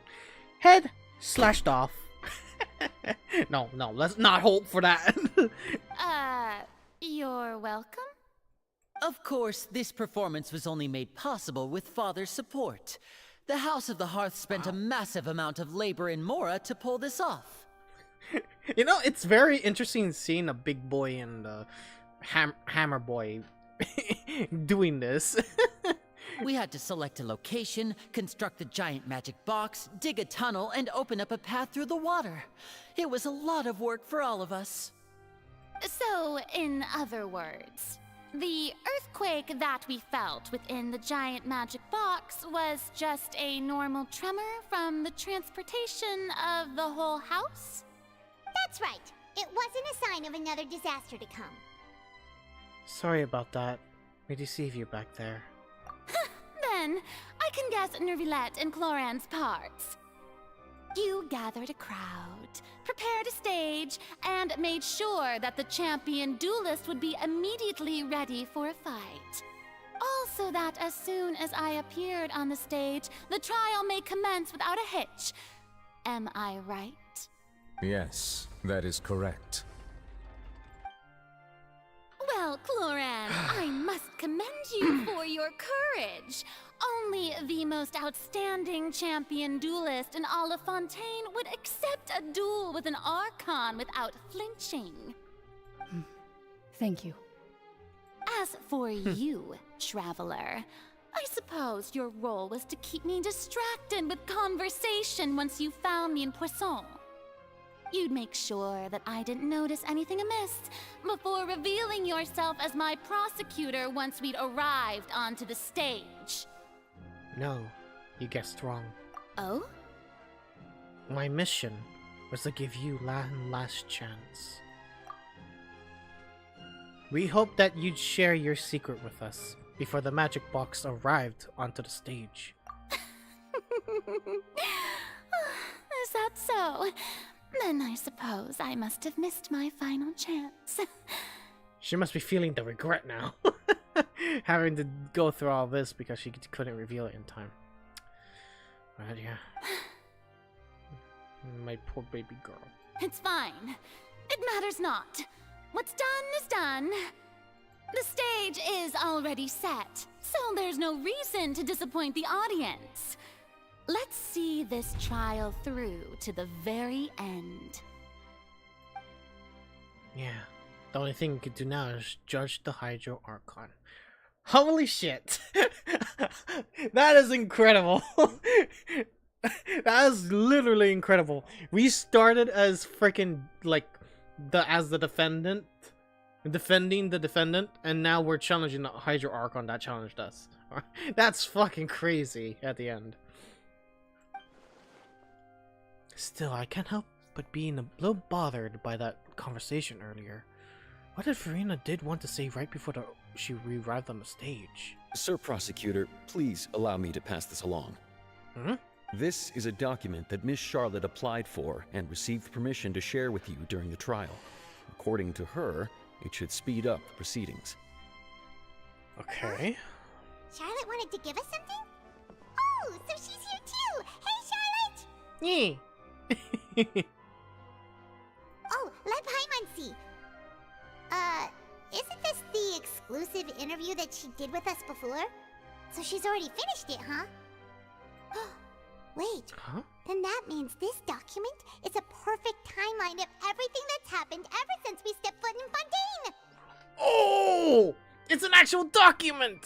So in other words, we can refer to this anthology of evidence every time we want to use something from our journey as evidence for an argument! Yeah, it's the purest evidence. Holy shit! I never thought I would be using it this way. Wow, that interview was worth it! Let's quickly confirm the information in it. Just think of it as a refresher, alright? You defeated the Hydro Archon in the very first duel you took part in at the Opera House. That's one for the history books, alright? Holy shit! Yeah, it literally is everything! I didn't think that you'd wind up getting to the bottom of the case I'd been following all this time. I guess you could also see this as a happy coincidence. And child's conviction. This is the first time Monsieur Nervillette had a difference of opinion with the Oratrice. Even the Hydro Archon can't figure it out. Yeah, yeah. The Hoyo has been studying Ace Attorney, man. they've been studying laws and everything. A Fatui Harbinger. She's an extraordinary person. Her instinct must mean something. Yeah, that's meeting the knave. Fortress of Meropide. The intrusion of Primordial Sea into the Fortress of Meropide. The Fortress of Meropide was almost destroyed in a single day. That I didn't witness that scene personally will always be a source of professional regret, I think. The whale in the dream. According to Monsieur Nervillette, both Child and that whale should have been in the Primordial Sea at that time. And in the ruins is Navia fallen into the seawater. I nearly lost my awesome friend Navia. To be honest, that still gives me shivers. Navia falling into the seawater while exploring the... Yeah, we already gone through that. And then tea time with N. The words of someone as extraordinary as a witch can probably only be truly understood when something surreal happens to you. N communicated with you, connecting your consciousness. She believed the prophecy will certainly happen, but you needn't give up all hope.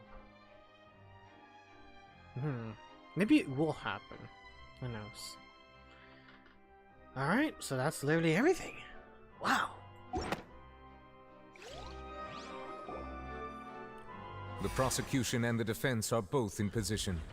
The trial shall now begin. Oh, come on, Nervillette. There's no need to repeat all the unimportant legalese. Just fast forward to the part where the prosecution lays out my offenses.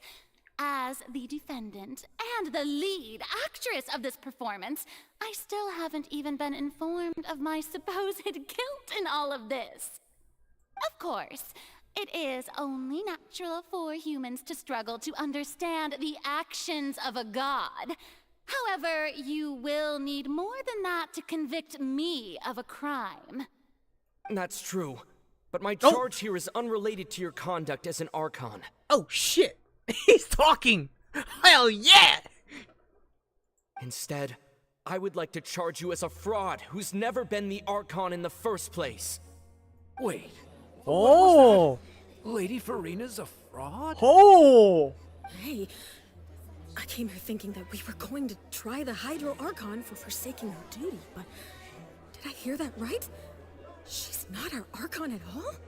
Yeah. Charge accepted. That's a fucking plot twist. I didn't think that would be the case. Shit. Lady Furina, do you plead guilty to the charge?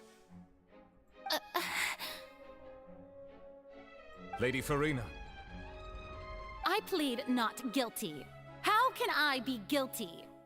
There is no way that I, Focalor, otherwise known as Furina de Fontaine, a member of the Seven and the Regina of all waters, kindreds, peoples, and laws of Fontaine, could be anything other than your true Archon. Wow. Yeah. Even though Lady Furina can be rather eccentric, isn't it going too far to doubt her very identity? Yeah, I've never questioned her identity either. Sure, Lady Furina can be super irresponsible, but what grounds does that prosecutor have to make such a huge claim? Yeah, that's why I didn't think it would happen. Not being a real Hydra Archon, such an accusing twist. Yeah, it's such an accusing twist. Like, holy shit. We have never made an accusation ever for, like, the other Archons. We just knew right off the bat and something was off and whatnot, but we've never actually doubted an identity of someone's form, of an Archon's form. She's technically the Archon, but she's not the Archon. There's something wrong with her. Yes, my autoplay is off because I don't like how it has, like, yeah. You guys say the autoplay is off? Yes, I know the autoplay is off. But at certain times, you guys see dialogues play, and then there's a pause. And then there's a longer pause. And then it goes to the next dialogue. It's like, what the fuck? I might as well do it myself, you know? So fuck it. I have cause to believe that common sense will prevail in this case. Many of the members of the audience have known me as the Hydro Archon ever since they were born. There would be no fooling their memory. See? Even the Oratrice has decided to show me its favor. Are you sure you want to commit to a charge that will never be upheld? If you wish to drop the case, I can promise you as the God of Justice that you will not have to face trial for making a false accusation. We will treat everything that's happened as a dramatic spectacle and move on with our lives. What do you say to that? Huh. An argument with near impossible odds, huh? We have to not only refute Furina's claims, but also overturn the long-held beliefs of the people. The people only see you as their Archon, because that's their long-held belief. Yes. Well, I tried to give you the chance to surrender. If you must persist, then let me ask. If you believe I'm not the Archon, then what manner of being do you think I am? And if I was not the Archon, then how did I manage to live for over 500 years? I got to think carefully.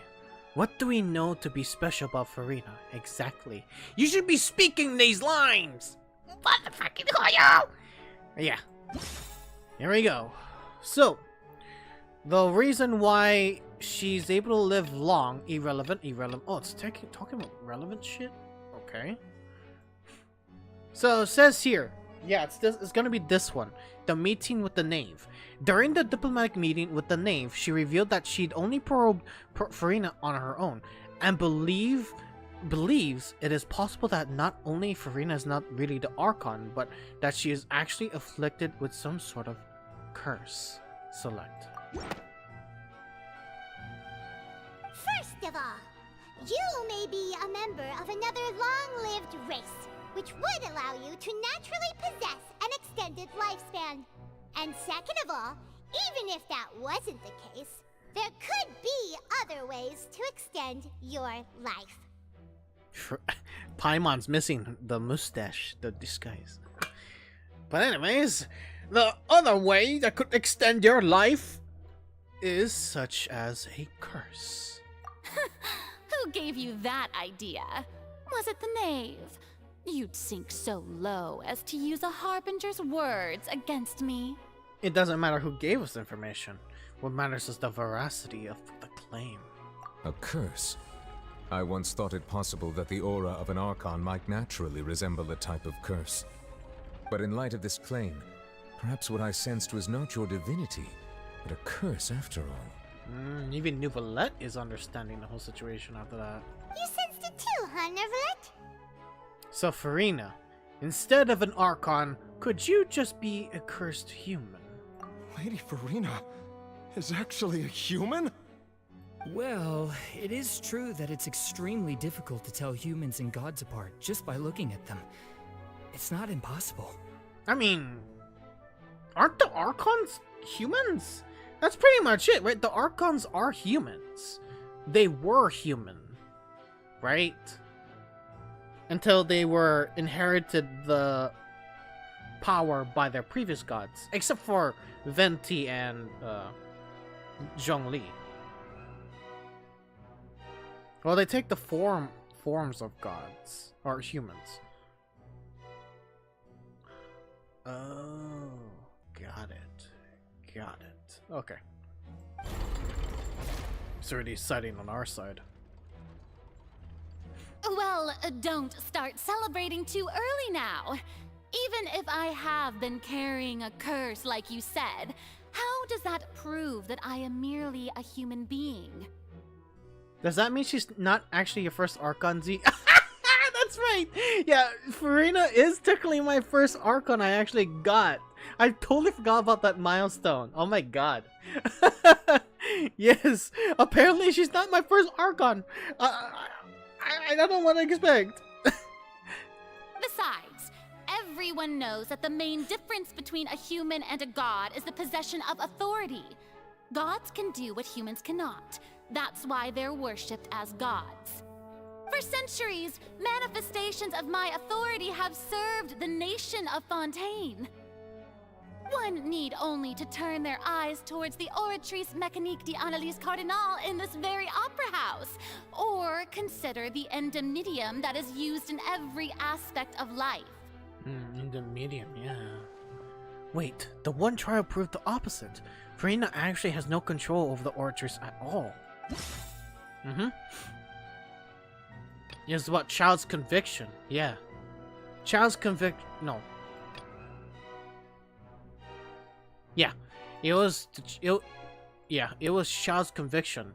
Through Neuvillette's believed child to be innocent, the Oratrice judged him as guilty in the end. And even Furina didn't know why. Yeah. You tried to reference the Oratrice. But weren't you as confused as all the rest of us when the Oratrice declared Child to be guilty without any proof? Otherwise, you should have come up with a good explanation for that by now. Didn't I make myself clear at the time? The decisions of the gods are naturally difficult for humans to comprehend. There is no need to provide an explanation. That is still weird. Why? That still never was answered. Why was Child convicted in the convicted to be guilty? Yeah, Child didn't do a crime at all, but it did it anyway. That still hasn't been answered. Lady Furina, I believe a reminder of your current circumstances is in order. While the court is in session, the principles of justice and the law must come before all else. While you are an Archon, you are also first and foremost the defendant in this trial. You will prove yourself unable to defend against the prosecution's charges if you continue to withhold vital information against the rules of the court. So that explains why we have to go through this trial. She's abided she's bound by the law of Fontaine. I never thought you'd use that kind of rhetoric against me. That was no trick of rhetoric, Lady Furina. I've merely reiterated the rules of the court. Rules that all should respect and follow. Wow. So, you neither knew why Child was declared guilty, nor did you understand the structure and operations of the Oratrice. Instead of having been created by you, the manifestations of authority you mentioned have been made by the real Hydro Archon, haven't they? The real Hydro Archon? Well, now you're really losing me. It is true that I did not know why the Oratrice gave out a guilty verdict that day. But the Oratrice handed out that verdict unilaterally, and it has been operating independently ever since it was first created. Oh, then we technically are right. I remember I was discussing it with May, and then we started talking about the Oratrice and whatnot, and including why Linny was able to hear voices in the Oratrice mechanisms. Yeah, the true Archon is the Oratrice then, if that's the case. You can't. Internet hiccup. I'm sorry, guys. That happens. That rarely happens. I hope that was the last for today. I'm hoping. But yeah.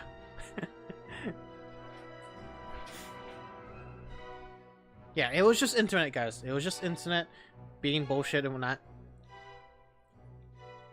Yeah, I'm Pieman's better. So another half of Furina was in the Oratrice? Yes. That's what my theory was back then for me. That the Oratrice was holding out a part of Furina. Of course, Furina couldn't be here in like without her actually being there. So since when Arlecchino mentioned she was cursed, it was like, so there's gotta be another half that's not in her. So then the rest have to be in the Oratrice. That's what that's why I theorized. Which kind of makes sense for the talking at Linny. Aren't you the Hydro Archon? Or is it that you can't even wield the power of Hydro, much less the authority of a god? Indemnitium! Yes! It's all because of Indemnitium! All Archons derive their power from the faith of the people, and I've converted the people's faith in justice into Indemnitium! Thus did I give up all of my divine power to provide everyone with energy for their daily lives. Have you ever seen a more magnanimous god? Isn't that a huge stretch? Yeah, no matter how generous an Archon can be, how could they give up all their power? Can a god with no power even still be called a god? Everyone is still being sus. This is not Seems working like out well. nobody's buying Furina's excuse. Yeah, this time. Hey, come now, everyone. Please don't stare at me as if I was a liar. I'm still the same Furina you knew, right? The one that you loved. Shouldn't you want to believe in me? Please? You've got to believe me. Oh, my baby. Oh my god, If I what don't the like this prosecutor said pressure. is true, she really has committed a grave offense. I don't like this pressure on her. Did she deceive all of us? And all of our parents and grandparents too? And then all of our ancestors? Ever since they were born? Enough! That's enough. Tell me then, if I'm not the real Hydro Archon, then who is? If you have no evidence of another Hydro Archon's existence, nor can you find anyone who can back up their claim to be such, then what grounds have you to say that I'm not actually the real deal? Wow, she came up with yet another argument. How can we refute her now? Seems like she really doesn't want to give up. I mean, I got to say, I commend her stubbornness. Her will is strong. Her will to stand up is strong. I give her that. That's why she never gave up. For hundreds of years, damn, she has patience. It makes sense. This is like all her 100 years of fucking expertise and all that shit. She's literally fighting hard. If we can't prove that she is an Archon, we can try to prove that she is just a human. And if she's only human,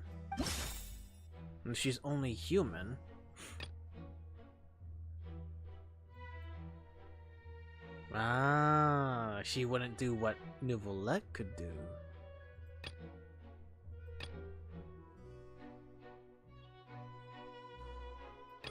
Yeah, she couldn't do what Neuvillette had to do. Yeah, Neuvillette was the whole witness of the Fortress of Meropide, including Chlorinde as well. The intrusion of the Primordial Sea into the Fortress of Meropide. The entrance to the Primordial Sea is sealed beneath the Forbidden Zone in the Fortress of Meropide, and recently the Primordial Sea has nearly broken out. It was only temporarily pushed back by Neuvillette's power. That is what a human cannot do. That doesn't sound right. Paimon doesn't think this clue can be used as compelling evidence to build our case. What the fuck? Okay, fuck you. What the hell then? Okay, what was the question again? What was the whole question again? Oh, there. What evidence can prove that Furina is a human?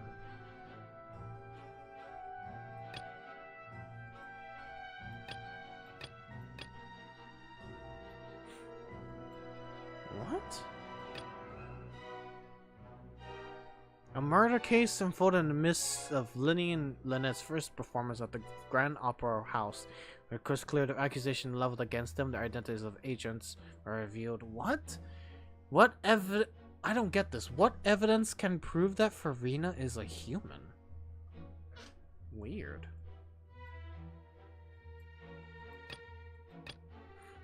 Yeah, we can only choose Lenny's attorney, Sarah disappearances, and Navia falling in seawater. What the fuck? What the fuck?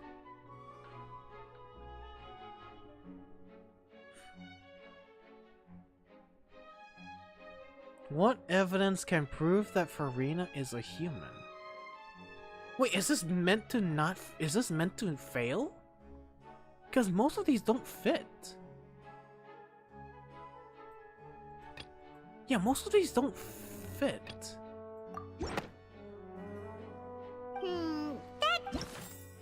Yeah, what the fuck?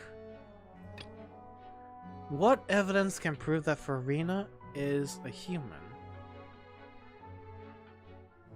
Is it because of primordial seawater?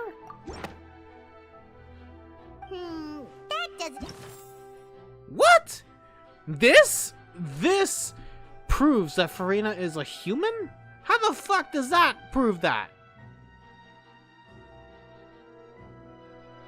It turns out the Fontaines can be dissolved by water from the primordial sea. Over the years, Vacher kidnapped and dissolved many young girls for experiments to try and find a way to bring back his wife, who had been dissolved. What the fuck? This proves that Furina is a human. How does that work? It has been established that all Fontainians can dissolve in water from the primordial sea. And that means... Since you insist on claiming to be a god and not a human, then there's a method that you can use right here and now to eliminate all suspicions of you being the latter. Miss Navia, please apply to serve as a temporary attorney for the prosecution before addressing the court. Though you act in partnership with the prosecutor, you must still adhere to proper procedure. Super sorry, Monsieur Chief Justice. I swear this really will be the last time that I'll speak out of turn. It's not gonna be the last. Now, I've brought some seawater from Poisson. As everyone knows, a massive flood struck the area not long ago, taking many lives, including those of some of my closest friends. So, Miss Furina, would you dare to touch some of this seawater?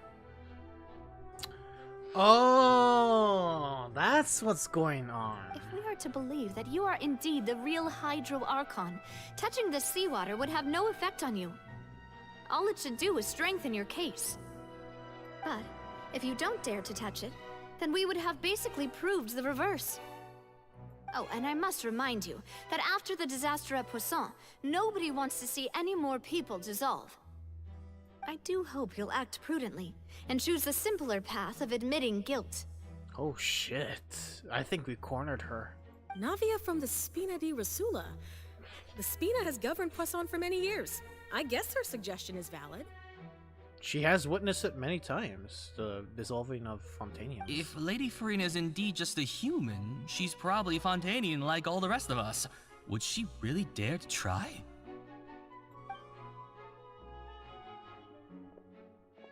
Is she really gonna try it? Furina? Lady Furina, this test has been unilaterally proposed by the prosecution. As it falls outside the realm of standard court proceedings, you possess the right to decline participation. Ah, jeez. Well, of course he had to tell her that. But refusing to participate is basically the same as a confession of guilt. She's just staring at the water without saying a single word. It really does seem like she's quite terrified of it. That could only mean... What's going on? Is she really planning to... that's not what we thought she would...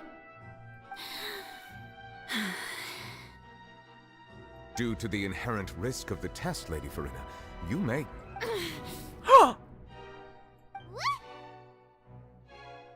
Hey! She actually...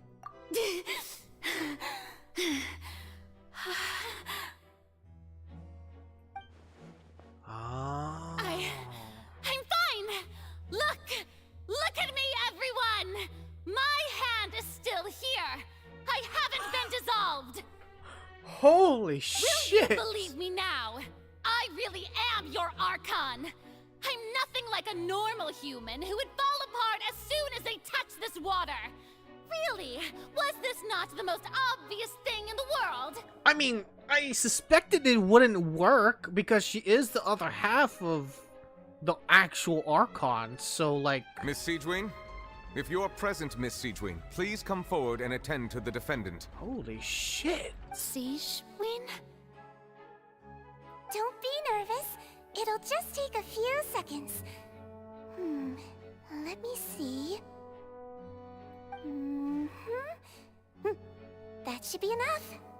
Please announce the results of your evaluation to the court, Miss Siegewing. As everyone doubtlessly saw, Miss Furina was displaying symptoms of hyperventilation and flushed skin. These indicate that she was experiencing the adverse effects of exposure to primordial seawater. The extent to which she was affected is the same as other humans when exposed to primordial seawater of a similar concentration. Thank you, Miss Siegewing. Wait. Lady Furina, you may return to the defendant's stand. Oh, wait. Wait, What did she just say? I didn't get dissolved. Shouldn't that be enough to prove my innocence? Well, considering your tendency to run from your problems, we did originally prepare a direct sample of the seawater around Poisson. However, after extensive discussion, we exchanged it for a sample that is not concentrated enough to dissolve an actual human. After all, on the off chance that something entirely unexpected might occur, we don't want anyone else to lose their life to the sea. Oh! Holy shit! So, it was rigged from the beginning on that part. Yeah, so out of regard for Furina's life, you secured a low-concentration sample and asked the head nurse to serve as an expert witness. It's a great thing that the direct sample wasn't actually used. Furina could have... I can't believe... You... What's really going on here? Furina can't have not known the consequence of touching that water as a human. Is this too unlike how she usually acts? Unless it's actually more important to her keep her facade than to save her own life? But hadn't she given up on everything a long time ago? Listen to me, everyone. Please don't give me such cold and disdainful looks. What happened just now didn't prove a single thing. Think about it. How can you conclusively prove that an Archon can't also be affected by the primordial seawater. Also, if I was really just a human, why would I dare to just put my hand in that kind of water? I hear her voice being desperate. Oh my god, my heart. I don't like this. Please, anyone, just listen to me. I swear, I really am your Archon. Oh no, don't cry.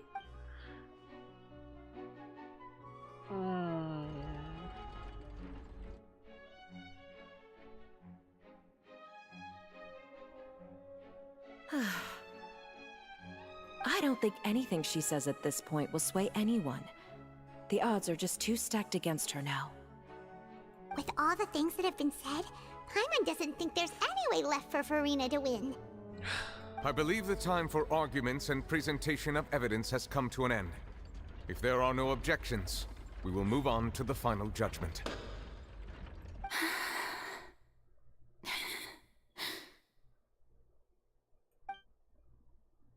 I don't think anything she says at this point will sway anyone. She's just too stacked against her now. No.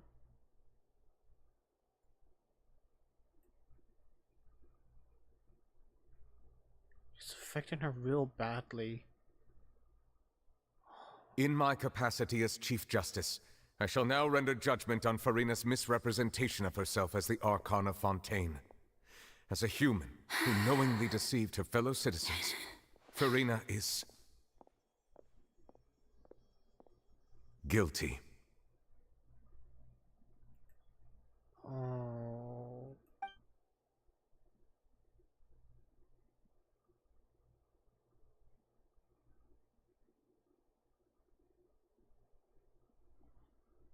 We shall now turn to the Oratrice Mécanique d'Analyse Cardinale to render the final verdict on the charges.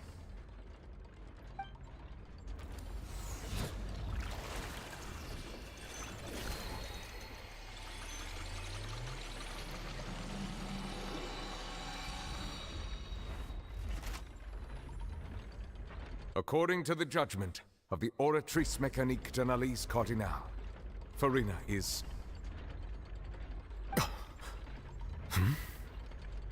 Well, what's wrong? What's the Oratrice's verdict? It can't be. Did the Oratrice just declare Furina to be innocent? No. The Oratrice also displays a guilty verdict. Isn't that correct then? However, the exact wording of the verdict is thus. The Hydro Archon, guilty, to be punished via the death sentence. What the fuck? The death sentence? That's actually one of the available sentences?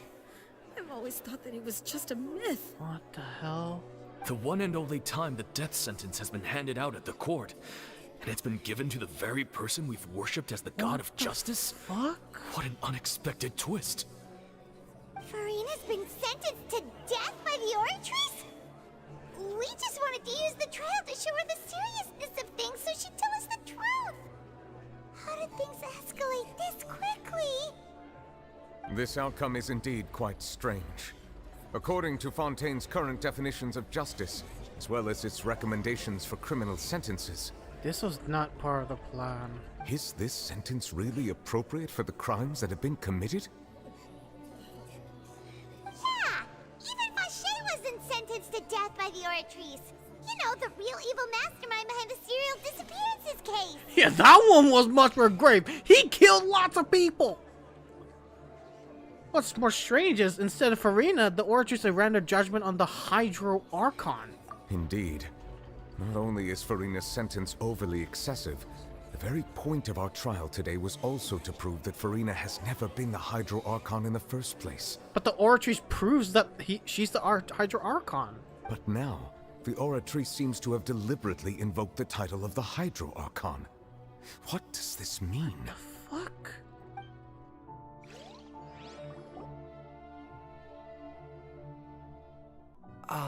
Excuse me, if I may interrupt.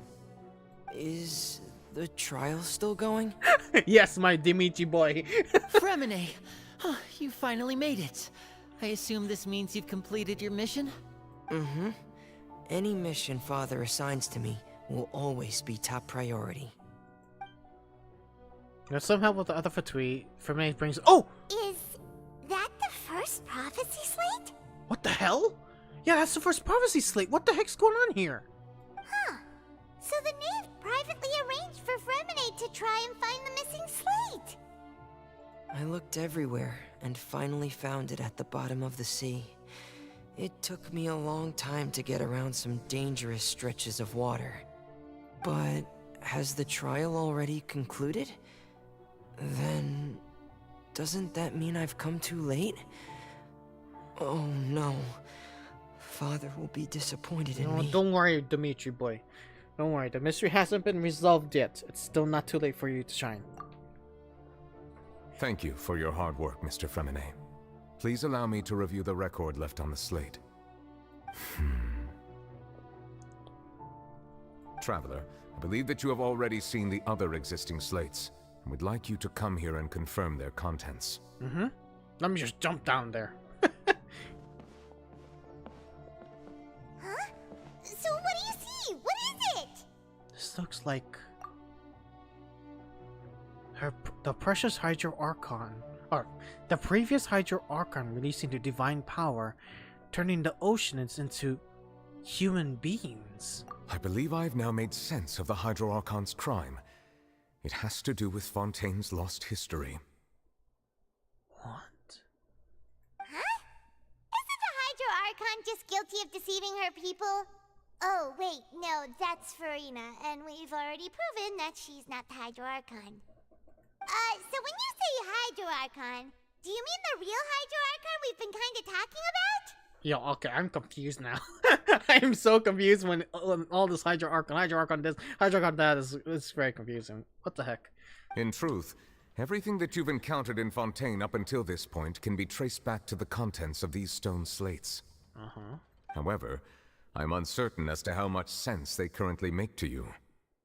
An association between the contents of slates and events in real life? Okay, let's try to recall the contents of the other 3 stone slates. Paimon will do her best to help you remember. Oh, I remembered.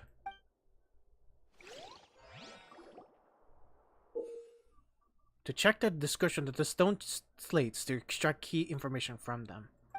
If you find scenarios related to the stone slates contents and instance recorded in an interview notebook, there you can verify said content. The verification process continues. The fountain water level in a menu interface will rise. When you finish verifying all the stone slates, the truth behind the prophecy shall be revealed. Holy shit. Honestly, this whole part right here that's happening right now is like the last puzzle of a Professor Layton game. It like you finally have the final key and you finally find the truth, the very truth about all this. The real events related to the prophecies on Prophecy Slates. The first stone slate describes what you just said. It seems to show the previous Hydro Archon using her divine power, and then the Oceanids turn into humans. Does that mean that Fontanians are transformed Oceanids? Oh, Paimon wasn't expecting that. But wait! If Oceanids can turn into humans, then perhaps this process can be reversed as well. Oh my god! Yo, Fume! Fume! Okay. Now this totally makes sense as to what we just read then. That totally makes sense as to why it makes sense now. Cause we were confused, right? We were confused as to why everyone, even Silver and Milus, was Oceanids in like Navia's stuff, right? Holy shit! Because the Oceanids were born by the tears of the Hydro Archon, Egeria. The second stone slate shows Celestia floating in the sky, and the Hydro Archon and her people worshipping it together. But the heavens still brought judgment down upon them. This must be the point when the Hydro Archon and the Fontanians were branded with their original sin. Does this mean that the original sin and the Hydro Archon sin are the same thing? The third slate shows the Hydro Archon seeking into the sea surrounded by many people. Huh. That reminds Paimon, didn't we also watch that happen to someone else? Well, the first slate is the prophecy the Fontanians have been talking about. People dissolving into the sea, the Hydro Archon crying on her throne, and so on. We didn't believe that such a crazy disaster could happen at first, did we? But after that incident, it was just a question of when and not if. Yeah. The real events related to the prophecies and prophecy slates. Oh my god. So Egeria created more Oceanids, which was her people. That's why the Heavenly Principles were pissed at Egeria. Yeah, that makes so much more sense. It's not that Furina created the Oceanids. The Fontaines are Oceanids, and that's how they were able to prosper and become more Oceanids than ever. That involving more power of the Hydro Archon is out there, basically. Yeah, it's not about winning or losing, it's figuring out how to avert the literal apocalypse. That's literally what we're trying to figure out. It seems to show the former Hydro Archon using divine power to turn Oceanids into people. Verify truth. Ah, okay, so we need to verify this. So it says here, history. It seems that the former Hydro Archon using divine power to turn Oceanids into people. And we can use Navia as a verification on that. Because of the whole Oceanids thing. The dead members. That doesn't sound Fuck quite... it! Fuck you! Fine! Turns out the Fontaines can be dissolved by water of the primordial sea. Over the years, Vashar kidnapped and dissolved many young girls. There we go. We know from the case of the serial disappearances of young women that Fontanians can be dissolved in primordial seawater. And the first stone slate tells us that long ago, the Hydro Archon used her power to turn Oceanids into humans. This might be the reason that Fontanians can dissolve. That makes sense now. Humans who turn into Oceanids. The fact that Fontanians can dissolve in primordial seawater, becoming Oceanids, is proof of their origin. Holy shit! It's crazy that every human, every Fontanian, is a Oceanid at its like another form. That is crazy because all the Oceanids we've seen are in human forms with their glowy eyes, but they're so that they can only hold that for a certain amount of time, as proven in the anniversary event, which is really a good, like, another reminder of what Oceanids can do in the actual world. That's crazy. And then Prophecy Slate 2. It shows Celestia floating in the sky and the Hydro Archon and her people worshipping it together, but the heavens still brought judgment down upon them. Verify truth. Okay, so the truth behind Cyril, what were we trying here? But the heavens still brought about judgment upon them.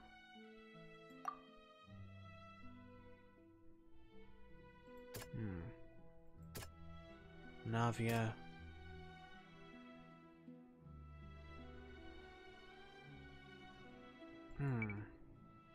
What could do this? Verify the truth about this.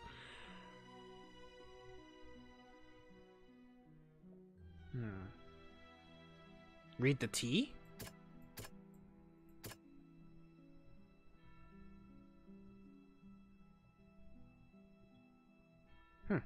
And communicate with you by connecting your consciousness. She believes that the prophecy will certainly happen, but you need given hope. So that was Egeria's original sin. She made her own versions of humans, which was the Oceans. That's why the Heavenly Principles punished her and her people with the prophecy.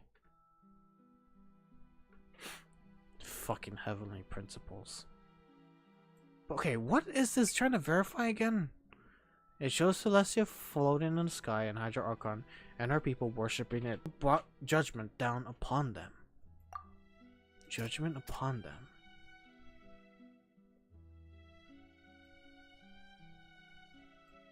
Then, yeah, it has to be. Prophecy is certain happen. That doesn't... Nope. You're wrong, Isabel. A child's conviction? That doesn't... Nope, okay. What the hell? Only the protection of the members collapse the primordial seawater. Oh wait! This one. Maybe this one. After the court proved the Furina was not a Hydro Archon, the verdict displayed the Orchard's was actually the Hydro Archon guilty to be punished via the death sentence. This could be connecting to that. Yes! Perhaps what is about to take place has all happened before. The true sin of the Hydro Archon that Nervalette mentioned, and the original sin cast down on the people of Fontaine by Celestia, as recorded on the stone slates. The Hydro Archon was sentenced to death. The sentence never before passed in the Court of Judgment has been handed down by the Hydro Archon. Just what kind of sin merits such a verdict? It was because of the sin of making the oceanists become humans. That was the original sin. It wasn't making, it was making more oceanists, because technically, if oceanists become humans, humans can breed, and so that basically brings in more oceanids. So we're both not wrong there. More babies, yeah. Egeria basically gave the oceanids the power of multiplication. And they did not like that. Alright, Prophecy Slate 3, the third slate. It shows that the Hydro Archon sinking into the sea surrounded by many people. This one is Nadia, because Navia was surrounded by crazy ass people. It's not as simple as falling into the sea. When Navia fell into the sea, her consciousness was subjected to judgment. The stone slates show the people gathered around the Hydro Archon in the sea. Could that be alluding to the same thing? And then the last one. Prophecy Slate 4. It shows a scene that is basically identical to that described in the prophecy circulating throughout Fontaine. Fontainians will eventually be dissolved into the sea, and the Hydro Archon will sit alone on her throne and weep. This is verified by the T. No, fuck you! God dang it! Ah! Alright, so what was it again? It's basically identical to prophecy, so alone to weep. Then I guess the intrusion of Primordial Sea. Everyone is flooded. The prophecy from the stone slates found its way into society, but not many people believed it at first. The fortress of Meropide was nearly flooded with primordial seawater, which we know can cause Fontainians to dissolve. It seems increasingly likely that the prophecy may come true. If we hadn't dealt with it in time, things could have gone very badly. And that is the truth of the prophecy. They'll dissolve into the primordial sea but won't cease to exist. Their essence will flow in the seawater, converge, and take the form of an oceanid. The Hydro Archon was sentenced to death in court, shocking everyone present. Perhaps this means that her sin was actually Fontaine's original sin. Yes. Navia fell into the water inside those ruins, and she nearly dissolved. She was surrounded by the people of Poisson in a court within her consciousness, and was forced to take part in a trial meant to make her stay. The eruption of the primordial sea at the fortress of Meropide was the surest sign that the prophecy was about to come to pass no matter what.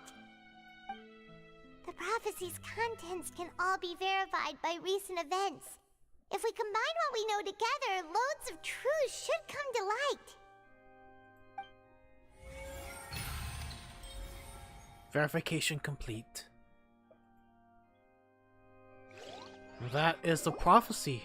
The actual timeline of events. Huh? Oh, Paimon gets it now! So that's how you can make sense of it. But then it feels like we're going to have to share some truly shocking revelations. Let's hear them. The first slate reveals that Fontainians are not real humans. Incredible. Linny, did you hear that? not real humans. All Fontanians were originally created by the late previous Hydro Archon, with Oceanids as their basis. The evidence for that can be found in how only Fontanians could dissolve in primordial seawater, and how all the girls Vacher dissolved were also turned into Oceanids. Oh, and according to Navia, when she was about to get dissolved, she also saw everyone gathered around for a trial, all of them in the shape of Oceanids. Indeed. The second slate reveals that the crime of the Hydro Archon was the creation of Fontanians from Oceanids. Yeah, and it follows from the content of the first slate that she probably angered Celestia by creating humans without prior permission. That could also explain why the Oratrice judged the Hydro Archon to be guilty. It's to account for that ancient sin. The Hydro Archon's true sin was creating us? And yet, after many hundreds of years, the Hydro Archon's creations have turned around to try to judge the Archon within the Opera Epiclese. The twists of history are often the most unexpected of all. It's pretty fuckingly ironic. it's fucked up. But back to it. As the third slate, I'm still convinced that it should come after the fourth slate. Yeah, isn't the image here just like when Navia fell into the sea? So wouldn't it be trying to show the image of the Hydro Archon also falling into the sea once the prophecy has been fulfilled in the fourth slate? The fourth slate depicts the fulfillment of the prophecy as is already widely known. In the end, the people will all be dissolved into the waters, and only the Hydro Archon will remain weeping on her throne. Only then will the sins of the people of Fontaine be washed away. Did Paimon get all that right? Wait, what if we're not getting that right? What if we're not getting that right? Since we already tried declaring this Furina to be not the Hydro Archon, what if this Hydro Archon should be dissolved in the primordial water so that only the original Archon can reveal herself? I wonder if that's the case. You've made some keen deductions. I must say, given how much you still don't know, it is impressive that you've already managed to connect so many pieces of the truth. However, while you were able to decode all the information on the slates, they've also been etched with an additional layer of hidden information using a different power source. When we were at the ruins, I tried to decipher the hidden information recorded in the slates. But since we only had 3 slates at the time, I was unable to come to a full conclusion. Now that the slate collection is complete, I shall make another attempt to decipher the narrative recorded within. If everything goes well, we should finally be informed of the unadulterated truth. It's probably gonna be a lot.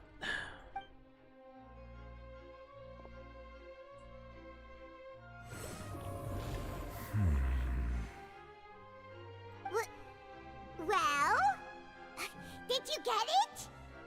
I believe I should share this truth not only with you, but with all the people of Fontaine as well. I will try to briefly summarize it for you. Your hypotheses regarding the origin of Fontanians and the sin of the Hydro Archon were both correct. In the Fontaine of old, the previous Hydro Archon sensed the yearning of her Oceanid familiars for life on land. Oh, they wanted to thrive outside.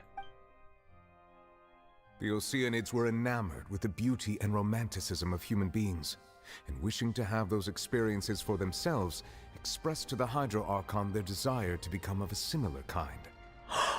Oh my god, that's like, it's like the story from the anniversary event.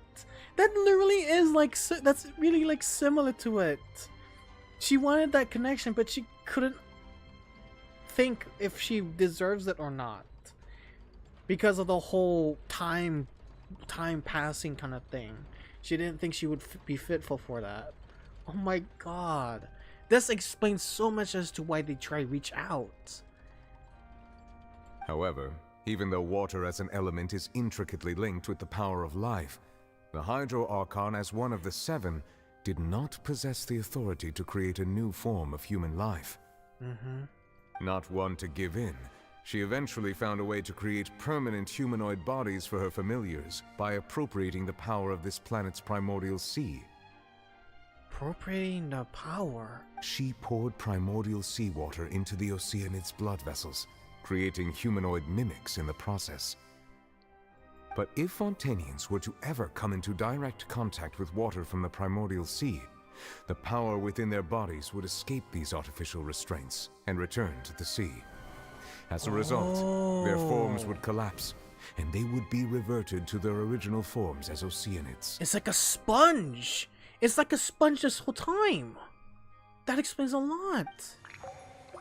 Of course, the Hydro Archon never received permission from the heavenly principles to create a new human race. Oh, that was good. And thus, the Hydro Archon and all of her creations came to shoulder the original sin of appropriating the power of the primordial sea. That is the true history of how the people of Fontaine first came into being. So we were all Oceanians before we turned into human beings? That's way too much information for me. I think I'm just going to pretend that I never heard a single thing. Honestly, I don't like. It's ridiculous. The information, if as of like a Fontanian, and now you're discovering this whole origin of your entire generation, is pretty fucked. Wait, but if that's the truth, we can't let the Hydro Archon be sentenced to death. After all, her only sin was creating us. Yeah, she did it for you. For all of you. For future generations. This really might be too much information for your regular Fontanian, but it does answer a lot of our questions. Yeah, entire population goes existential crisis mode. Alas, your hypothesis regarding the third and fourth stone slates was inaccurate. The slates' respective positions are, in fact, correct. I knew it. They had to be in the right order. So they are in the right order? What is the third slate supposed to represent then? A key point of the visual on the third slate is how all the individuals depicted in the water are humans rather than Oceanids. They have not been dissolved, which implies that the water depicted in this slate is not water from the primordial sea. The nation of Fontaine is the nation of Hydro, as well as the nation of trials and justice. Instead of being the literal element, the water in the scene symbolizes judgment and justice. Oh, so they go through the trial. Okay, so it really was just that. You may also recall Navia's experience. Yeah. When she fell into the sea, her consciousness was surrounded by that of many others who intended to hold a trial to determine her fate. Therefore, the meaning of the third slate is that the people of Fontaine shall try the Hydro Archon at the court of justice. Then that's the event that's happening. Yes, it refers to our present situation. I think I'm following now. So, what you're saying is, even though we decided to put on this trial to avoid fulfilling the prophecy, You instead were following it this whole fucking time. Oh my god, it was interpreted the wrong fucking way, as I recall! in truth, everything we've done has happened exactly as the prophecy foretold. So now, it seems, we're the ones making sure it comes true. What should we do? It feels like there's no way out of this. Huh. No matter what, the prophecy will be fulfilled. Is this what it feels like to be a prisoner of fate? No, I think Mommy, Daddy, or Gina would say something unlike that. If that's the case, does that mean the scene in the fourth slate will also be fulfilled soon? Soon. Traveler, I would like to point out another small fallacy in your deductions. About the fourth slate. You probably thought that the eruption of primordial seawater beneath the fortress of Meropide served as the surest sign that the prophecy was about to come to pass, yes? Yes. However, I believe that rather than being a sure sign, that eruption could in fact only be a small warning of something far worse to come. What? As for the root cause of the catastrophe, I believe you've already encountered it once before. Wait. Could it be... Oh shit. The ultimate proof. This eruption was just a small warning of the things to come. We must find the root cause of the disaster. What was the true source of the catastrophe? Yeah, everything's correct, but this needs to be fixed. The secret fortress of Meropide was protected in the entrance of the Primordial Sea, though Neuvillette has sealed it once more. Just how long will it last? The prophesied disaster will likely spread from here. However, the evidence that verifies the intrusion of the Primordial Sea into the fortress of Meropide is... Oh, fuck! Oh, shit. Don't tell me! The whale in the dream? Could it be the whale in the dream? And so, could it be Child's conviction? He was judged guilty for the intrusion of the Primordial Sea that never happened? The whale in the dream. It was both dream and reality. Oh, shit. If we're talking about a true culprit, that could only be that thing inside the Primordial Sea, right? The truth, the original sin, the trial, and the root cause of the disaster.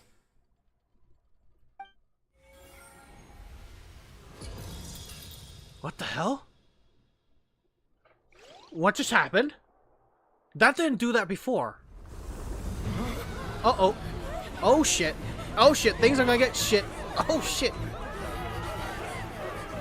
Run for your lives! Oh god. Woo!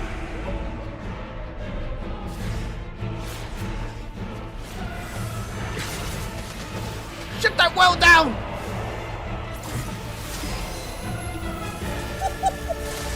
Holy shit!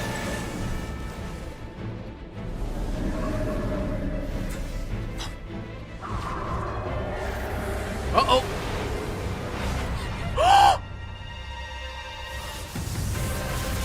Child! Yes! So wait, Child has been fighting this whale this whole time?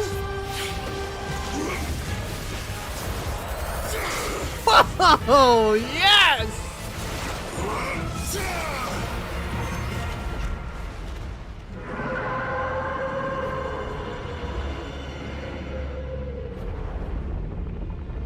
Holy shit.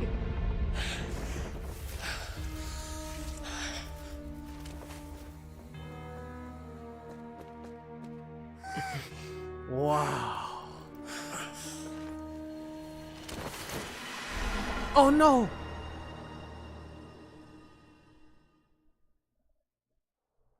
Oh my god, yeah, he's in bad shape. That was way too close! How did that thing just burst into the Opera House? Wait, was that the huge whale you saw in your dream? That's right. I'd wager that is also the one the Child saw when he was young. So Child was... So is that why Child was sent guilty? Because of him meeting the whale? And the whale caused... And since Child saw the whale when he was young, the Archers thought of him as guilty for releasing the whale or something? That seems to be the case I'm getting at. So we've met it at last. I understand very well why it is chosen to make an appearance here. That whale does not belong to Tevat. It is a monster that has traversed the stars, weeping all the while. Weeping? It has been greedily consuming the energy from the planet's primordial sea, using it to grow. That is the main cause for the rising sea levels. And once it has finished consuming all of the energy contained within the sea, its next step will be... the rest of Fontanians. You said that when the Hydro Archon first created Fontanians out of Oceanids, she filled their blood vessels with primordial seawater. It would go after Fontanians. The whale is the prophecy. Precisely. That whale finds the blood of Fontanians nigh impossible to resist.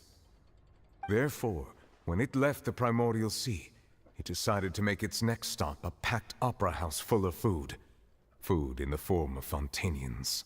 Oh, Jesus Christ. We just barely managed to push it back, right? In that case, won't it come back to target the people again once it's managed to recover its strength? That is correct. Indeed, it is more accurate to say that we should thank that Harbinger for buying us some time. Without him, the whale would have likely come onto land far sooner. So he was preventing all that. From the way he looked, he must have been fighting the creature for quite a long time. That battle maniac. We've always known that he had a special connection with that whale, but we definitely didn't expect it to help us out like this. I mean, isn't he one of the very few who actually survived the existence, like him entering the abyss itself? He was one of the few survivors. Yeah. So when the whale awakened, it's feeding Sweat Fontaine to feed on the people. Yeah. Along with Skirk, yes. He's probably been having the time of his life since he loves to fight. If only we had that form, man. If only we had that form in his child fucking character. Anyway, now that we know that this whale is the actual cause of the disaster recorded in the prophecy, all we need to do to stop the prophecy would be to find a way to beat it up, right? Yeah, It but... is too late. What do you mean? It had already absorbed too much of the Primordial Sea's energy before we could notice it. At this point, it has become practically integrated with the sea itself. Even if the entirety of Tevat were to be destroyed, it could still survive and swim off towards some other world. What the fuck? That's not something I will accept. We've already done everything we can, and we even found the true culprit. We've come so far. You can't just tell me that the last hurdle is some impossible foe. That's just not fair. Indeed, that's not how a grand performance should end. I'll fight it to the end, no matter what.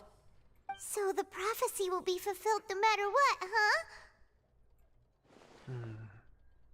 Just like N. Just like what she said. The prophecy. Yes, what has been prophesied will be fulfilled.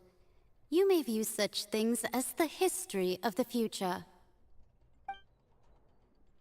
After everything still turned out like this, we couldn't fight against fate. Wait, well, if this is all about fate... Just as prophecies are usually only the future as seen from the perspectives of the gods, could things be happening in hidden corners where the gods' gaze does not fall? Does that mean the abyss? Oh, does that mean it's the abyss? The abyss doesn't know, the gods don't know what's going on in the abyss? Ultimately, fate shall serve as your only guide, no matter what will happen in Tevat's future. All you need to do is to play your part. Could it be that even if a prophecy will be fulfilled, there will still be a way to save everyone? Did I miss something? Wait, I forgot about Furina. What was it that she wanted to say to me at that last moment, the giant box? Yes. What is her real secret? Huh? What the hell? What's going on? What's happening with the oratories? Oh no, it's acting up.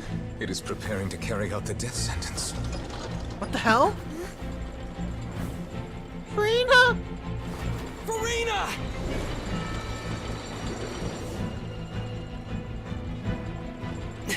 No, I still need answers.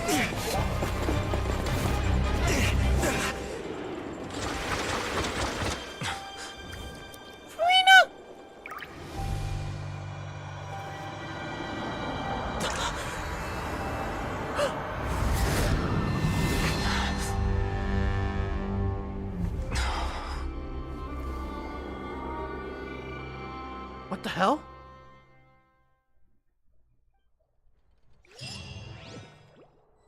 What is going on? And was that Egeria?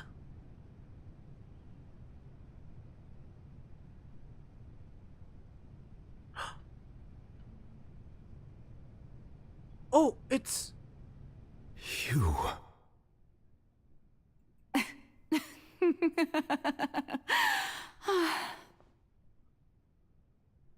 Sorry.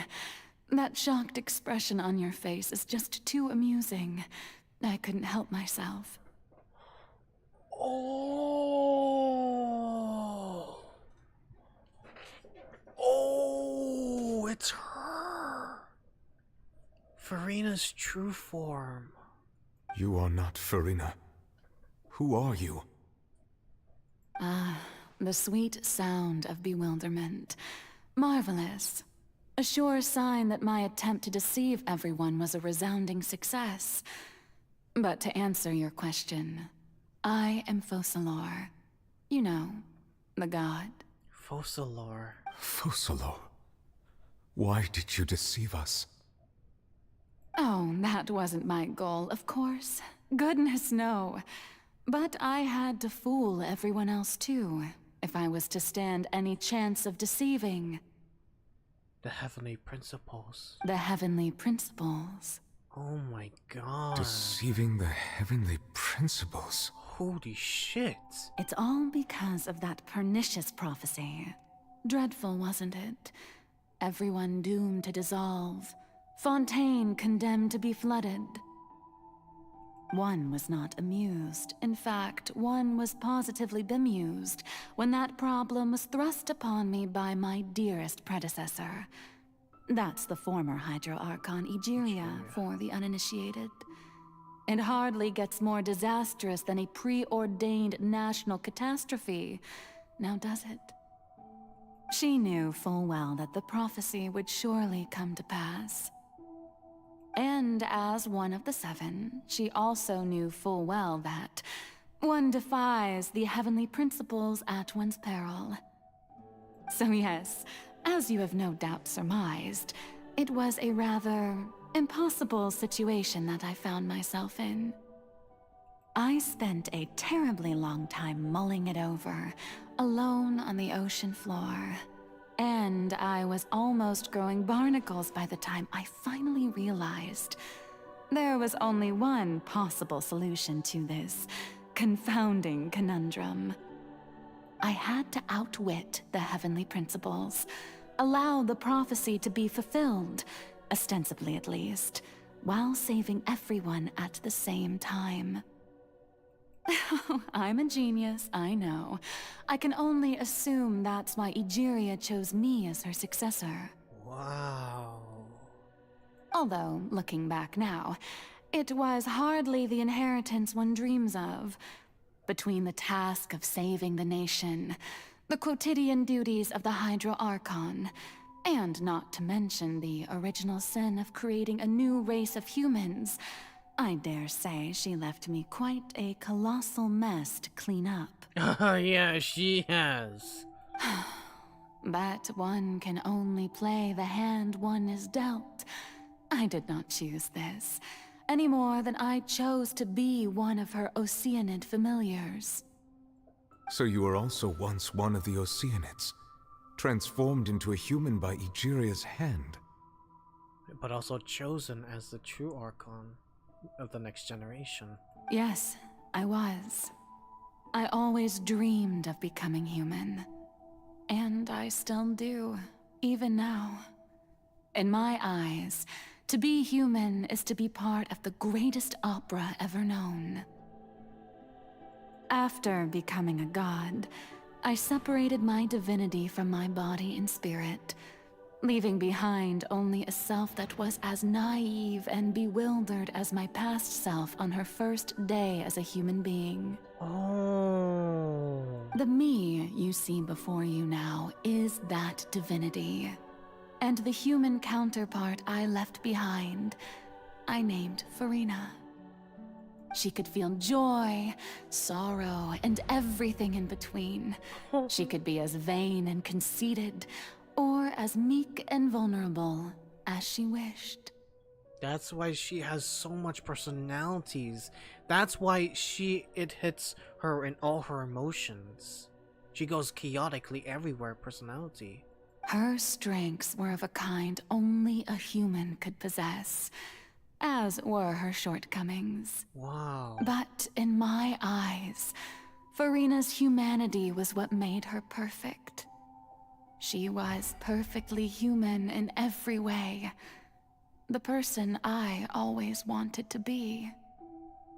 Anyway, so then I cursed her. All part of the plan, of course. The plan to deceive the heavenly principles. So you made her the actual Archon and fooled everyone. That's why she did deceive us, to deceive the heavenly principles, to make her the actual Archon, even though she's not. Do you still remember the final scene of the prophecy? The Hydra Archon alone, weeping on her throne. In order that the prophecy might appear fulfilled, I invited Furina to be an actress, to play the part of the Hydro Archon in the prophecy. Under the curse I placed on her, so long as I, Focalor's divinity, continued to exist, she could not die. But nor was she free to live her life in the pursuit of happiness. Instead, she was forced to take the stage in the opera house, to embrace the role of leading lady, to forever play the part of the god from the prophecy, all to create a deceitful appearance of that prophecy coming to pass. But if the prophecy's coming back, she wouldn't need that curse. She doesn't deserve the curse at all. I suppose now you probably understand why your court is called the Opera Epiclese. But Furina is only human, isn't she? She doesn't deserve that much of a fate of a curse. Even though she has had a long life, her mind is no stronger than that of any other ordinary human being. Exactly. I cannot begin to fathom what she has had to endure. It must have been torture for her. For hundreds of years, too. It has indeed. And although she is, in a sense, me in human form, I most definitely owe her an apology for it. It's been 500 years. And all along, she's been playing her part in the most unimaginably long, unbearably lonely, and agonizingly painful opera of all time.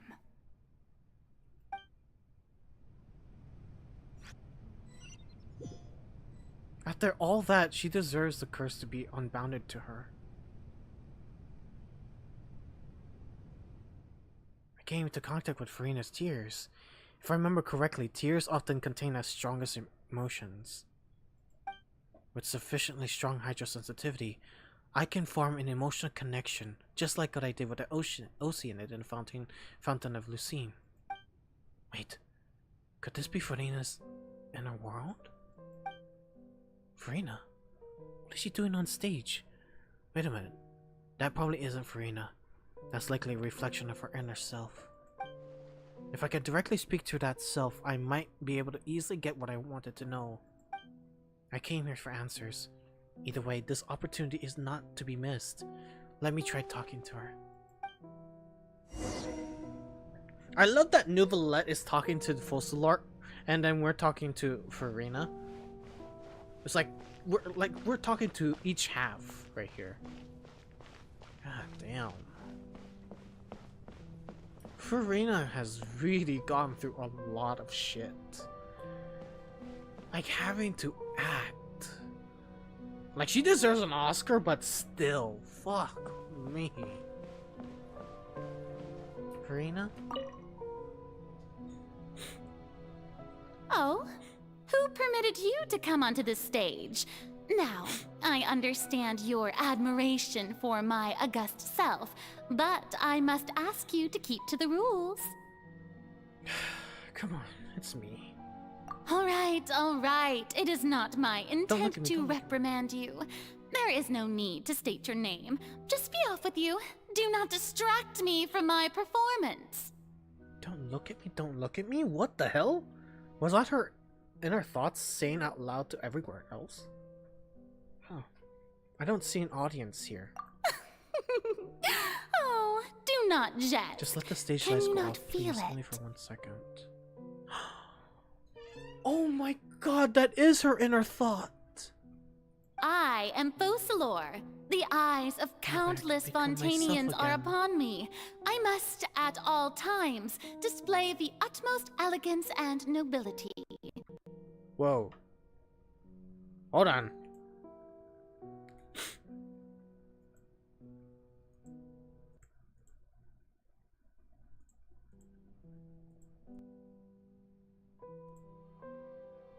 Hello? Hello? Okay. Sorry, my my whole thing just had a fucking sheet like a stroke. My OBS and audio was off. It was weird. So yeah, I'm back. So sorry about that. A stroke, guys. It's all good. Something's off. There's no getting through to her. Even her art of the hearts, she's still playing the role of the Hydro Archon. What sort of resolve must she have in herself or subconscious? Would she have such an impenetrable defense? Not to find a way. Well, why don't we shut off the lights? Because she doesn't want the spotlight on her for once. Not at all times. Dear audience, the What the hell? performance is experiencing a technical difficulty, shit. but worry not. The guards shall resolve it soon. Ow! It just have to be this fucking lady. Ah! Die! Atomic Hearts, copycat. So that was a Cry No More or something? Oh shit. Alright, I'm close. Hey, what gives? The A silence audience is without still end. watching me, you know. Chains! Guards? Wait, where are the guards? Guards! It's called chains. Oh, that's kind of fucked up. Snap you to death. Oh my god. What is this one now? Oh, that's it. I saw the spotlights off, and Furina's hearts, they must have been symbolized the eyes of the people on her. Speaking of which, I think I received some sort of signal. Was that her true voice? Yes. A ticket. How did that ended up here? Huh? A ticket?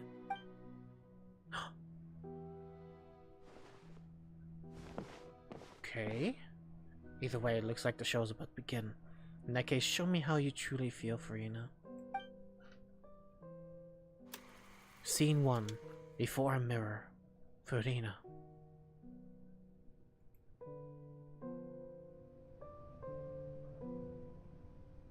Huh? Oh my god. Oh my god, this act is so much. Jesus Christ. And this is normal walking, guys. Furina. Furina. It's her tire. Huh? Who's that? Who's calling me? Where are you? Be not nervous. Be not afraid. I am before you. Wait a moment. You're mirror me? How can this be? Mirror you, huh? You know what? That's not bad. Let's go with that. Person in the mirror. Mirror me.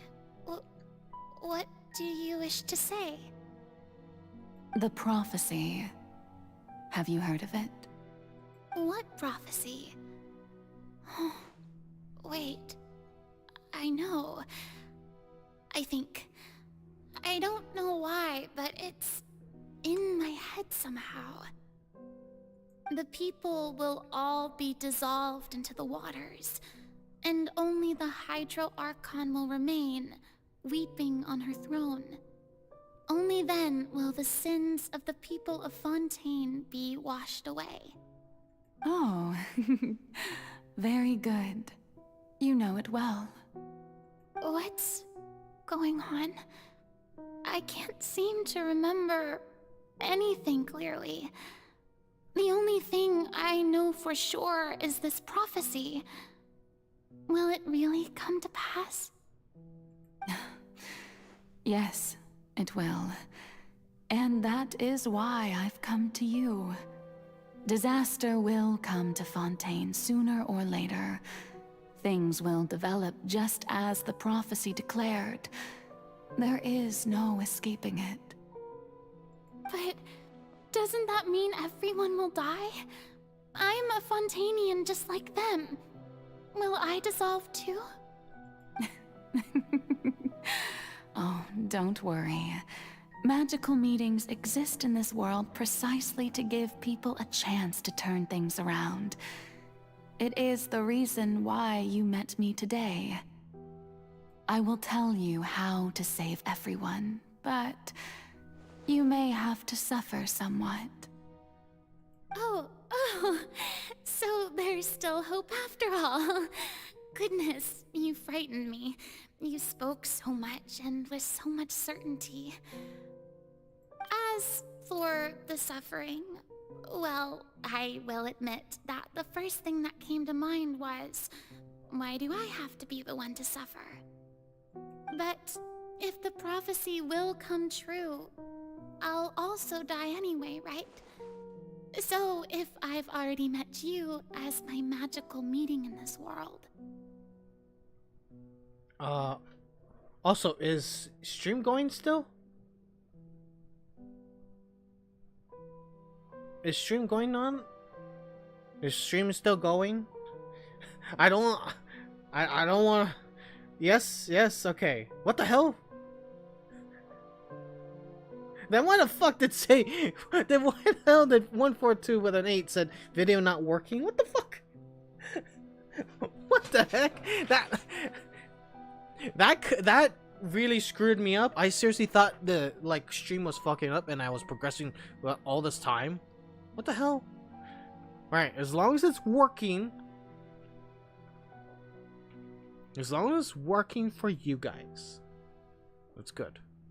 That's good. Alright, sorry. I had to intrude because, you know, I want to make sure that you guys are seeing this stuff.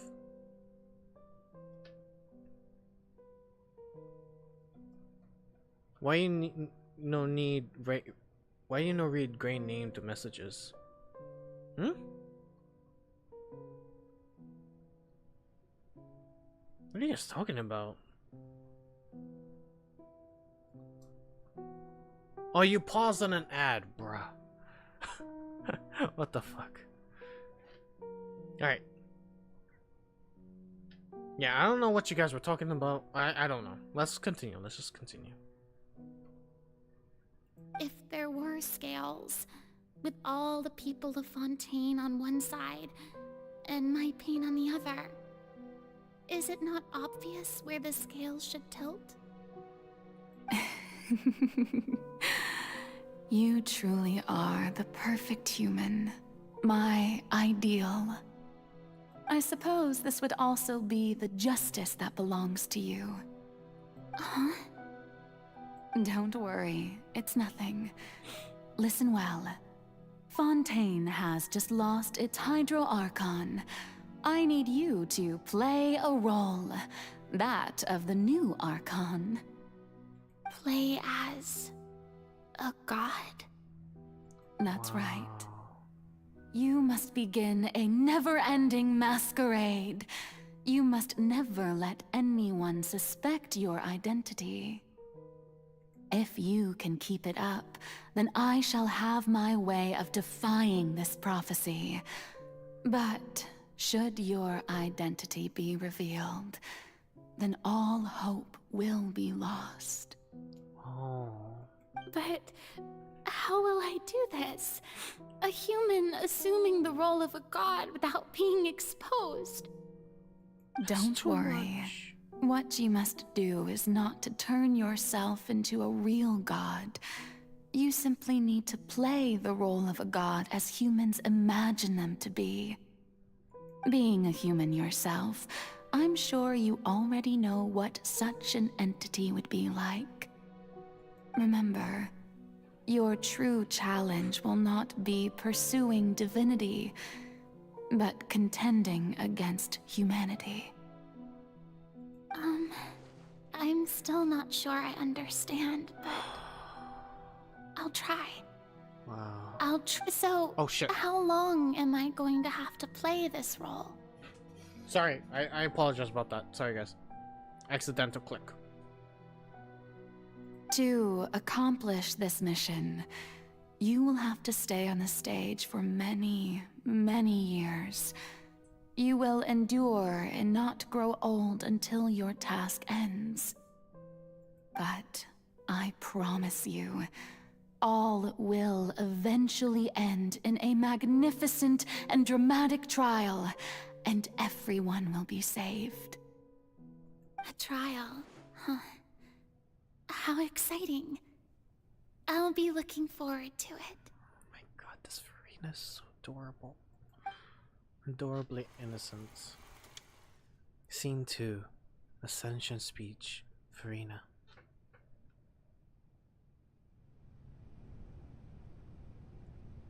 Oh. Oh, and she's wearing the white attire. So I'm guessing this is when she took the role.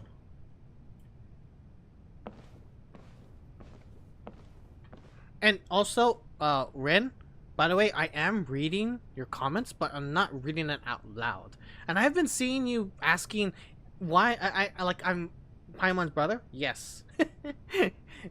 That's the reason why that's why I like Paimon compared to other people. Paimon may be stupid, but I tease her. She's a little sis. The little sister I always wanted. But yeah, Ren, no worries. Even though I don't read it out loud, I do check chat every now and then. And plus, I was kind of bothered at the side. That's why I accidentally clicked. Because I was bothered. I really wanted to click off. So that way I can just read chat real quick. Because it was kind of concerning me. Because I don't want anyone to be left out. I hate doing that. I hate leaving people, like, untouched. Makes me guilty. Literally. Because I don't want to be those people up there high and with the chat being all chaotic and not readable. The Maison Cardinalise has announced my accession, but this is my first time facing the people. What should I say to most appear like a god? To be honest, I still don't know. Perhaps I should first try to act natural. Summon courage. Ladies and gentlemen, good evening, and welcome to the Opera Epiclese. I'm sure you've all heard about how I have taken on the role of Hydro Archon. Indeed, I am Furina de Fontaine, your new Archon. Appear earnest. In truth, I know little about becoming a nation's new god, but it will be my honor to guide you all. As the god Focalor, the god of justice, I shall do all within my power to lead you into an age of fairness and justice. Close politely. Once again, thank you all for coming. If you should have any questions or suggestions, please send them to the Maison Cardinalise. The future of Fontaine will require us to work together, after all. This should do it. I thought I might stammer, but thankfully, I was able to convey my thoughts just fine. Okay, and next. That's the new Hydro Archon. Is this some kind of joke by the Maison? I would have thought that a being that surpasses humanity would be a bit more assertive. Hey, did you hear that? She even told us to send her suggestions there at the end. Shouldn't gods be all-powerful? She's being so modest. What's the difference between her and an ordinary person, then? If you ask me, perhaps the succession didn't actually happen. She might just be a Maison-backed puppet. Wait, what's going on? Oh my god. Why is everyone suspecting me of being a fake? Oh, this is bad. If I get exposed here, there'll be no saving the people from the prophecy. That's why she kept on fighting. Right. Mirmi said that I just need to play the role of a god as humans imagine them to be. Calm down, Furina. Think. What do the people want? How would they imagine a god to speak and act? Assertive, with a strong sense of presence. One who can dispel all doubt. That is the character I'm fated to play.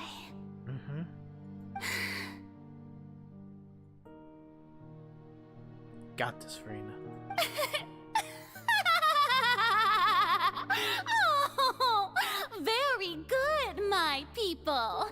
Only ones such as you are deserving of my rule. Now, I was wondering if some weak puppet were to one day come onto the stage and claim ownership of this opera house, would the children of Fontaine follow them? Well, it seems that you would all see right through them. Having passed my test, you are qualified to witness wondrous trials alongside my august self, here in this opera house. You may consider my previous act a door gift of sorts. I thought it was a debut that suited the atmosphere. Now then, let us be reintroduced. Ah, so that was just a performance. How could I have forgotten that we were inside an opera house? Her personality. It's quite shocking, to be honest, but I suppose it's a better look than before. Jesus. Such a fascinating and bold deity. How wonderful. Our future may yet be bright after all. It seems I've turned them around. Best follow this flow and restart my accession speech. Resolutely, with conviction. My dear people, whether you acknowledge me or not, whether you trust me or nay, I say to you, keep faith in your ardor for justice. We have heard it said that this nation's sins can no longer be washed away. Well, I say that justice is most fragrant when it blooms amid sin. Turn up the drama. The scales of justice should not weigh heavy in the hands of its god. On one side, it must carry fairness and justice. And on the other, praise and applause. May law be the prayer on our lips. May judgment be our worship. Let us light the fires and drink to the future of Fontaine. End the speech empathetically. There is no trouble in this world that justice cannot solve. All that is needed is for you, my people, to believe in it, heart and soul. So long as I, the Archon Focalor, stand within the Opera Epiclese, so long as I stand before the Oratrice, I shall even judge the gods of this world! Oh my god.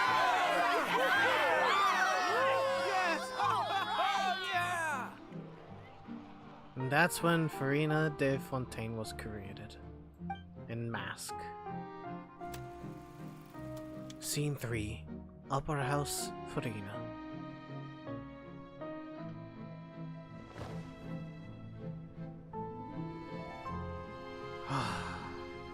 On the bed? Oh, I'm walking normally now. Okay. Where we are? Lady Furina, here are today's case reports, as well as a summary of the follow-up for your perusal. Come now. Was I not just at the Opera House in person? Leave these kinds of things to Neuvillette. Besides, none of these trials were the one that I'm looking forward to the most. If I may be so impertinent, what kind of trial are you truly looking forward to? A magnificent, dramatic, and wondrous trial. A trial to end all things. How could you hope to understand? That's true. I fear I lack the ability to grasp your divine thought, Lady Archon. No need for fright, and do not take what I said before too seriously. Go now, do your duties. The trial I await. It will come one day. One day.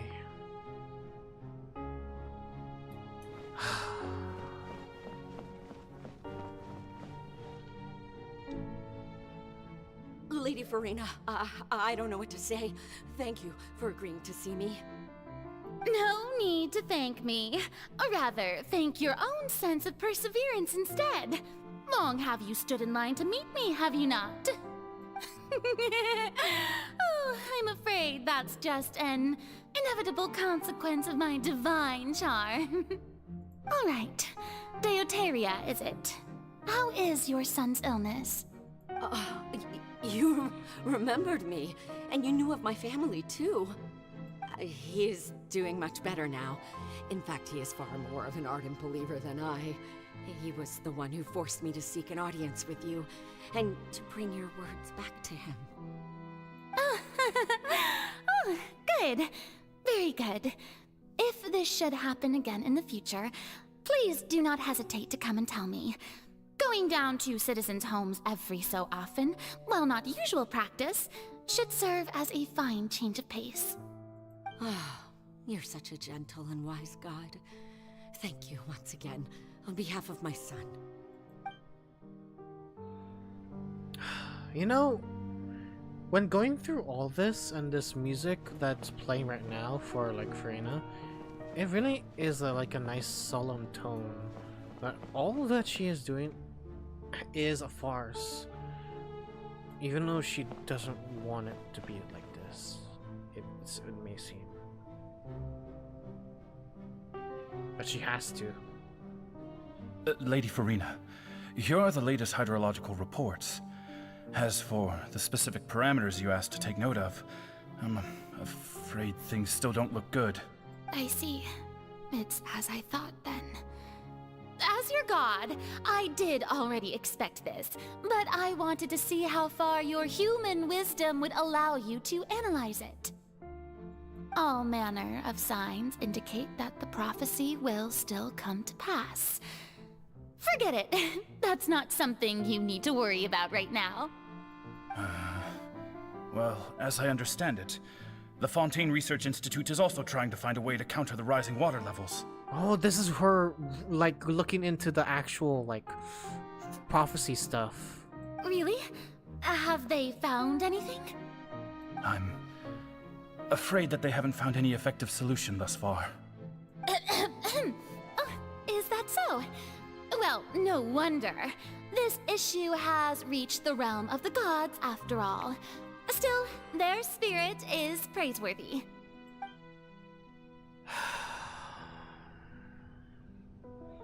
And that's like her daily life.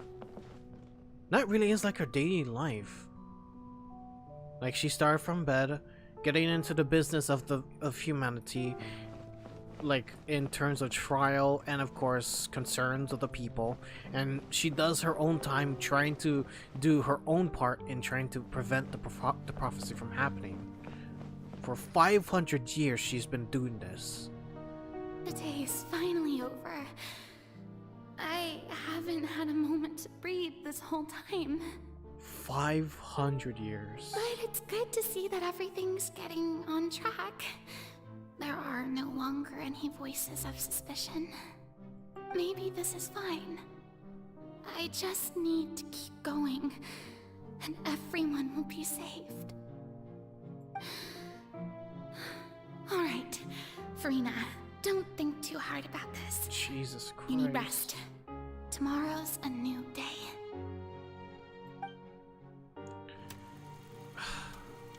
Scene 4. Upper House, Furina. Lady Furina, here are the new trial reports for the latest cases, as well as a summary of the follow-up. There'll be no need for that. I've seen them already.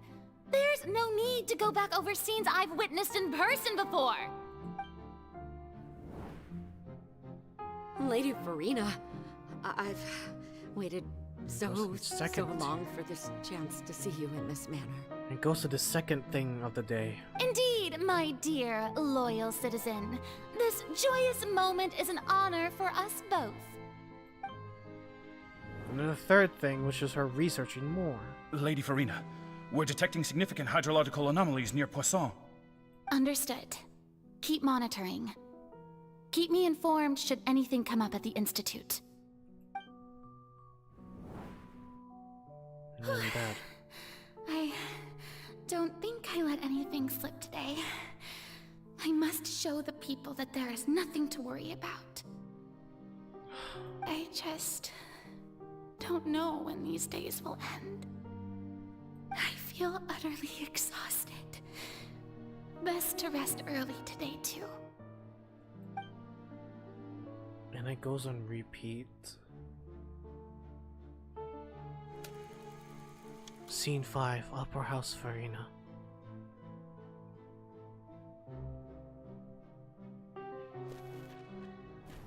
Day after day, years after years. Not even a not even a fucking vacational rest. Days to years. Seen. What the hell? Lady Seen Furina, that much? Oh my god. It's like a dream being able to speak with you up close like this. I've heard that the first member of our family who was honored to receive an audience with you was Madame Deoteria, almost 20 generations ago. And what a fine family yours is indeed. It brings me great joy to meet such a faithful believer, a descendant of a line most ardent. I have a feeling I have a feeling from this voice acting that she's exhausted, but she has to put up a strong face. Surely you exaggerate, Lady Furina. My lady? Yeah. What is it, good citizen? Oh, are you crying? Uh-huh. Really now? I didn't even notice. God damn it. This must be the overflow of hydro from my person. Well, can't quite help being the god whose dominion is the waters, can I? Holy shit. No wonder. No wonder. A manifestation of your God. power, then. Oh, Archon, I am honored to have witnessed it. Honored indeed. I even saw her eye twitch, like shit.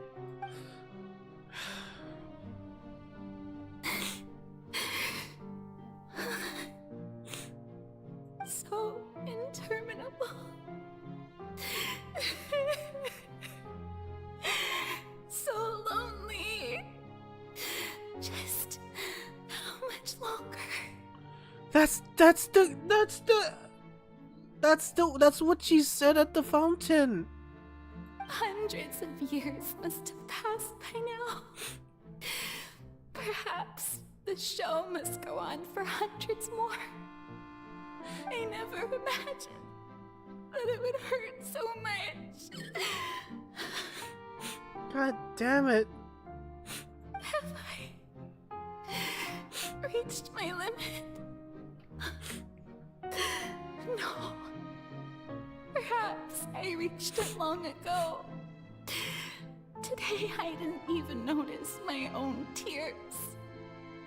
I want to tell someone, anyone, about this. But would that not destroy all I've done so far? I've conducted so many investigations across the centuries. But there's not even a sliver of hope that we might break the prophecy. All I can do is keep heart. I must maintain this act. It is the only way to save Fontaine. Please, mirror me. You have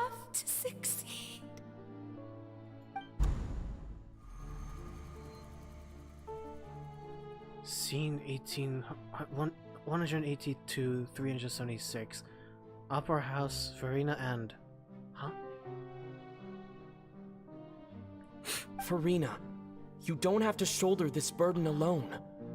Oh, and that fateful day. Although I don't know what you might be keeping from everyone, your people are more than willing to share your burden with you. That's my voice. In the scene from when we were within the giant magic box. This is great. I didn't think that scene would be playing her inner world.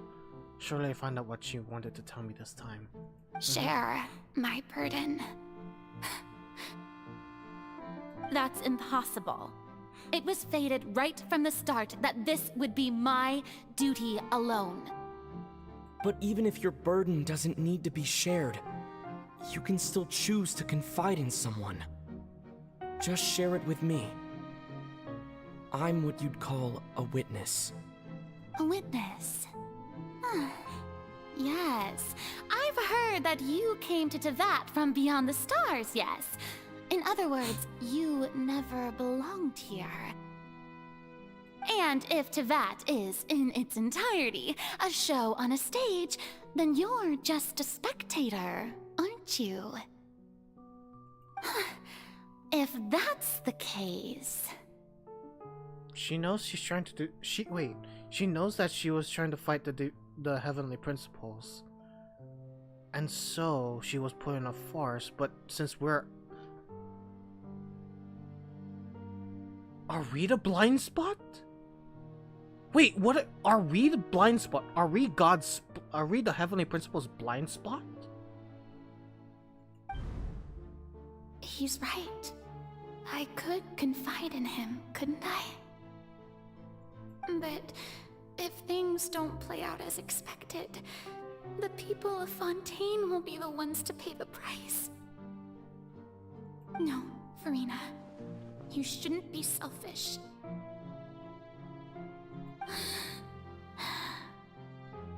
But what if it's really alright? Furina, you've worked so hard for so long. Surely it would be okay to put yourself first for once. Just this once. Is it such an outrageous thing to do anyway? To find someone in whom you can confide your frustrations and sorrows? Surely it could not hurt. If you let this opportunity slip through your fingers, it might never come by again. Think about it long and hard. There's nothing that can stop this moment now. It's your world.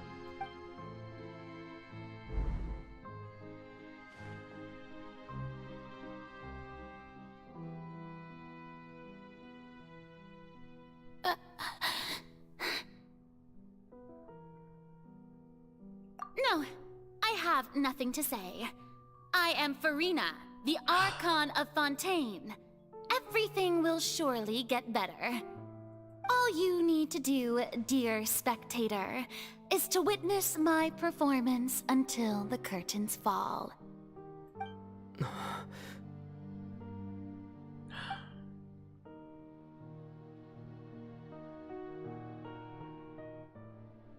Fine.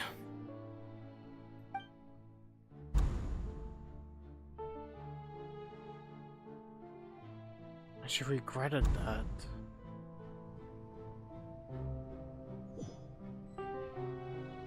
So even Furina doesn't know the truth?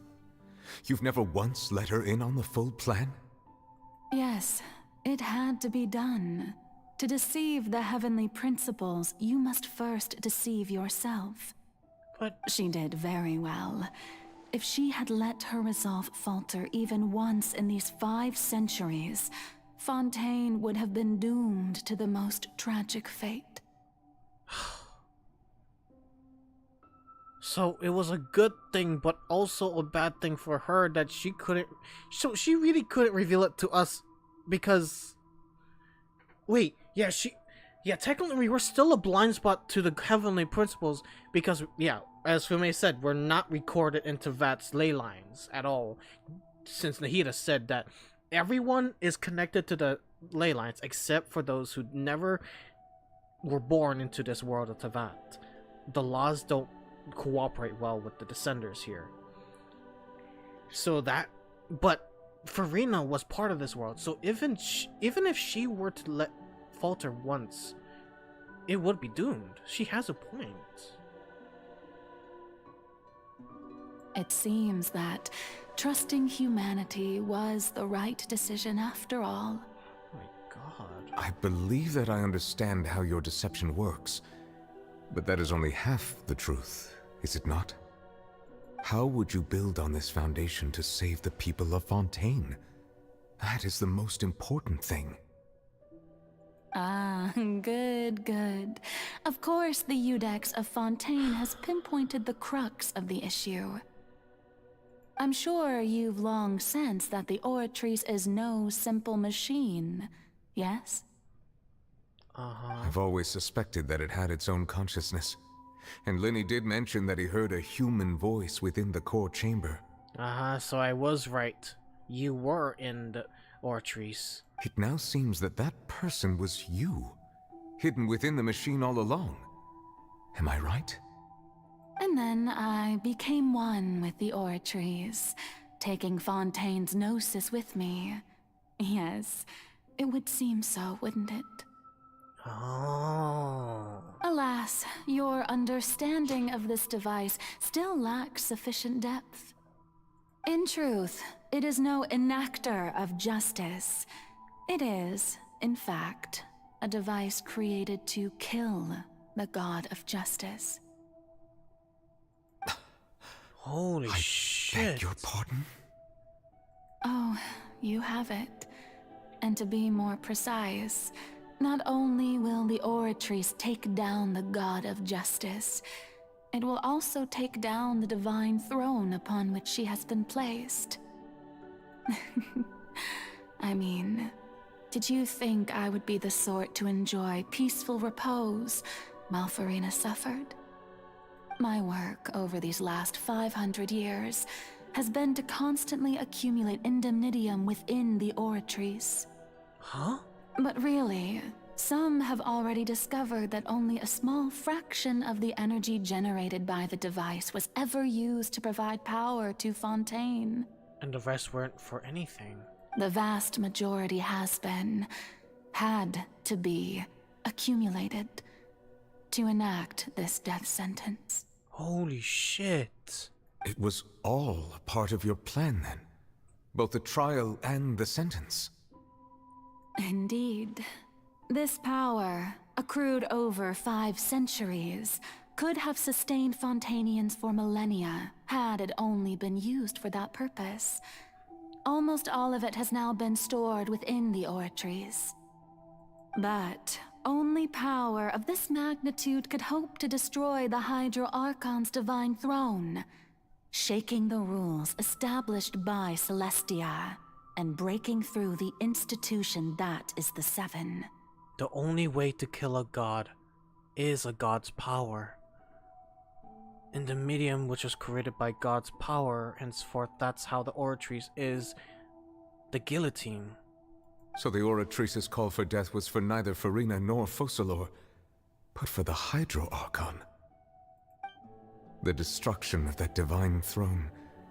If I do not misunderstand your intent, you must be... Returning what's rightfully yours to you, of course. In other words, this was all done to return the authority of the Hydro Archon to the Hydro Dragon of this planet. Oh my god, that's right! The dragons, that's right, the dragons were the original elements, the original power of Tevat. Of this planet. Holy shit. So, that explains why Furina had no glowing hair, because she is not an Archon. Because the Hydro Archon is dead. Oh my god. But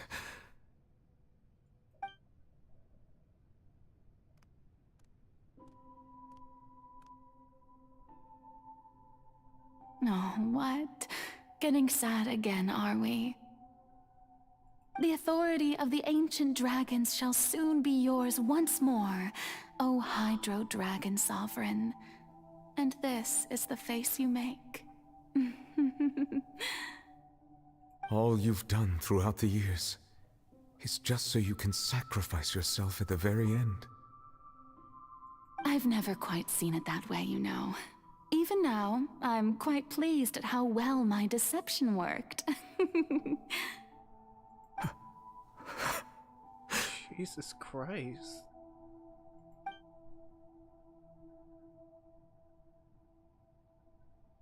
Hydro Dragon,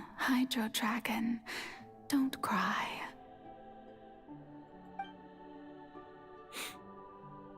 I must say, had it been within my rights, I would have loved to judge the heavenly principles themselves. Were they not guilty of essentially the same crime? Damn right. Egeria stole the power of the primordial sea, and the heavenly principles stole the power you ancient dragons possessed. I, for my part, am the god of justice. And is it not just that your original powers should be returned to you? Speaking of justice, I have always believed that justice lies in the process of pursuing human existence itself. So, if the theft of the primordial sea's might was Fontaine's original sin, then, leaving matters of procedural right and wrong aside, the descent of the Fontanians as humans and their right to exist in this world would be Fontaine's original justice. In other words, existence was Egeria's justice, and to me, justice is the continuation of that existence. Oh. Defying the prophecy and ensuring that Fontaine's people shall live on. That should be the justice enthroned over all others. That's why Egeria didn't get punished. She was only punished, well, not only punished, she is still, her conscience is, like, saved. She wasn't punished by this prophecy. She kept on going. At this point, we, whether it be myself or all other Fontanians, have shouldered the burden of this sin for far too long. Iudex Nervillet, the highest judge in our land, when you regain your full power as an elemental sovereign, what verdict shall you pass upon us? Wait a minute. I remember there's a dialogue line that he said when you upgrade him to his full power, Ascension level 90. I remember he would fight against the heavenly principles. So when I was invited to the court of Fontaine to serve as Iudex, I see now that that was your idea too. At last, I now understand the true purpose behind this position. In the beginning, I was uninterested in human existence. But these 5 centuries of living alongside them have gradually brought about mutual understanding between us. And I have even attempted to feel as they feel. You are a devious one, Focalor. Things being as they are, surely you know that I could never declare them to be guilty. And an execution must happen. The hour of my execution is almost here. For the sinner, the curtain call has come. I know I may not sound it, but faced with death, I find myself a little afraid. Perhaps this is one thing both gods and humans have in common.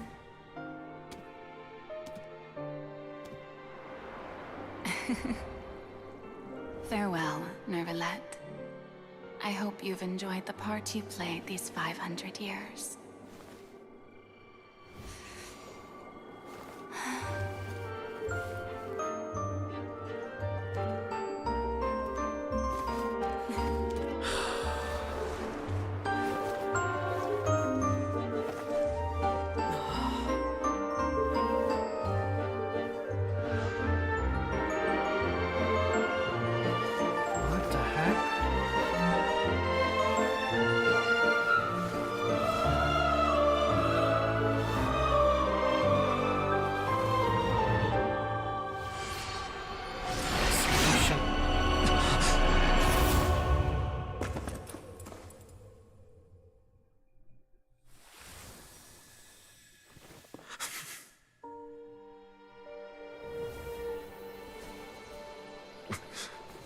And the power. Going back to its original source.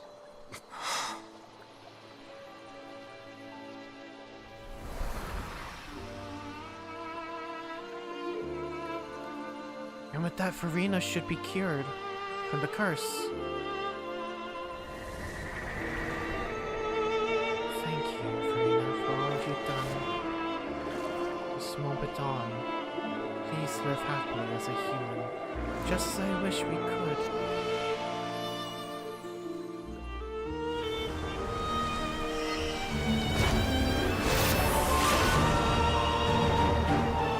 New Valette has finally reached godhood.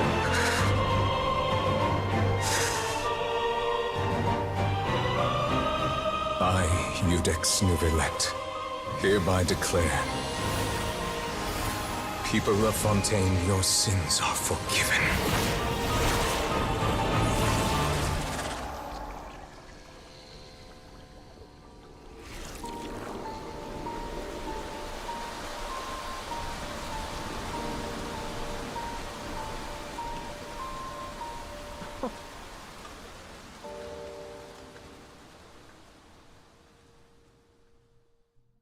Damn you, heavenly principles.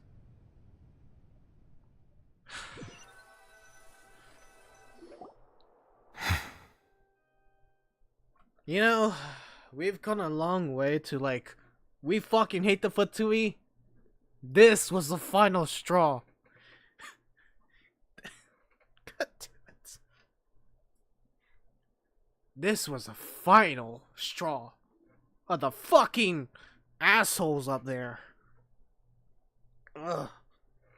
At this point, the Fatui is not even evil. Just those assholes. For literally causing this chain of events.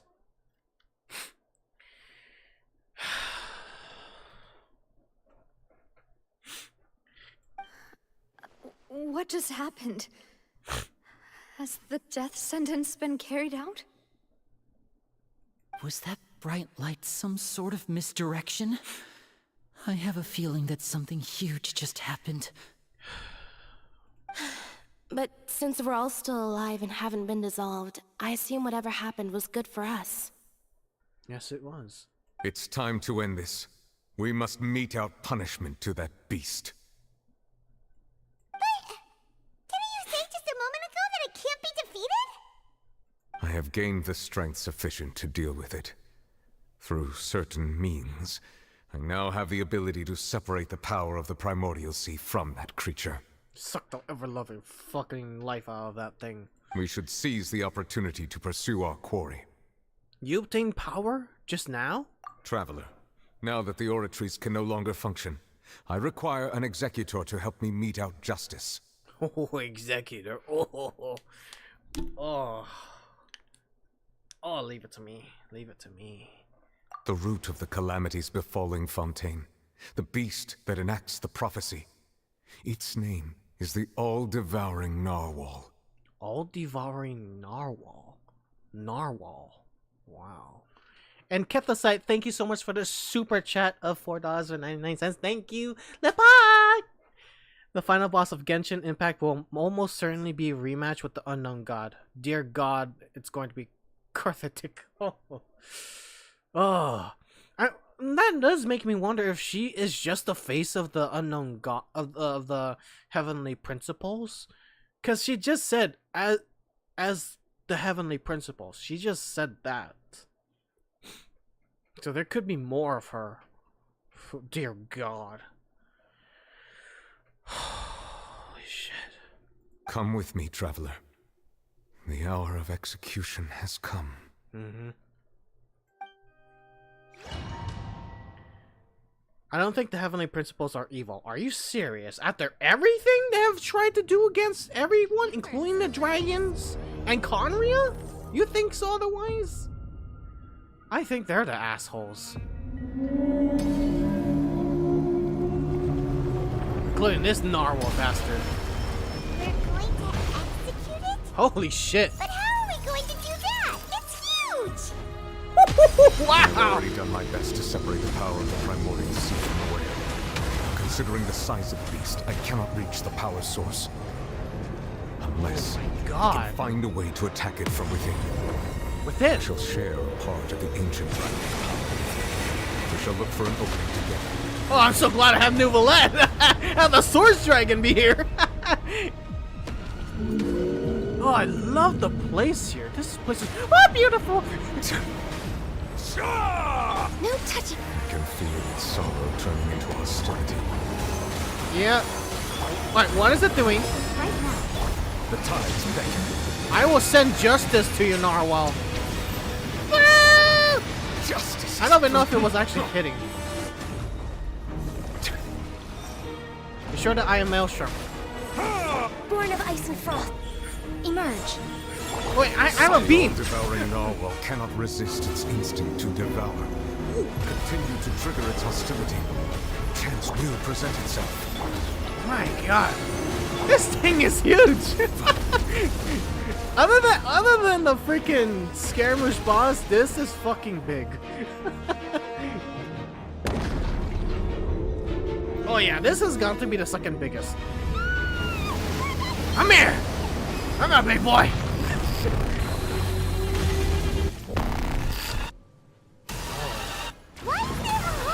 What the? All devouring narwhal. Holy shit, what is this music? Jesus, this is the power of the abyss or something? Holy shit! I have granted you my protection. Do not fear. Oh yes, Seize I stopped the him. moment and use my power to suppress its root from within. Oh, I love this music. Right here. Right now. Emerge. Silence. Let the mighty be humbled. What? What the hell happened? I was about to send justice. What the hell?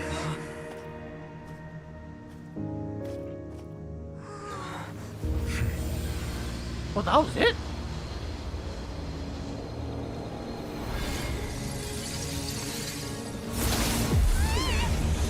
Oh shit.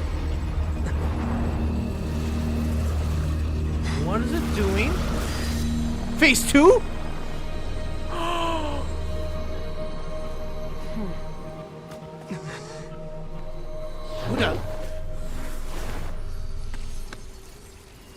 Who the hell? Thanks for helping with the cleanup. It should have been my job, but oh well. Oh wait, so that was it? That was it? That was the boss? What? I didn't even realize we were that done. What the fuck? You know, she's not the Karaga. She's Circa. It was just supposed to be a short private training session for me. I didn't think that my disciple and my master's pet would start brawling in the meantime. Master's pet? What? Well, actually, I had a feeling that it would happen at some point, but they bumped into one another earlier than I thought. What a blunder. I suppose I'll have to swing my sword 3 million times as penance. Disciple? Your master's pet? What the fuck is going on? That power. Who are you exactly? Paimon has an idea. From what she said earlier, she must be Child's master. Skirk, right? Skirk. It's just that he gave us the impression that she was the less talkative person. I simply did not have anything to say to the weak. But you, on the other hand, managed to defeat the all-devouring narwhal without using power from beyond this world. So you may speak to me as equals. Oh, what an honor. Okay, I didn't even realize I was finished with Narwhal. That was kinda upsetting. Was that really it? What? I mean, it might be just easy right now, but the weekly boss is like, oh, okay, yeah, I have a feeling. We will fight the weekly boss right after this episode. Alright? Alright, but anyways, talking. What sort of person would take the all-devouring narwhal as a pet? I have to agree. It's a strange use of a planet's primordial waters just to raise an all-devouring narwhal. That kind of power is wasted on it. It's not cooperative. It eats too much. And I have more important things to do with my time than pet sitting. The only thing that creature has going for it is its looks. Okay. Immediately. Mommy. Mommy. She is mommy material right here. All in all, it fails as a pet. Miss Skirk? I think you might have missed the point. The point being? Well, being that this pet almost destroyed an entire nation. So what sort of person is your master? Oh. Well, child's master's master. Wait, is that right? Those are beautiful legs. Oh, right. So you don't know him. Sorry, I assumed you did. His name is Sertologi. Sertologi? Who? Huh? Sertologi? I am unfamiliar with that name. Who are you guys? Huh. So Master isn't sufficiently famous. How should I describe him then? Have you heard of the name The Fowl? No, but I heard Foul Legacy. The Fowl? Still nothing? Well, how about the Visionary? Vetterfalnir then? Or Gold Rhine-daughter? What? Hold on! What? Ooh, that one we've heard! Rhine-daughter's part of the Hexen Circle. She's Albedo's mom, right? Oh, so you do know that name. To be honest, I also heard all of those names and titles from my master. I don't actually know them either. But I suppose you understand now, yes? My master is likely a similar sort to Rhine-daughter. They are both pursuing some form of perfection. Okay, so they're part of the good... They're part of the good folk. Okay. I got worried that there's some other fucking force rather than the heavenly principles we have to worry about, like fucking aliens. But it's no, it's just the inner circle we were talking about earlier. Wait, didn't you also mention a visionary person? Paimon didn't quite catch their name. Actually, never mind that. I believe it expedient to inform you that the all-devouring narwhal used up nearly all its strength fighting you. Wow. Such roiling hydro energies will prove difficult for the planet's deep seas to digest. As such, the Fontaine back on the surface has most likely been thrown into chaos. In other words, the prophecy that you've been fretting over should now be in full swing. Oh. What? Wait. No. There's a little to be surprised about Paimon. But it is natural after all. The prophecy will surely come true. We knew this and accepted it. However... Not to worry. Focalor has already managed to deceive the heavenly principles. Mm-hmm. And yes, we can say it here because it is the abyss after all. Because that narwhal guy, that narwhal thing, opened the gate to the abyss, which is we're here, right? Right? We're technically here, right? So we're blind to the heavenly principles, so we're pretty much good. Then Neuvillette can definitely save everyone. The people will all be dissolved into the waters, and only Furina will remain, weeping on her throne. Oh shit.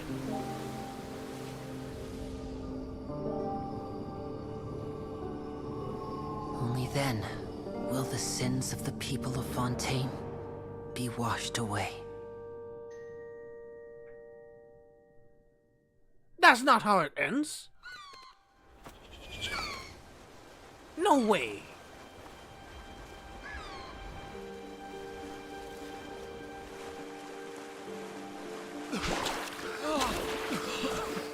What the hell? Hey! Help! Over here!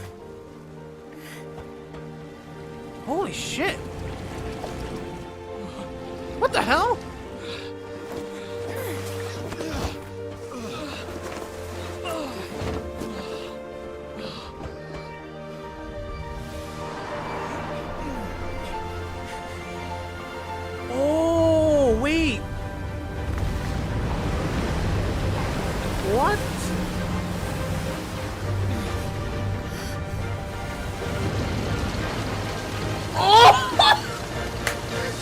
You have gotta be kidding me! The Ark is All here! hands initiate emergency rescue.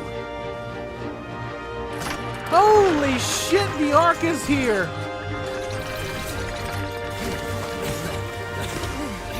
Hurry!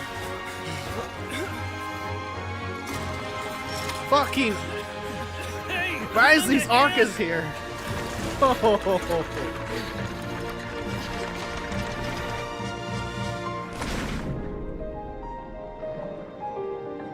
That's right. Since Narwhal absorbed all the primordial concentration out of the water, then they're unaffected. And plus, they've been purified of the sin, so they don't need to be punished. That's why Look, the water's receding. That's why it didn't affect them. No, there's still primordial water. Okay, there's still primordial water. Then that means Nouvelette's judgment basically cleared them of their sin. Water's receding. We didn't Wow. dissolve. The prophecy was wrong. The prophecy was wrong.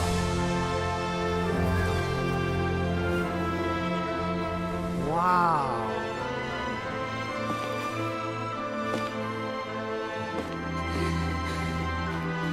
All your hard work, Furina. Are you alright? We're safe. 500 years of your work. Prophecy was wrong.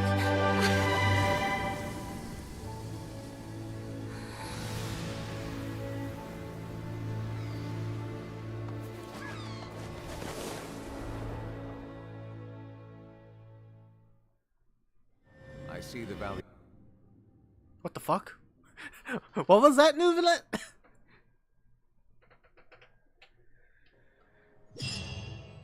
Oh my god.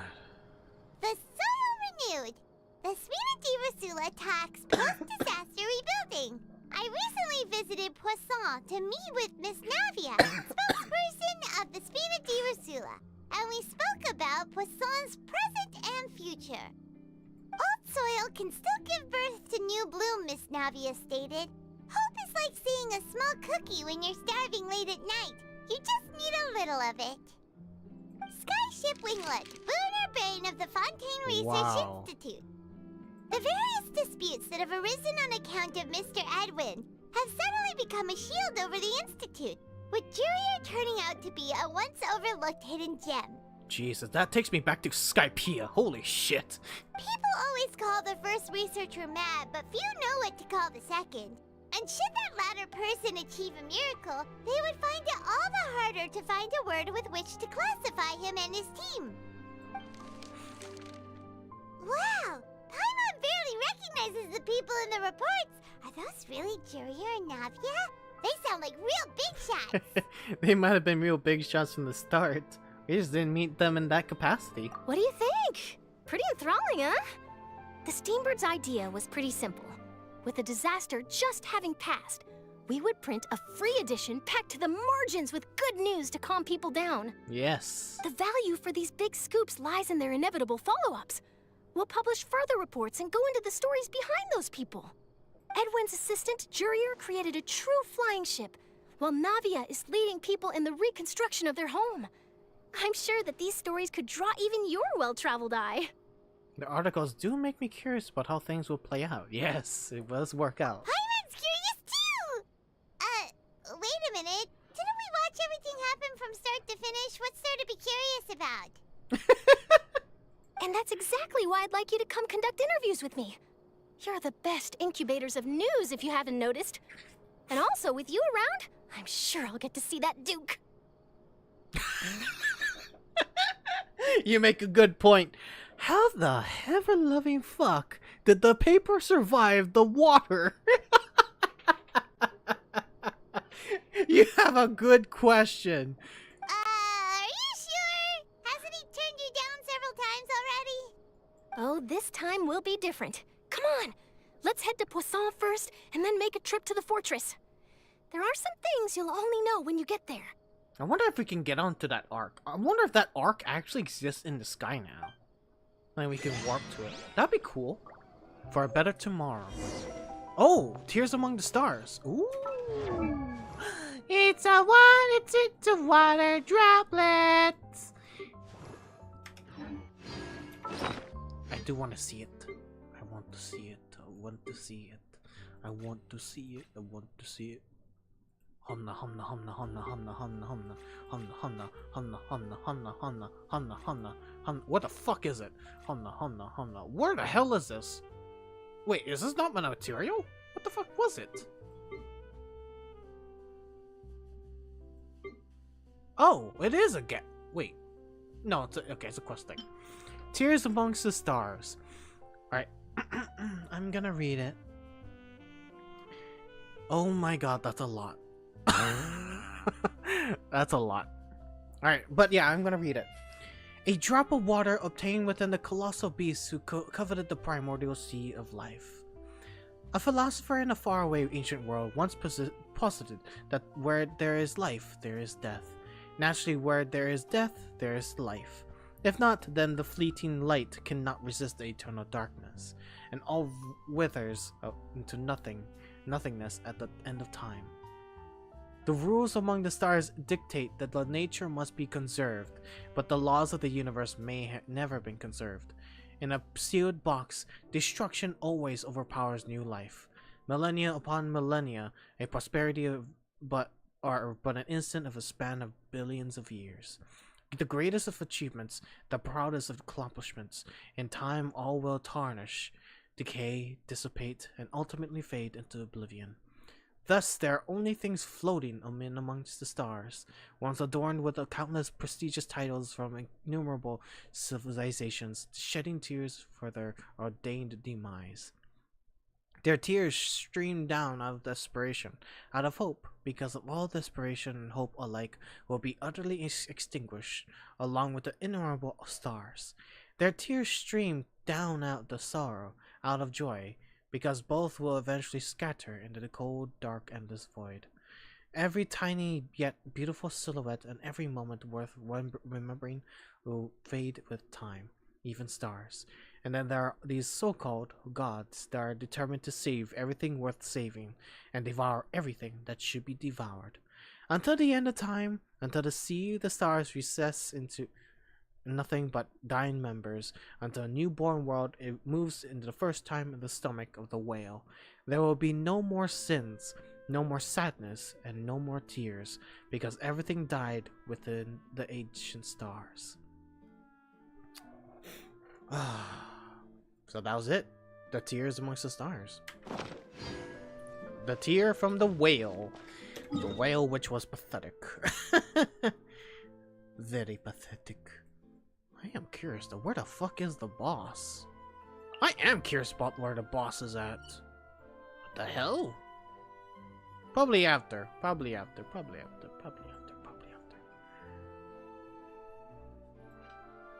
Why you do that? Let me do the real quicker and things quicker. Underwater, you haven't unlocked it yet. What? Okay, never mind. What are we doing again? Wait, what are we doing? Okay, this was not set. That was weird. Ah, okay. Poisson. Alright. Here we go. Oh, you just got a PS5? Le Pog. You can enjoy Ghost of Tsushima. I really enjoyed that. That game's really fun. You don't have to go on hard mode. It's really fun.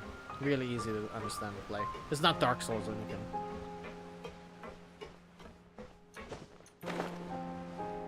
Well. Whoa, is that a tweet talking? Navia! Hello. Oh, it's you. What brings you all here? Hey, we're just having a look around. I'm here to update myself on how things are going here. Oh, the Fatui are here too! Let me introduce you. This is Mr. Garunt Snežević. He represented the Knave in sending us a large amount of supplies, and is helping with our work. Our residents are hard at work as well. Thanks to everyone, work is progressing nicely. We've lost a lot of people, but we're moving forward. that will have to be enough. Hello, Miss Charlotte. I'm a big fan of yours. I especially like that article you wrote last year about Fontaine's stray cats. But if you don't mind, could you not emphasize our role too much in your report? It's not charity we're doing here. We just happen to share the same interests as the Spina. Wow, that's really interesting coming from a Fatui. I get where you're coming from. I'll keep it as simple as possible. Or would you be willing to feature as friendly neighbors? That would be fine. Thanks. Oh, you're back too. How are things? Clarin. We finished laying down the construction materials. It'll be another hour before the workers are able to go over there. Huh? You're here too, Clarence? Well, her reputation's greatly risen after that whole duel business with Miss Furina. So she's here in Poisson to wait out the heat. Wow. All right. She really came here to help me out. There's too much to consider in the reconstruction of Poisson. The Spina has need of more decision makers. And, well, I do already happen to be connected to Mr. Callis. Yeah. Oh, wait just a moment. Do you mind me asking a few questions? You know, about how you felt before the duel, about what it was like facing down a god. There's lots of exciting material there, I bet. Forget it. I'm sure you can find a better theme than that, Miss Charlotte.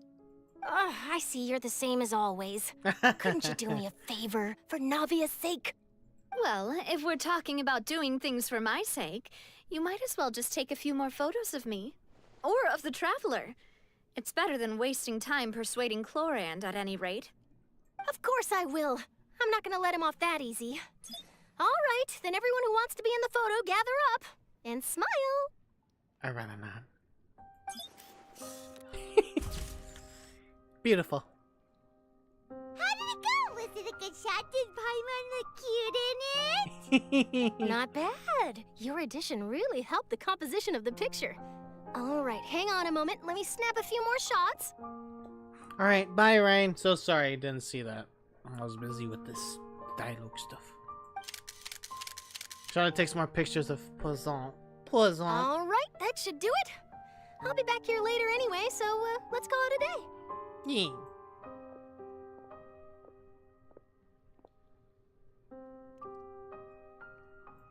Okay, there we go. You're very quick.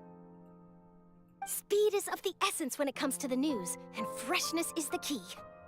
Also, not to brag, but I'm pretty good at building connections.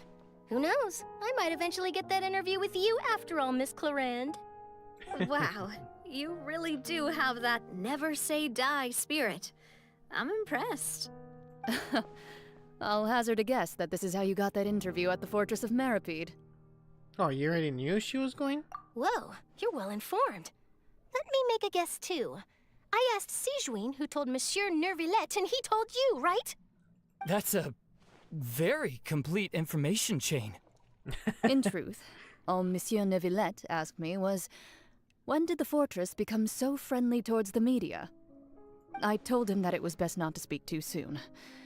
There's no guarantee that Ridesley will make a personal appearance. You're right. I've got to treasure every moment I have with them. In which case, I'll be making a move first. Stay safe now. And tell me if you hear anything interesting. I'll treat you to afternoon tea in exchange. Alright. Let's see. You adorably annoying little thing. Yeah, she's an annoying little sister. Wowee though. Wowee. You know, I'm very shocked that the airship doesn't make any, like, appearance after all this. You know, could have loved to at least see it fucking floating in the sky at the very least. You know? I would at least love that. God damn it. But no, they just want to be too inconspicuous. Wow! A silence fills the air. Silence.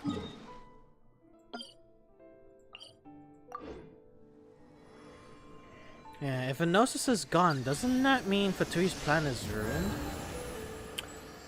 Oh yeah, where the hell? Yeah, then... Wait a minute. Yeah, what happened to the Gnosis? Yeah, I am curious about that. What happened? What about the Gnosis and all that? Because the Gnosis was in the Oratories because that's where Focalor was at there. The actual Hydro Archon. Maybe Nouvellette? Maybe Nouvellette, yeah. Wait. Where the hell? Oh. Wait, where the fuck is this? Wait, is this underneath? I'm so confused on where the fuck this is. Show me the path. Oh, god dang it. Wow, guess we're here again, huh? There's a real nostalgic feeling to this place. Looks like you've been missing us. Duke! Did you come all the way to the entrance to greet us? Of course. I'm here to welcome you and our dear Miss Charlotte, whom our good head nurse recommended to me. Hey, there you go. It's an honor to finally meet the much-rumored Duke. Thank you for consenting to my visit to the fortress, sir. No need to thank me. But that said, I shouldn't be the focus of your interview. I trust you recall our agreement? Of course, of course. All right then, this way. Claude Von Regan? Yes. Claude Von Regan. Jure! There he is. Levine, just kiss it out, motherfuckers. Hey, no need to be so nervous. I've already taken all the photos we need. Miss Charlotte, do these pictures really need to be published on the cover of the Steambird? It would seem that Miss Lorvine doesn't want her face to appear beside that of Mr. Jurier. Uh-huh. Sir, please don't say things like that. But it looks like dear Mr. Jurier denies it. Might this interview be very important to you then? No, I just...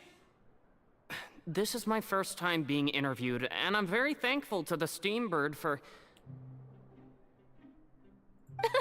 Now, I might not look it, but I actually did meet Mr. Edwin once.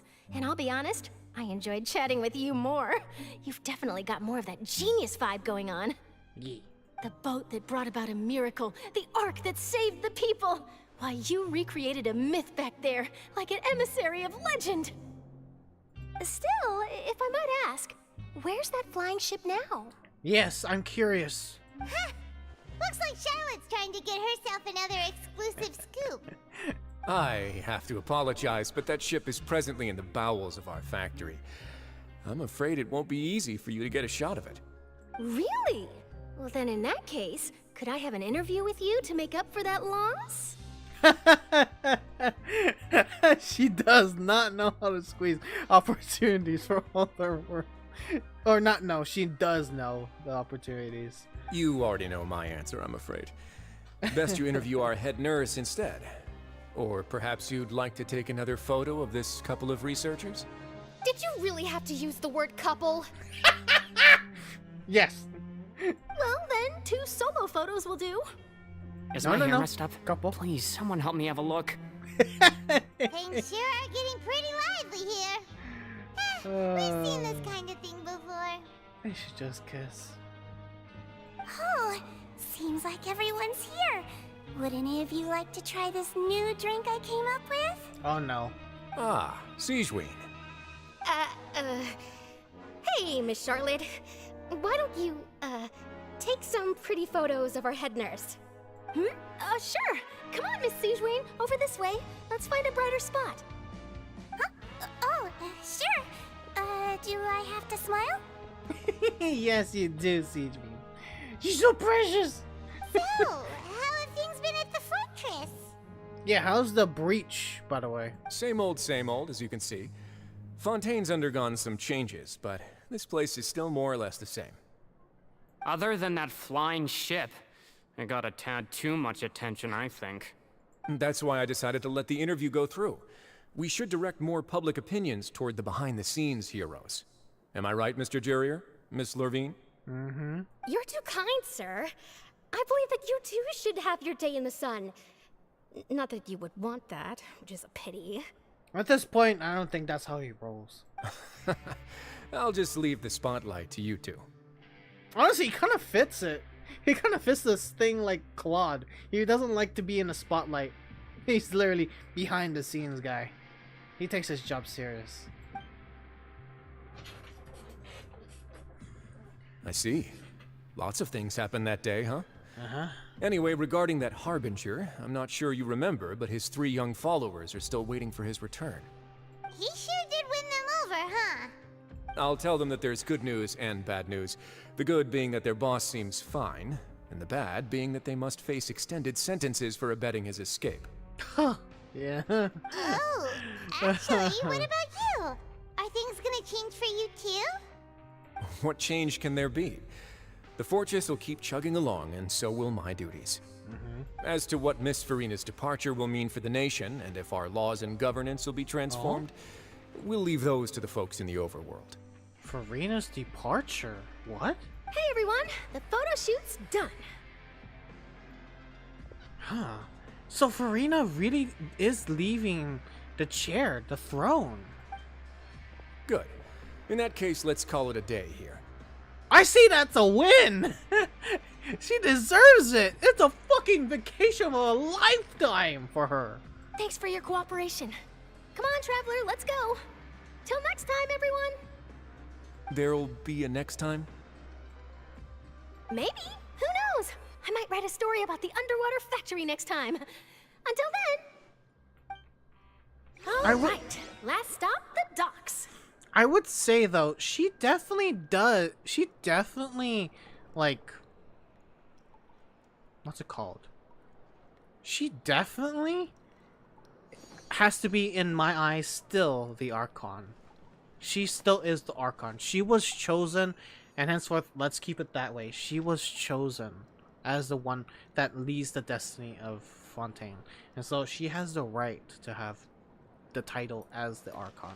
She may not be the Archon now, but she is in our hearts. The truest, purest. Sequin and Risley. Oh shit! Ah, I forgot to talk to Nadia. Forgot. Oh, you know, I'd love to see you in one of Charlotte's photo shoots one day. Is that really necessary? Our line of work doesn't really require much photographing. And also, Isabel, back, down, down, boy, down, down. Don't be sussy. Even the 4 Archons agreed and respected Furina as their own in the voice lines. Oh yeah, I should check the voice lines. So you still have to get an actual. Fuck you. Don't take that personal.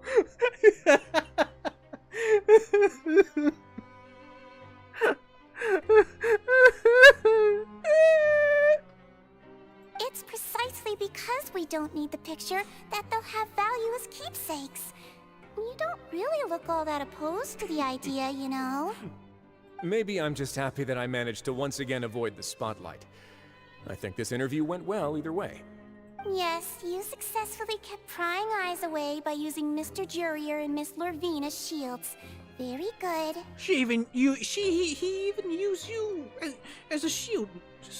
You should be happy for them. They have a bright future ahead of them. Are they around? Yes, they are around. And also, since we're done with the combat and all,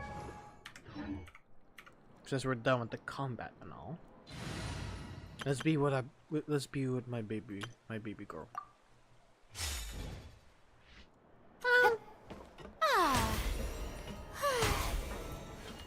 Here are the interview notes. They mentioned that the flying ship may have many uses in the future, and the journalist asked me what I thought of them. Seriously, how would I know anything about that? Flight is just flight. Whether people want to use a flying ship to broadcast good news or organize weddings is none of my beeswax. We talking about weddings? Oh, a wedding plan ready? A wedding? Huh. She was enlightened from that. She was enlightened by that. She wants your de jure. Oh, she wants it. Why are you looking at me like that? So the flying ship can be used for weddings? I didn't say that. That journalist mentioned it, and what does that have to do with us anyway? True. What does that have to do with us? What the hell was wrong with you two? I will just go to you. I will freaking leave you guys in like a freaking what those things called? Love hotel. Fucking hell, man. My goodness, they need to get a room. God. Ah, Jesus. And I'm guessing the finale. Double tsundere. Oh my god, these two. I want to know more about Furina, which I thank God I will be doing Furina's Archon quest tomorrow. I will adjust her thumbnail to fit appropriate. I will fit her thumbnail to be appropriate. I will. I must. Oh, where the hell are we? Okay.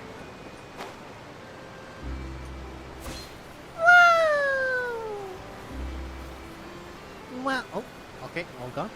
Wow.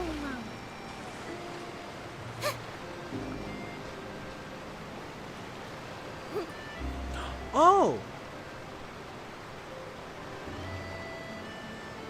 Miss Lenny, Lynette, and Furina. They really are here! How did you know? Navia mentioned that she stayed in touch with Linny and the others after working together.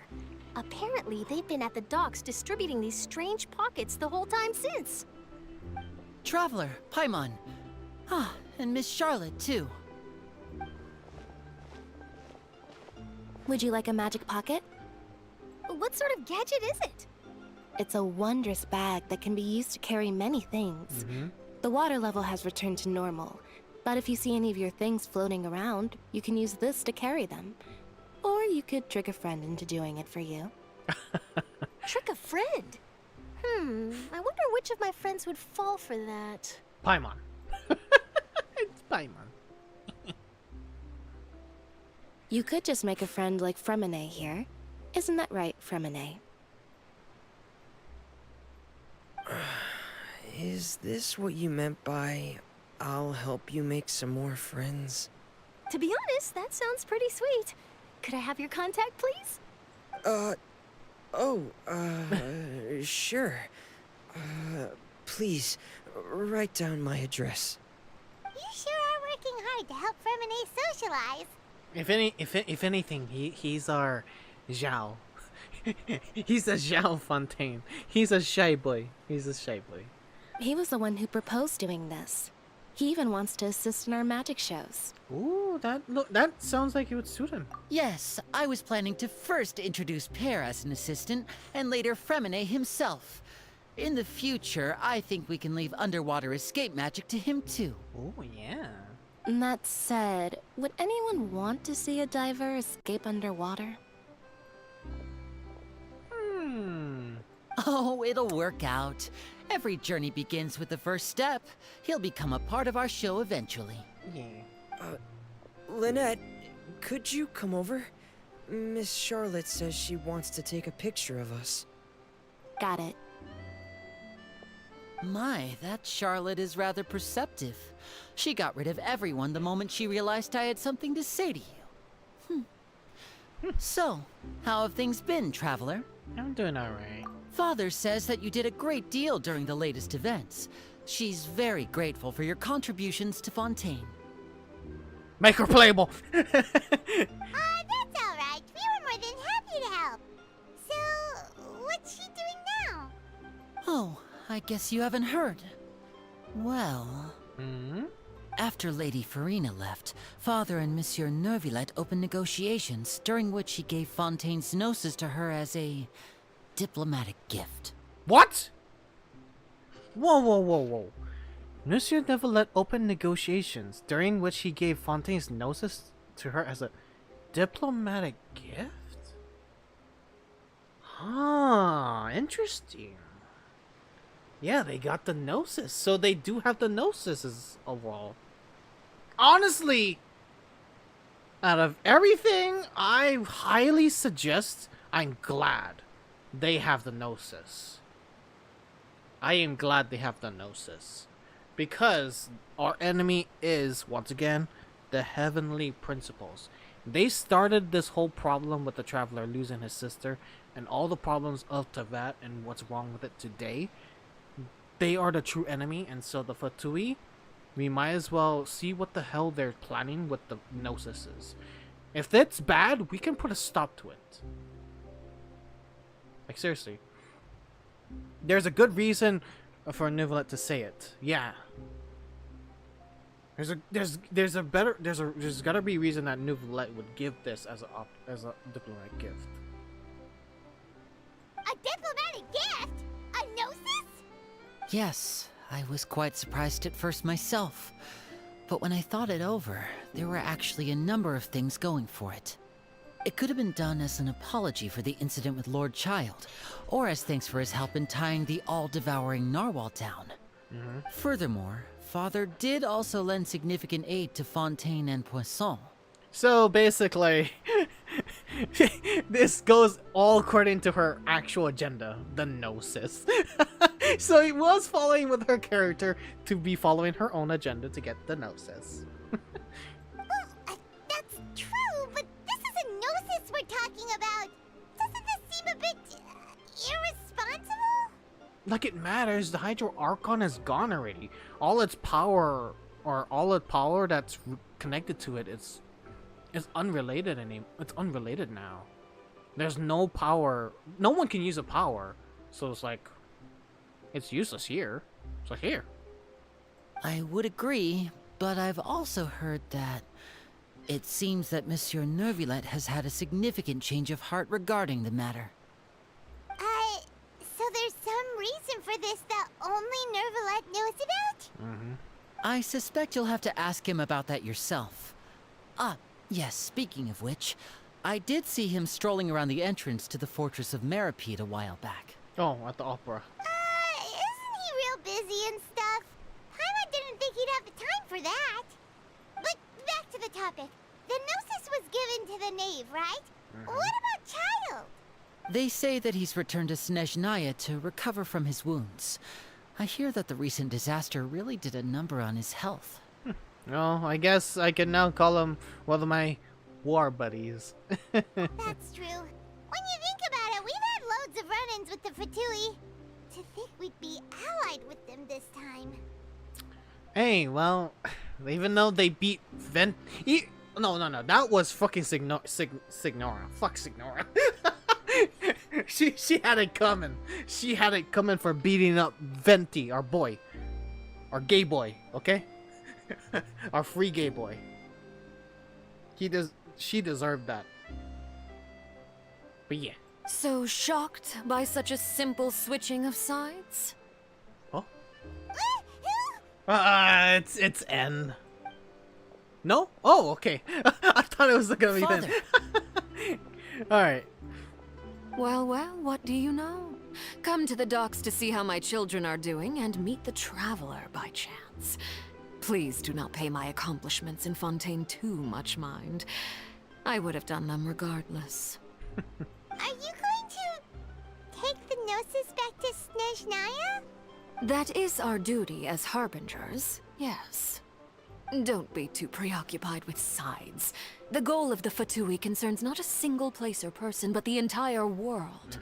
With such a grand goal in mind, it is inevitable that we must wear many masks. Switching my masks is something I've always done. Mask, huh? Will you keep your position? Well, that depends on many things. No one truly knows what the future holds. What good is honesty if you can't rely on it forever? As for you, I very much look forward to our next collaboration. Good things cannot be achieved alone, and you've proved yourselves to be great partners. Oh, beep. I want to wish. I want to wish for Daddy. I want to wish for Daddy. Oh my God, Mommy, Daddy. Actually, I just remembered something. Please help us deliver this. A vision? All right. I'll remember to return it. Thank you for keeping it safe for him this entire time. Yeah, I wish we could have given back to the child as well. And that's a wrap for me. Huh? You're... Greetings, Miss Journalist. She's gonna take the opportunity. Watch! Hello. If I'm not mistaken, there are diplomatic channels I'll need to report to take a photo of you. That is correct. So forgive me, but I will not be able to serve as a subject in your article. However, feel free to write as much as you'd like about our dear magicians and our upcoming rookie talent. I will. The sea breeze is quite pleasant. I shall continue my walk while the weather remains so agreeable. Farewell. Farewell, Father. Bye, Daddy. I mean, Mommy. Oh, she has such an intimidating presence. I didn't even dare to take a picture. Thankfully, I've already wrapped up all my pre-scheduled interviews. Thank you all. This'll be more than enough for me to write about, I'm sure. Don't be too nervous. Why don't you take a magic pocket before you go? Here, Traveler, Paimon, you take one too. What benefit should it give me, huh? To move things about? That's right. Funny. I was giving out magic pockets when we first met too. And what do you know? I'm doing the exact same thing right now. So many things have happened, but the pockets are still the pockets. I guess this must be life. We will all follow our own paths, and serendipity will lead you to your fated friends. All right then. We'll be handing out pockets in some other districts later, so we'll get going now. Have a good day, you two. Alright. And also, I'm very... Guess we said Charlotte, huh? Shall we go see what Neverlette's doing? As long as he's not so busy that he doesn't have time to chat anyway. Yeah, it's so loud. It's so loud. And yeah, also, just to, like, question. This was all flooded, right?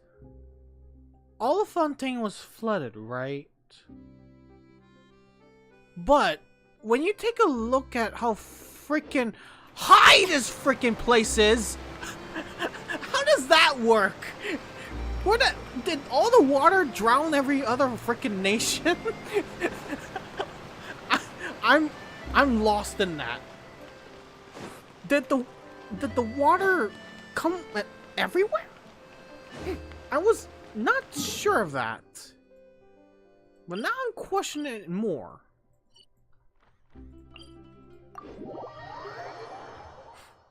Yes, I missed the statues right there. That's a new one. Don't judge me. It's a space whale, Zoran. Best not to fuss over it. I have to question it, okay? Cause considering of how it flooded everything in this place and it was like a sea for a few seconds, I have the right to question. Everywhere was flooded then. I am still a detective of Fontaine. I need to know. Only in the minds of Enigma shall know. As the saying of Earth is round. The entrance to the fortress! Ooh, he really is there! Yeah. I still have yet to get that.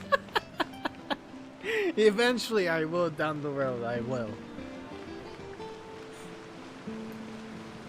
Alright.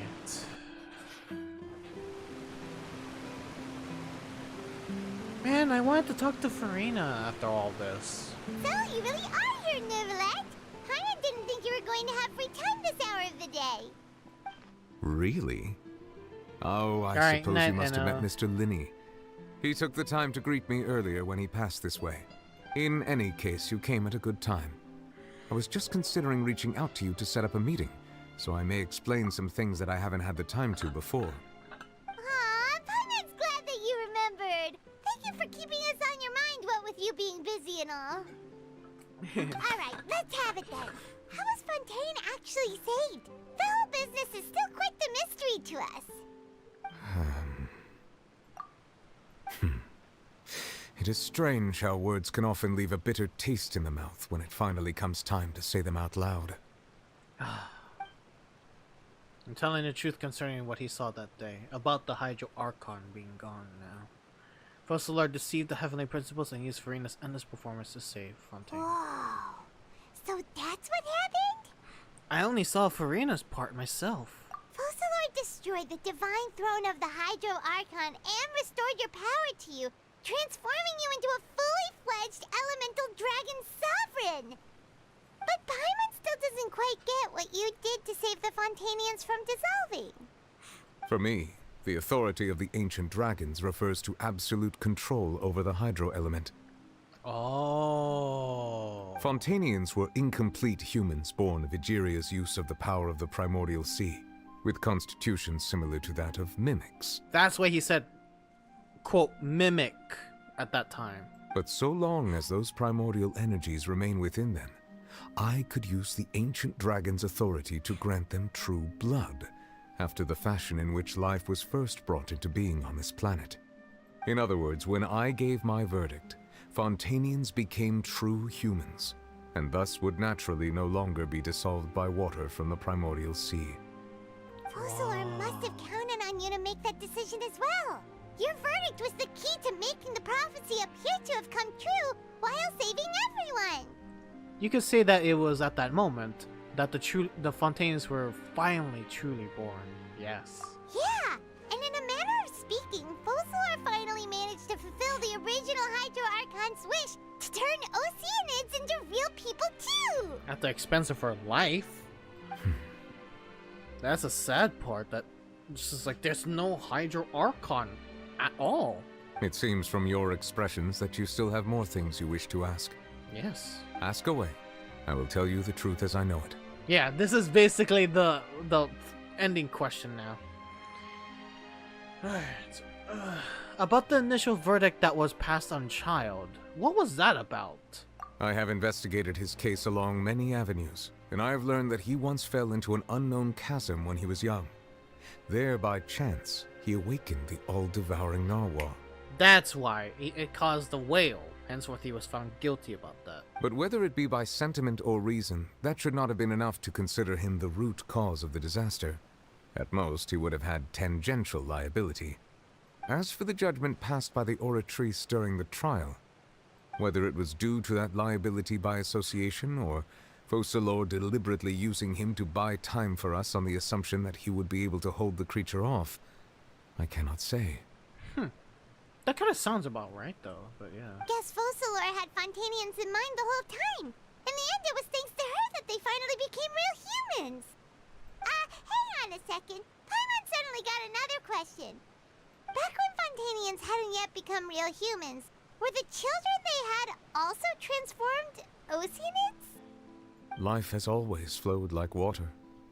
Do you recall how Fontainians would often come to the Fountain of Lucine to pray for children? Yeah, Lynette said the fountain is where all the waters in Fontaine converge. In truth, even those couples did not know that such prayers were no mere custom, but instead a form of ritual. Those Oceanids who were blessed within the spring water would later descend as new humans in the coming months. Oh. Paimon sorta gets it now. Either way, seems like this ritual won't be of any further use, but it'll probably live on as a local custom. Yeah, that's how the oceans live on for, while the ones by 500 years scattered across the Tavad. Yeah, that's how they've been able to multiply, reproduce. Ask away. I will tell you the truth as I know it.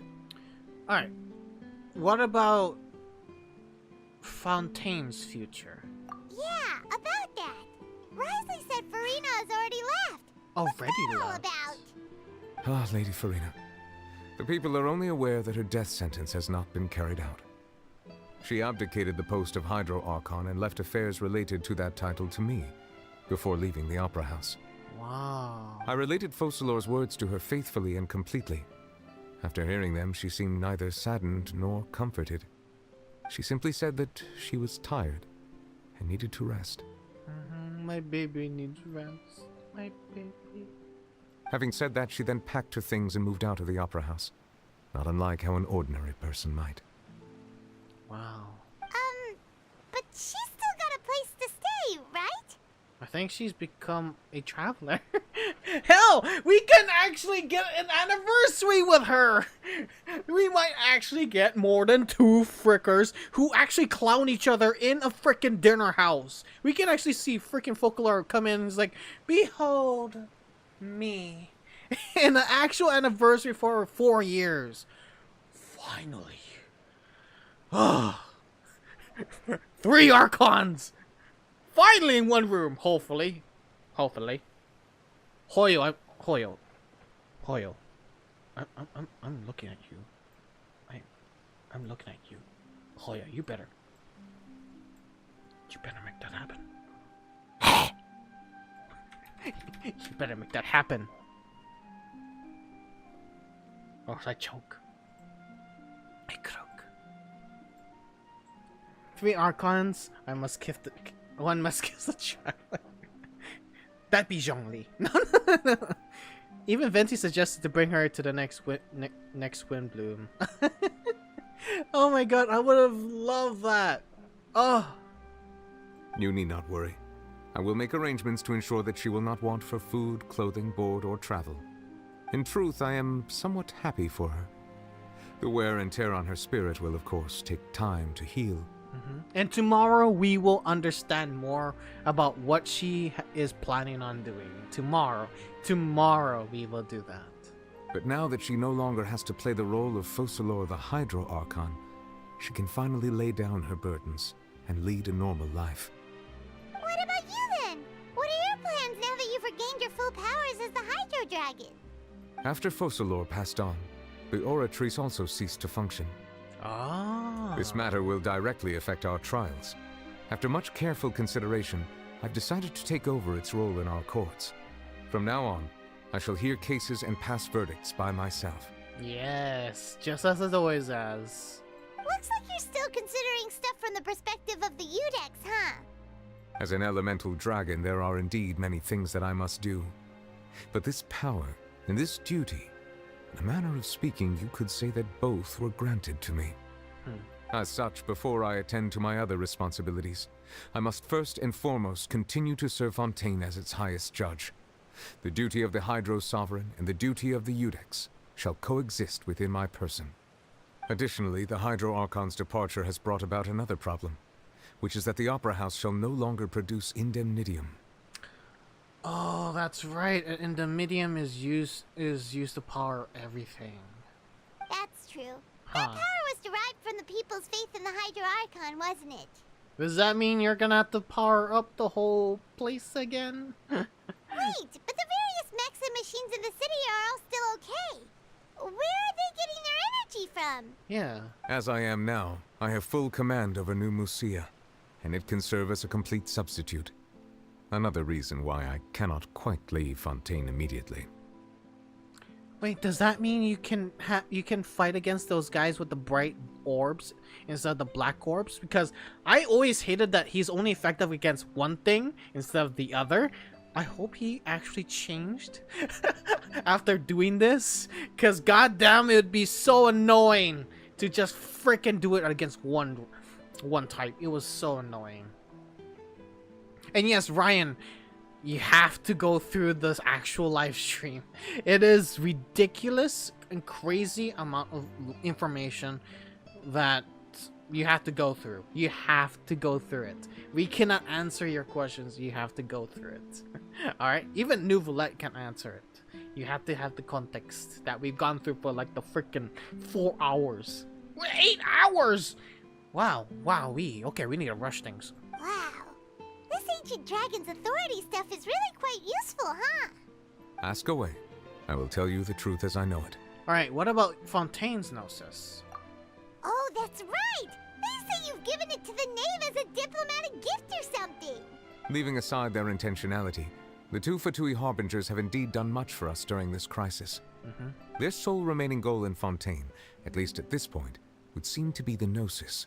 The Oratrice has ceased to function. The Hydro Archon's divine throne is now no more. Yes. And I do not need the Gnosis's power. Basically, the Gnosis's purpose is just gone. It only symbolizes the heavenly principles. And that shit, fuck that, get away from us. Fuck the heavenly principles. We don't want any of that shit. I would break it, but they would come down. But let's let the Fatui do whatever they want. You know? I'm all for that. As such, it has lost all meaning for Fontaine. Yes. If the Fatui have impure designs, then we might as well accede to their request now, and avoid unnecessary conflict. What complicated considerations? Paimon thought you were just giving it to them out of gratitude to the knave and as an apology to Child. That was just their theory. Ask away. I will tell you the truth as I know it. Alright, and lastly, what's the next stop on my journey? Would it be the Pyro Nation, Natlan? You will soon be heading to Natlan, I presume. Natlan, yes. I'm afraid that I have little talent as a travel guide, so all I can do is tell you what I know about that land. Yes, please, because tell us. We need to know. We don't know much, and we never seen the actual people from them. So, I mean, we might actually get a few NPCs through the course of the few updates in this four-point series. So, we'll see. We'll see when we get more of those.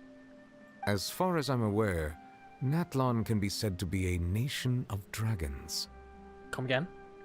Can I hear that again? Come again? A nation of dragons? You mean like you? Oh. No, I suspect that I would not find myself welcome there. Unlike ancient dragons such as myself, the dragons of Natlan have undergone long years of development and evolution. Large numbers of them have entered a form of coexistence with humanity. Wait a minute. Huh. Or never mind. Natlan is also the nation of war. War ravages those lands like an undying flame. Wait, war? War ravages? There is one other piece of information I got incidentally from my negotiations with the Knave that I believe may be useful to you. The Harbinger known as the Captain has thrown his hat into the endless ring of war. The Captain? Wait, who the fuck is the Captain? Hold on, who the hell is the Captain again?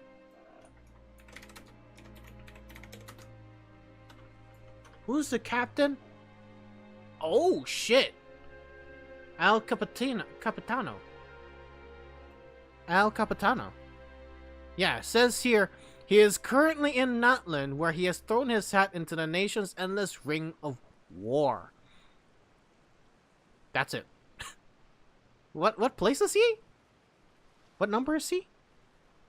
One of the Harbingers. He's the first? He's strong? Oh shit. That would make sense. It would make sense that he would throw his hat into the ring of Natlan, a war nation. Holy shit. This is gonna be crazy. The Fire Nation is gonna be amazing. Everything changed when we landed on Natlan Fire Nation. The nation is his homeland. Oh boy. The Captain.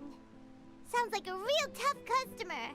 Seriously, everywhere you look, there's a Fatui Harbinger doing their thing. Kicking some Archon's gut. I suggest that you fully prepare yourself before going to Natlan. Oh shit. In the meantime, Fontaine's doors will always be open to you. Oh, it's gonna be a while. It's gonna be like a few more months. Like 8 more months until we get there. No, actually, about close to a year, if anything. Ask away. Yeah. I will tell you the truth as I know it. Well, that's it. That's pretty much it. Wow. About Wanderer and Child? Wait, did they add more of Wanderer's stuff? Because I probably have access to that one. Hang on a sec. Paimon's still got a question about the Gnosis. Hmm? When we spoke to Linny earlier, he mentioned that your attitude towards giving away the Gnosis had clearly changed. We guessed that there might be some reason for it that only you were aware of. No wonder the House of the Hearth is the Fatui's intelligence division. They are certainly sharp. So regarding this specific issue, I was just getting ready to share something with you. Huh? What is it? What? In truth, I exchanged some further words with that lady named Skirk after sending you two back to the surface. It went something like this. Oh. Where?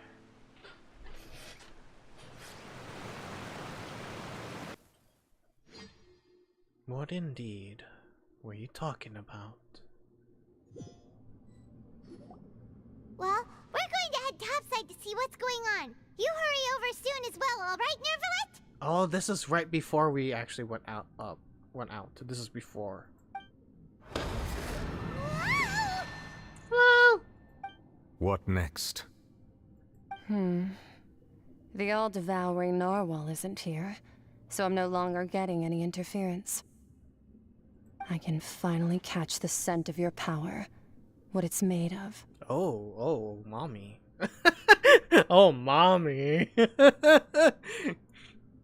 Sorry. A few updates early to be sniffing. It is the authority of the planet's primordial dragons, but with something very similar to a god's curse mixed in. It's quite a novel blend. I'm sure I've encountered something like this before. What was it again? I do not know what you speak of. Ah, of course. How could I forget? You should have the remains of the third descender on your person, yes? Third descender? Remains? I've never heard of any such thing. Wait, what? Third descender? Wait a minute, hold on. Descender as in the one that came from the one that came from above, from another world. What does that mean? What does that have to do with Neuvillette? Huh. According to your parlance, I believe it may be called a gnosis. Well, that much is true. After Focalor's divinity faded, she handed her gnosis to me.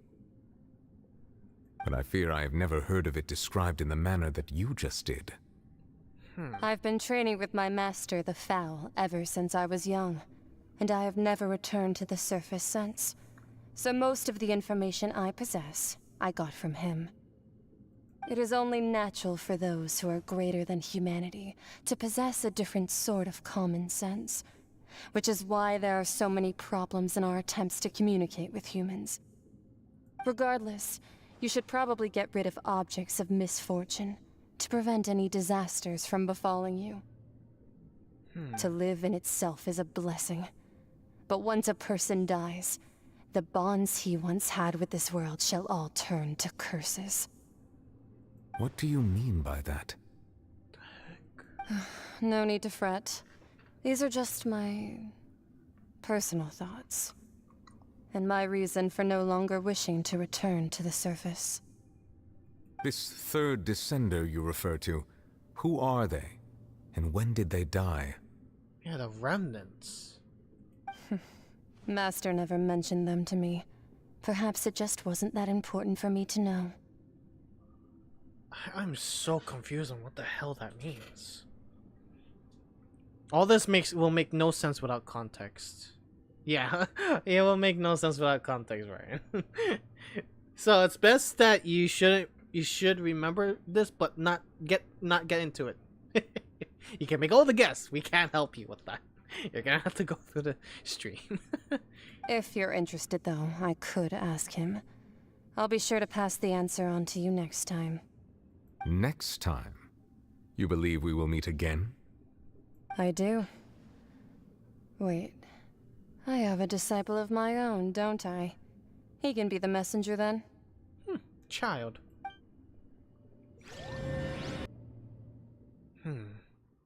So even they don't know who that descender is.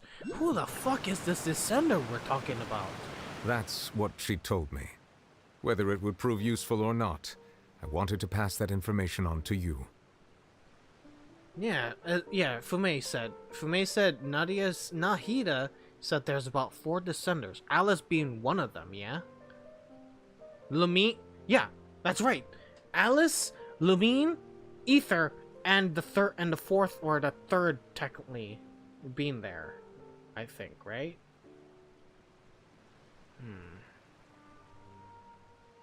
Who?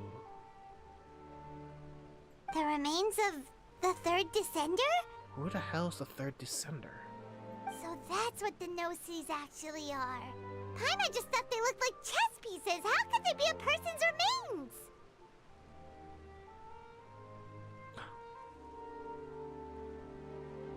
Wait a minute. No, the Heavenly Princess are the first. Lamine isn't counted because the original heavens responded to her in Conria's. Oh, that's right. Okay. So Heavenly Principle is first. Alice is the second one then. Third is someone else, and the fourth is us, basically. Ether, basically.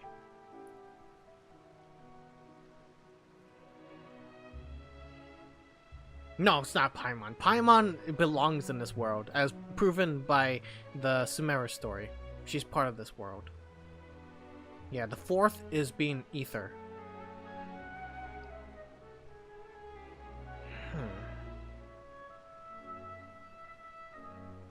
Yeah, that's what I was thinking. I was thinking, if these Gnosises have connection to the third, and what the hell was happening with like the whole because if we look back into the interludes with Dainsleif, we were dealing with an upside down statue of the Archons. It was upside down, meaning it was a god or something that they were trying to worship. What if it involves with that? What if it has to do with that? And that's the reason why they're collecting the Gnosises.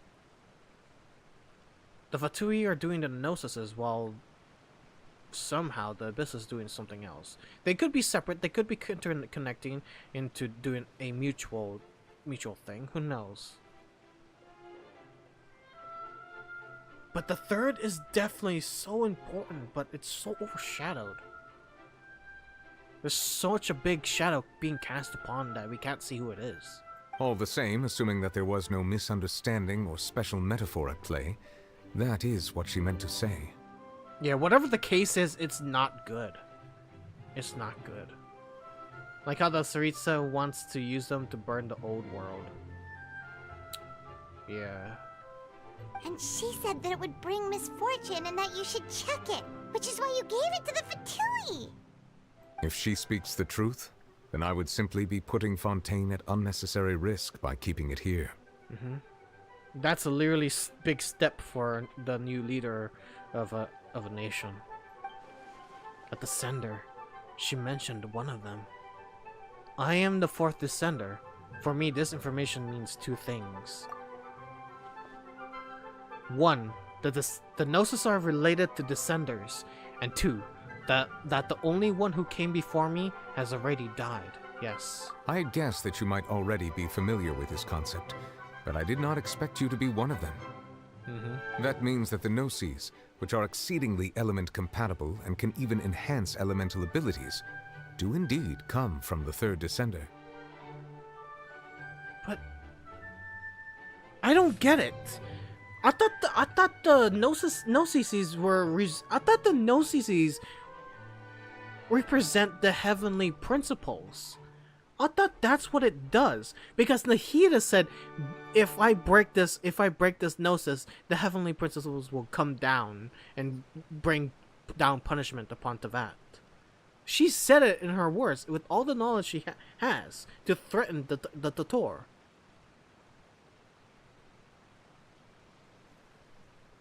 Not everything is a dragon. It's probably a combination of both. Maybe there was some struggle between the heavenly principles and the third descender. Maybe that's the reason. And then, in order to punish the third descender, the heavenly principles punished him and basically became a trophy. The Gnosis. That's a lot to take in.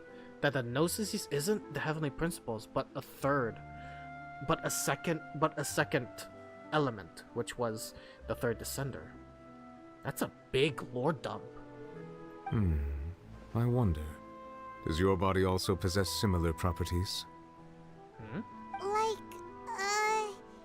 Like being able to use elemental powers without a vision.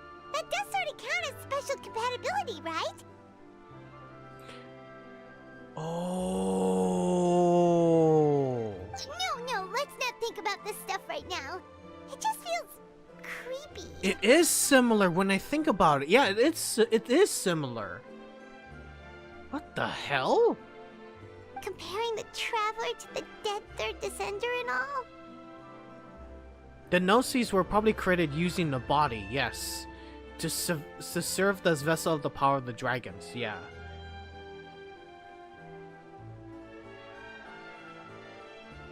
Yeah, Lumine isn't dead. Lumine isn't even counted as a descender, as you guys mentioned, because she was punished. She was taken as punishment by the unknown god, by the representative of the heavenly principles.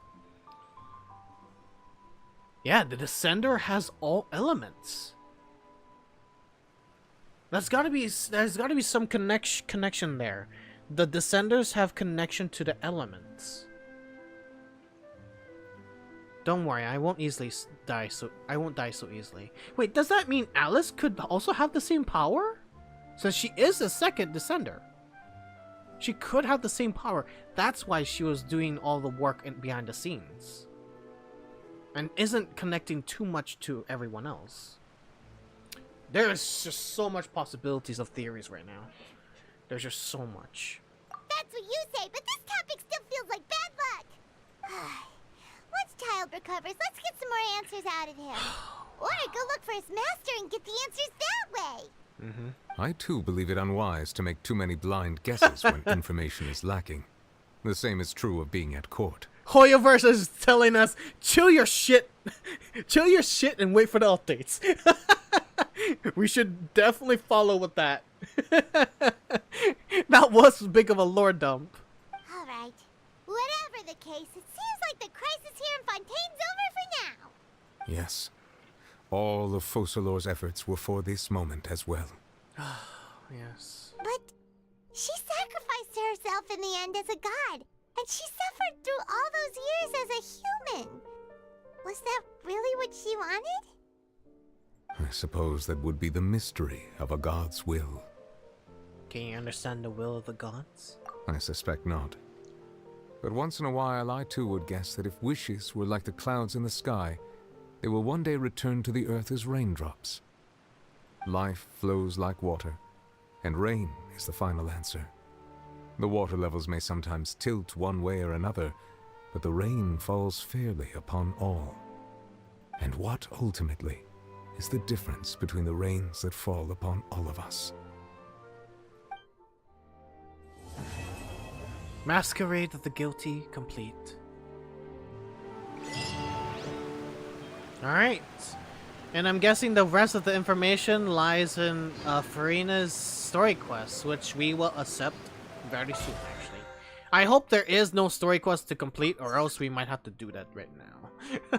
We might have to do that now, if that's the case. So I'm gonna check if I can unlock the thing. But first, let me see where it is. Where is the thing? Ah, here it is. Here it is. Here it is. Alright. So, let's see. Should we continue more? Should we try and fight the actual version of the boss? Should we do that? And then, we can confirm with the story quests, obtaining the story quests. We can try that out and whatnot. Because she's available. Oh, it does say I don't need to do any prerequisites stuff, so that's good. That's good to know. So I'm pretty much good for that. I know I will be able to handle it. So tomorrow we will do Furina's story quest. But now, let's finally do the boss completely. Let's do the boss. Shadow of Another World. Wowie, this is beautiful. Oh, that's beautiful. That's beautiful. Alright, gonna have to switch to my actual team right now. The team that's fully developed at the moment, which is this 4 group here. Here we go. Memories, the Titan amidst the stars. Max level. Oh boy, this may not go well. This may not go well, but fuck it. Oh boy.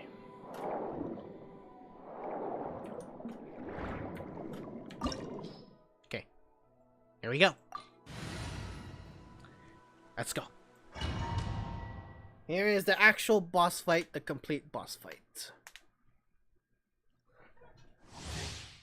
All-Devouring Narwhal. Dealing damage to the All-Devouring Narwhal and destroying the Eye of the Maelstrom can draw its hostility. Once this builds its limits, the creature will devour the character, causing them to enter the belly of the beast. Defeating the dark shadow within the belly will deal significant damage to the narwhal, and cause it to fall in a weakened state. Pneumonia Uzi attacks can quickly destroy the whirlpool, and can also interrupt the shadow's attacks. When the health of the all-devouring narwhal is relatively low, it will no longer devour characters. Alright. Oh boy. I'm a big boy here. To think this motherfucker is just a pet.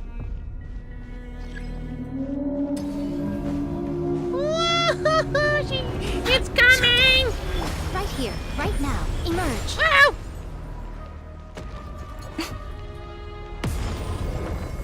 Oh, it's coming! All hail! Absorption test. Come here, fatso! Oh! Wahoo! Animal hypostasis. Settle down.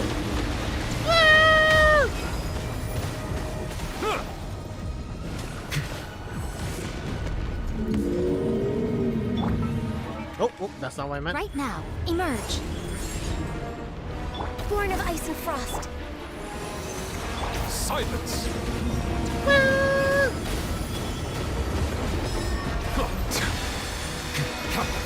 Animal test 6308. Oh, Jesus Christ. Oh, Iron Maelstrom. Settle down. Oh, yes, got it. Come here, big boy.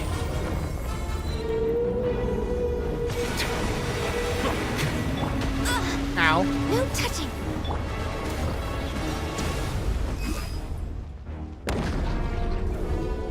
Come here, big boy. Warm me up.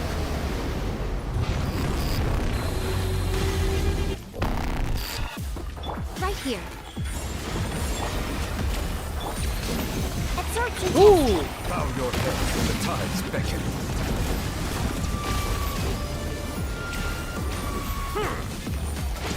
Oh, wowee.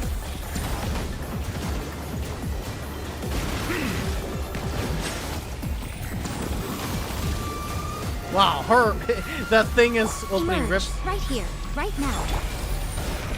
No, I don't have Panimi! I don't have Panimi! I don't have it! Fuck! Born I of should ice really and frost. be careful with that. For Rex Lapis. Animal test 6308. Right here, right now, right here.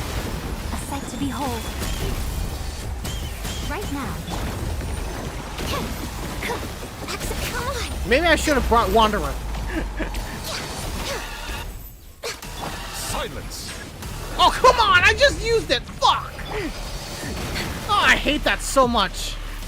I hate that so much. We're way behind schedule. No touching. Absorption test. Emerge. Right now. Emerge. Bow your head. Let the mighty be humble.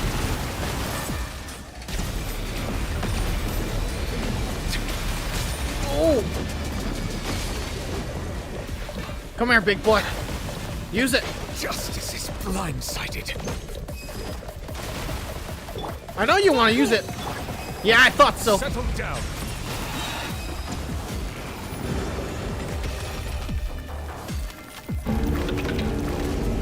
Okay, there we go. The tides beckon.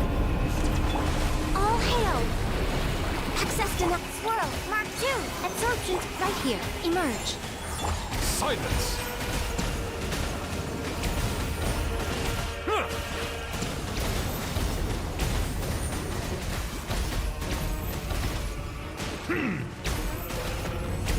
Right Damn. here. Settle down.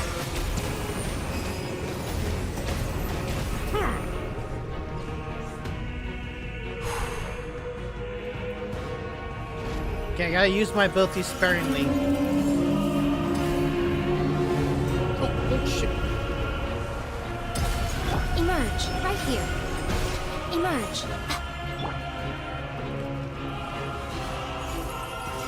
Oh! Bow your head.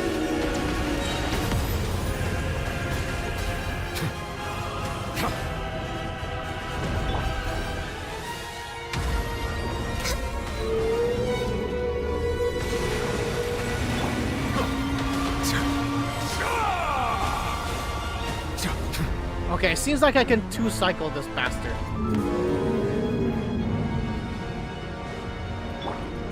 Right now, emerge. Silence!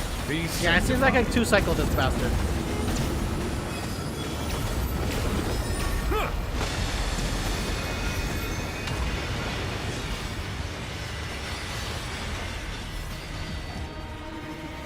Where's your ooze? Where is it? Where is it?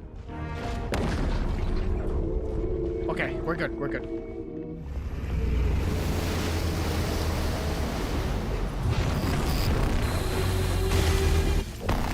Right here. Right now. Right here.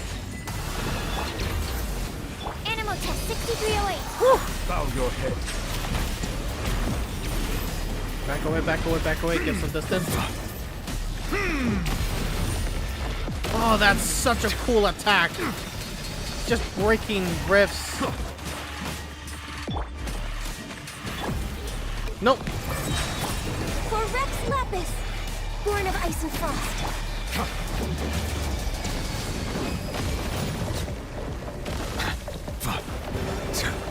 Okay, we're good. Enhanced animal module. This is long overdue. We got this. We got this. Right now. Right here. Settle down. The tides beckon.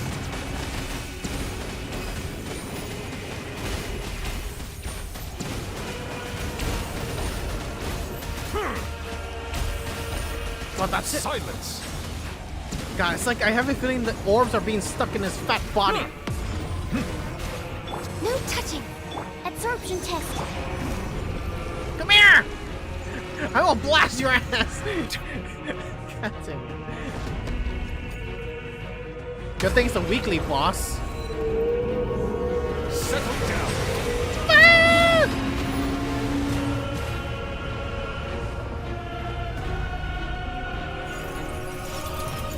I'll give you ass judgment! Let the mighty be humble. Bow your head.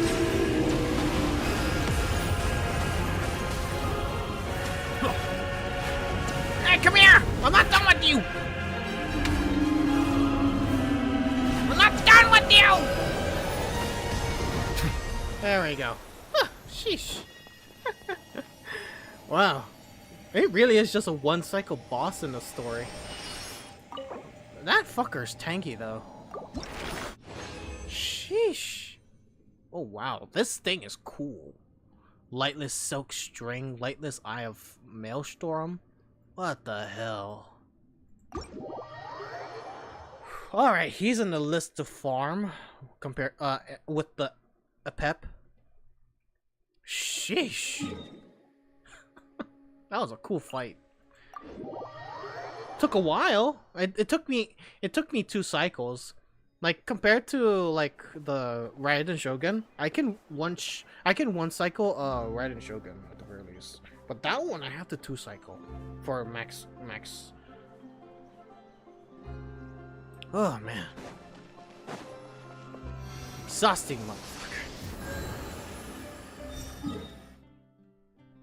Alright. And now let's see here. Oh yeah, can someone check if there is any prerequisites? It is just the Masquerade of Guilty for Furina's stuff, yeah? Furina's story quest. I just want to be sure that I have pretty much a prerequisites and I don't have to do anything in the last minute kind of thing. Yeah, the Abyssal music is fucking too good. That's just it? Alright. You only need the Archon quest, yes. Otherwise, you win. Got it. Good to know. Right now, emerge. Born of ice and frost. Stand clear. Absorption test. Woo! Behold!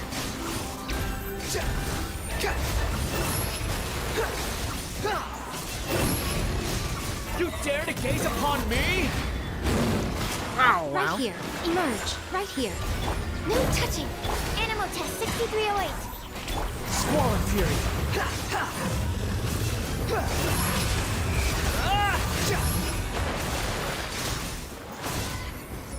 I'm immune, boy. For Rex Lapis. Access denied. Right now. Right here. Absorption test. Behold.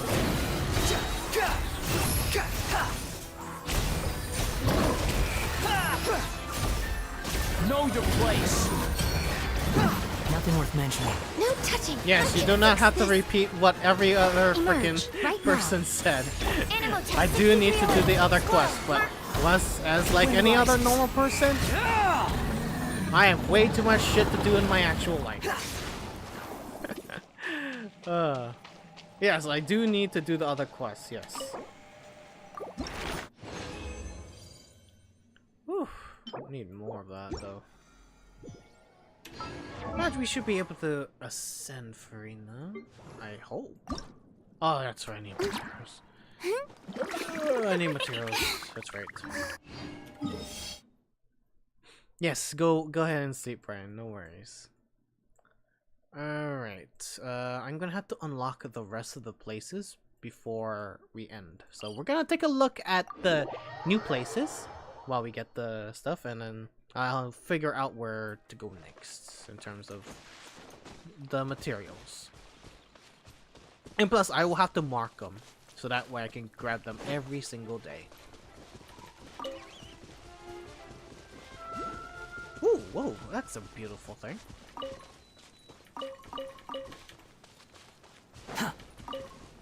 Hello. What the hell? What the heck did... Humongous hat jellyfish. Okay. Yeah. Good to know that. Let's take a tour with our beloved Furina. My baby. Alright. Just want to open this up. There you go. And then the second part is the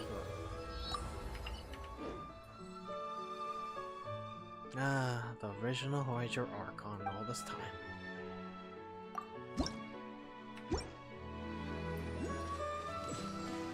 Whoa! What in the hell was that there? I must have missed it on the way. There you go.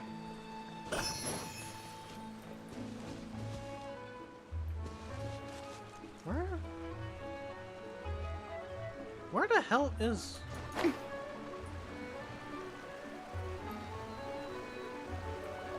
Oh, it's in here, I'm guessing.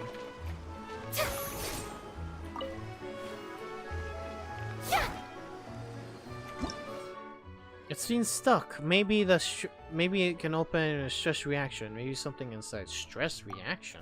What the fuck do you mean? Oh, okay. That's cool. That's cool to know. I'm trying to look around for the plants as well. Let's keep it on the lookout. Ominous reed pipe. Ominous reed pipe requires the ripples released by the burstful dew bubbles to activate.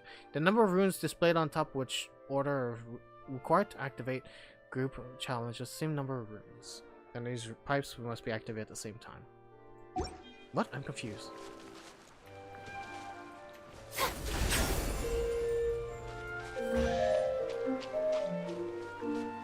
Oh, that's beautiful. That's a beautiful tune. What a pleasant surprise. Truly an extra slice of joy. Fuck, I really want to pull for a sword now. I really want to. Fuck. Yeah, I will wait. I know she will have a rerun. I will wait. I will wait.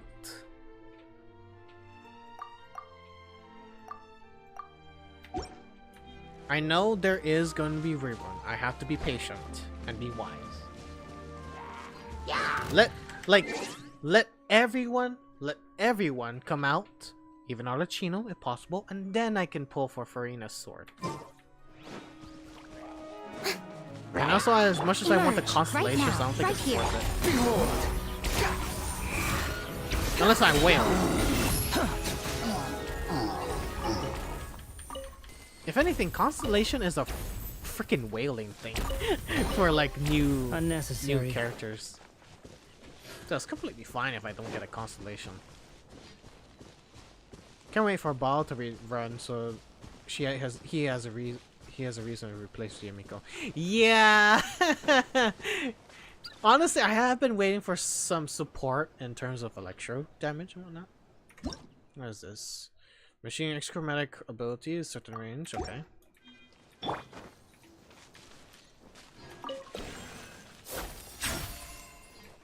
Oh, T. I'm confused.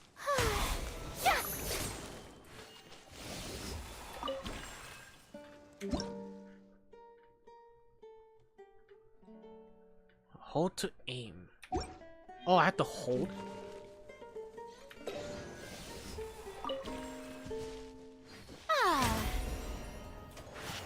Oh, oh! Oh! Pass through the gloom.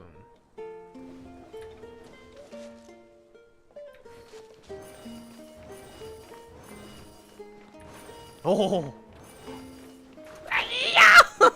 Oh, I see. That's cool. That's cool.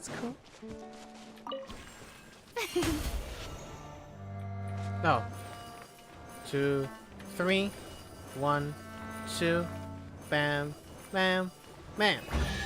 Okay. Whoa. Come back here. Come back here.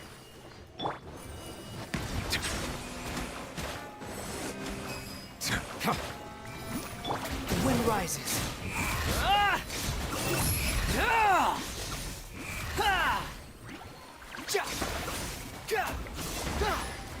Nice. Huh. You even want this? Oh. I don't know what that was. Emerge. Right here. Settle down. Yeah, you like the Sovereign Dragon power, huh?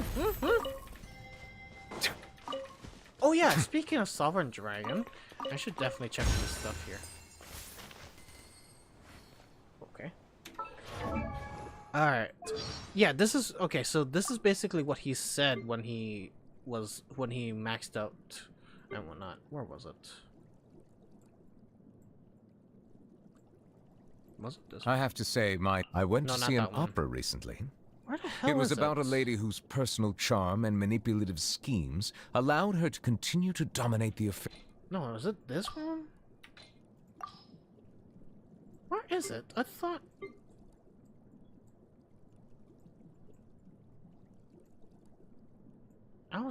Wait, I'm confused now. Where's Ascension? Oh, wait, conclusion. Now that I have reclaimed one of the 7 authorities from the hands of the usurpers, I have regained my true form. I am now a fully fledged dragon, powerful enough to judge the rest of the gods. My final destiny is to judge the usurper king in the heavens above. But until that time comes, I will lend my power to you. That's the thing, yeah. So he'll lend a hand against heavenly principles. That's what I'm getting. That's what I'm getting. And then Wander had something about him. Captain. The captain. The captain. The captain. The ever-righteous captain. The brave and fearless captain. The nigh invincible captain. Even my mechanical ears demand maintenance after listening to so many compliments from the members of the Fatui. Don't you think that possessing absolute righteousness is actually a latent danger? And that's without taking his great personal strength into account. Wow. And then Child also has one. Child, my boy, Tardy Poo. Tardy Poo. There you go. There you are. And then Capital. What the fuck is it? I've seen him in battle before, and oh, what a sight it was. Perhaps I'm ranked too low for him to notice me right now. Well, he may not recognize my strengths yet, but one day, I'll show him what I'm made of. Yeah, number 1. That's it. That's it. That's all we're gonna show you today.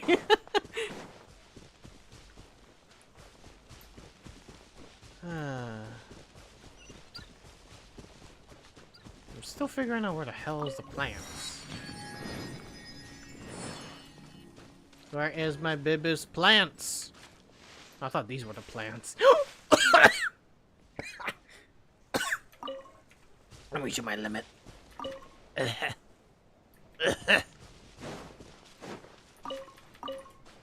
Alright, there's 3.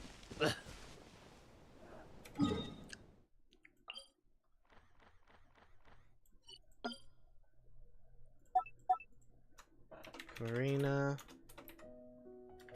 materials. Furina materials. Quantity. Is that how you spell quantity in short? Quantity in 3.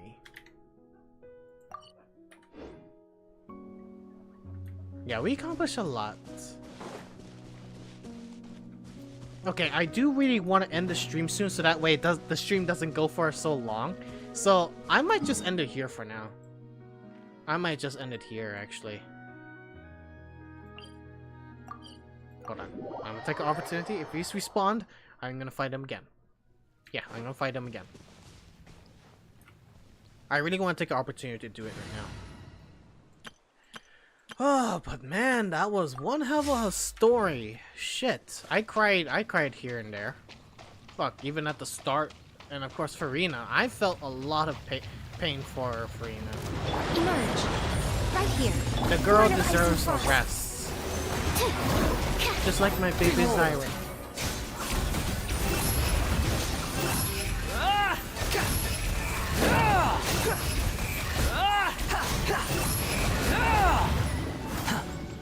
Come here, boy. This is long overdue. No touching. Right now, emerge. Squall Fury.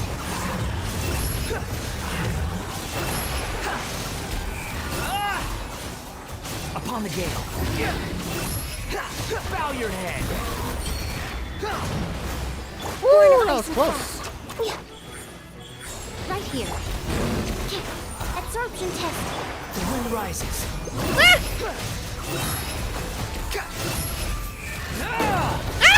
No, fuck you. You dare to gaze upon me?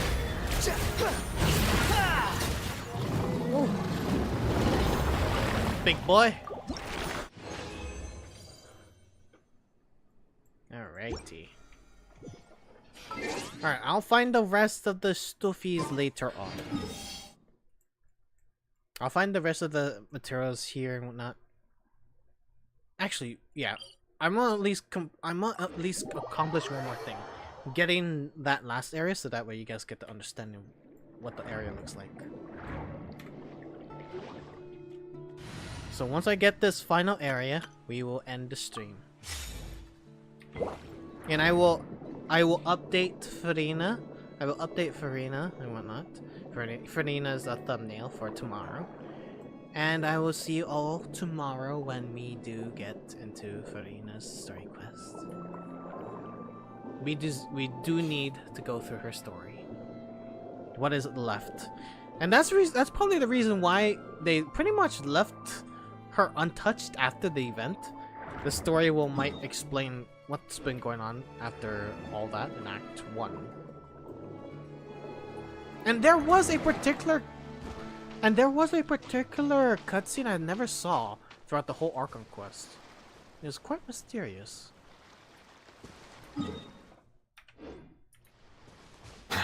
Well.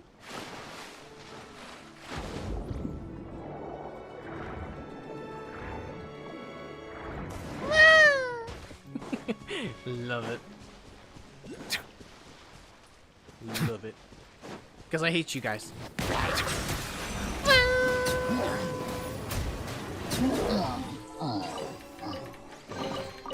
Let the record show that I verbally consent to relinquishing these items into your possession. Oh, that's a lot of crystal flies. Grab it. Jesus. Right. Statue of the 7. And this is a tower I was very curious about, which we will explore probably tomorrow. Maybe Furina's story will take place here. Oh, Luminous Doubts Harbor. Oh, this is where it ends. Oh shit, oh, what? We're at the edge. We're at the edge of Fontaine already. Wow. What about this area? We're literally at the edge. You see that edge? We're at the edge already. Oh yeah, that other harbor is connecting to Liyue. What? This connects to Liyue. And not Mondstadt. What the fuck? Okay. Okay. Okay. Alright. Well, we do have a lot of exploration, but I'll leave the exploration when I can later on, when I do have free time. And just like that. Just like that. We are done for today.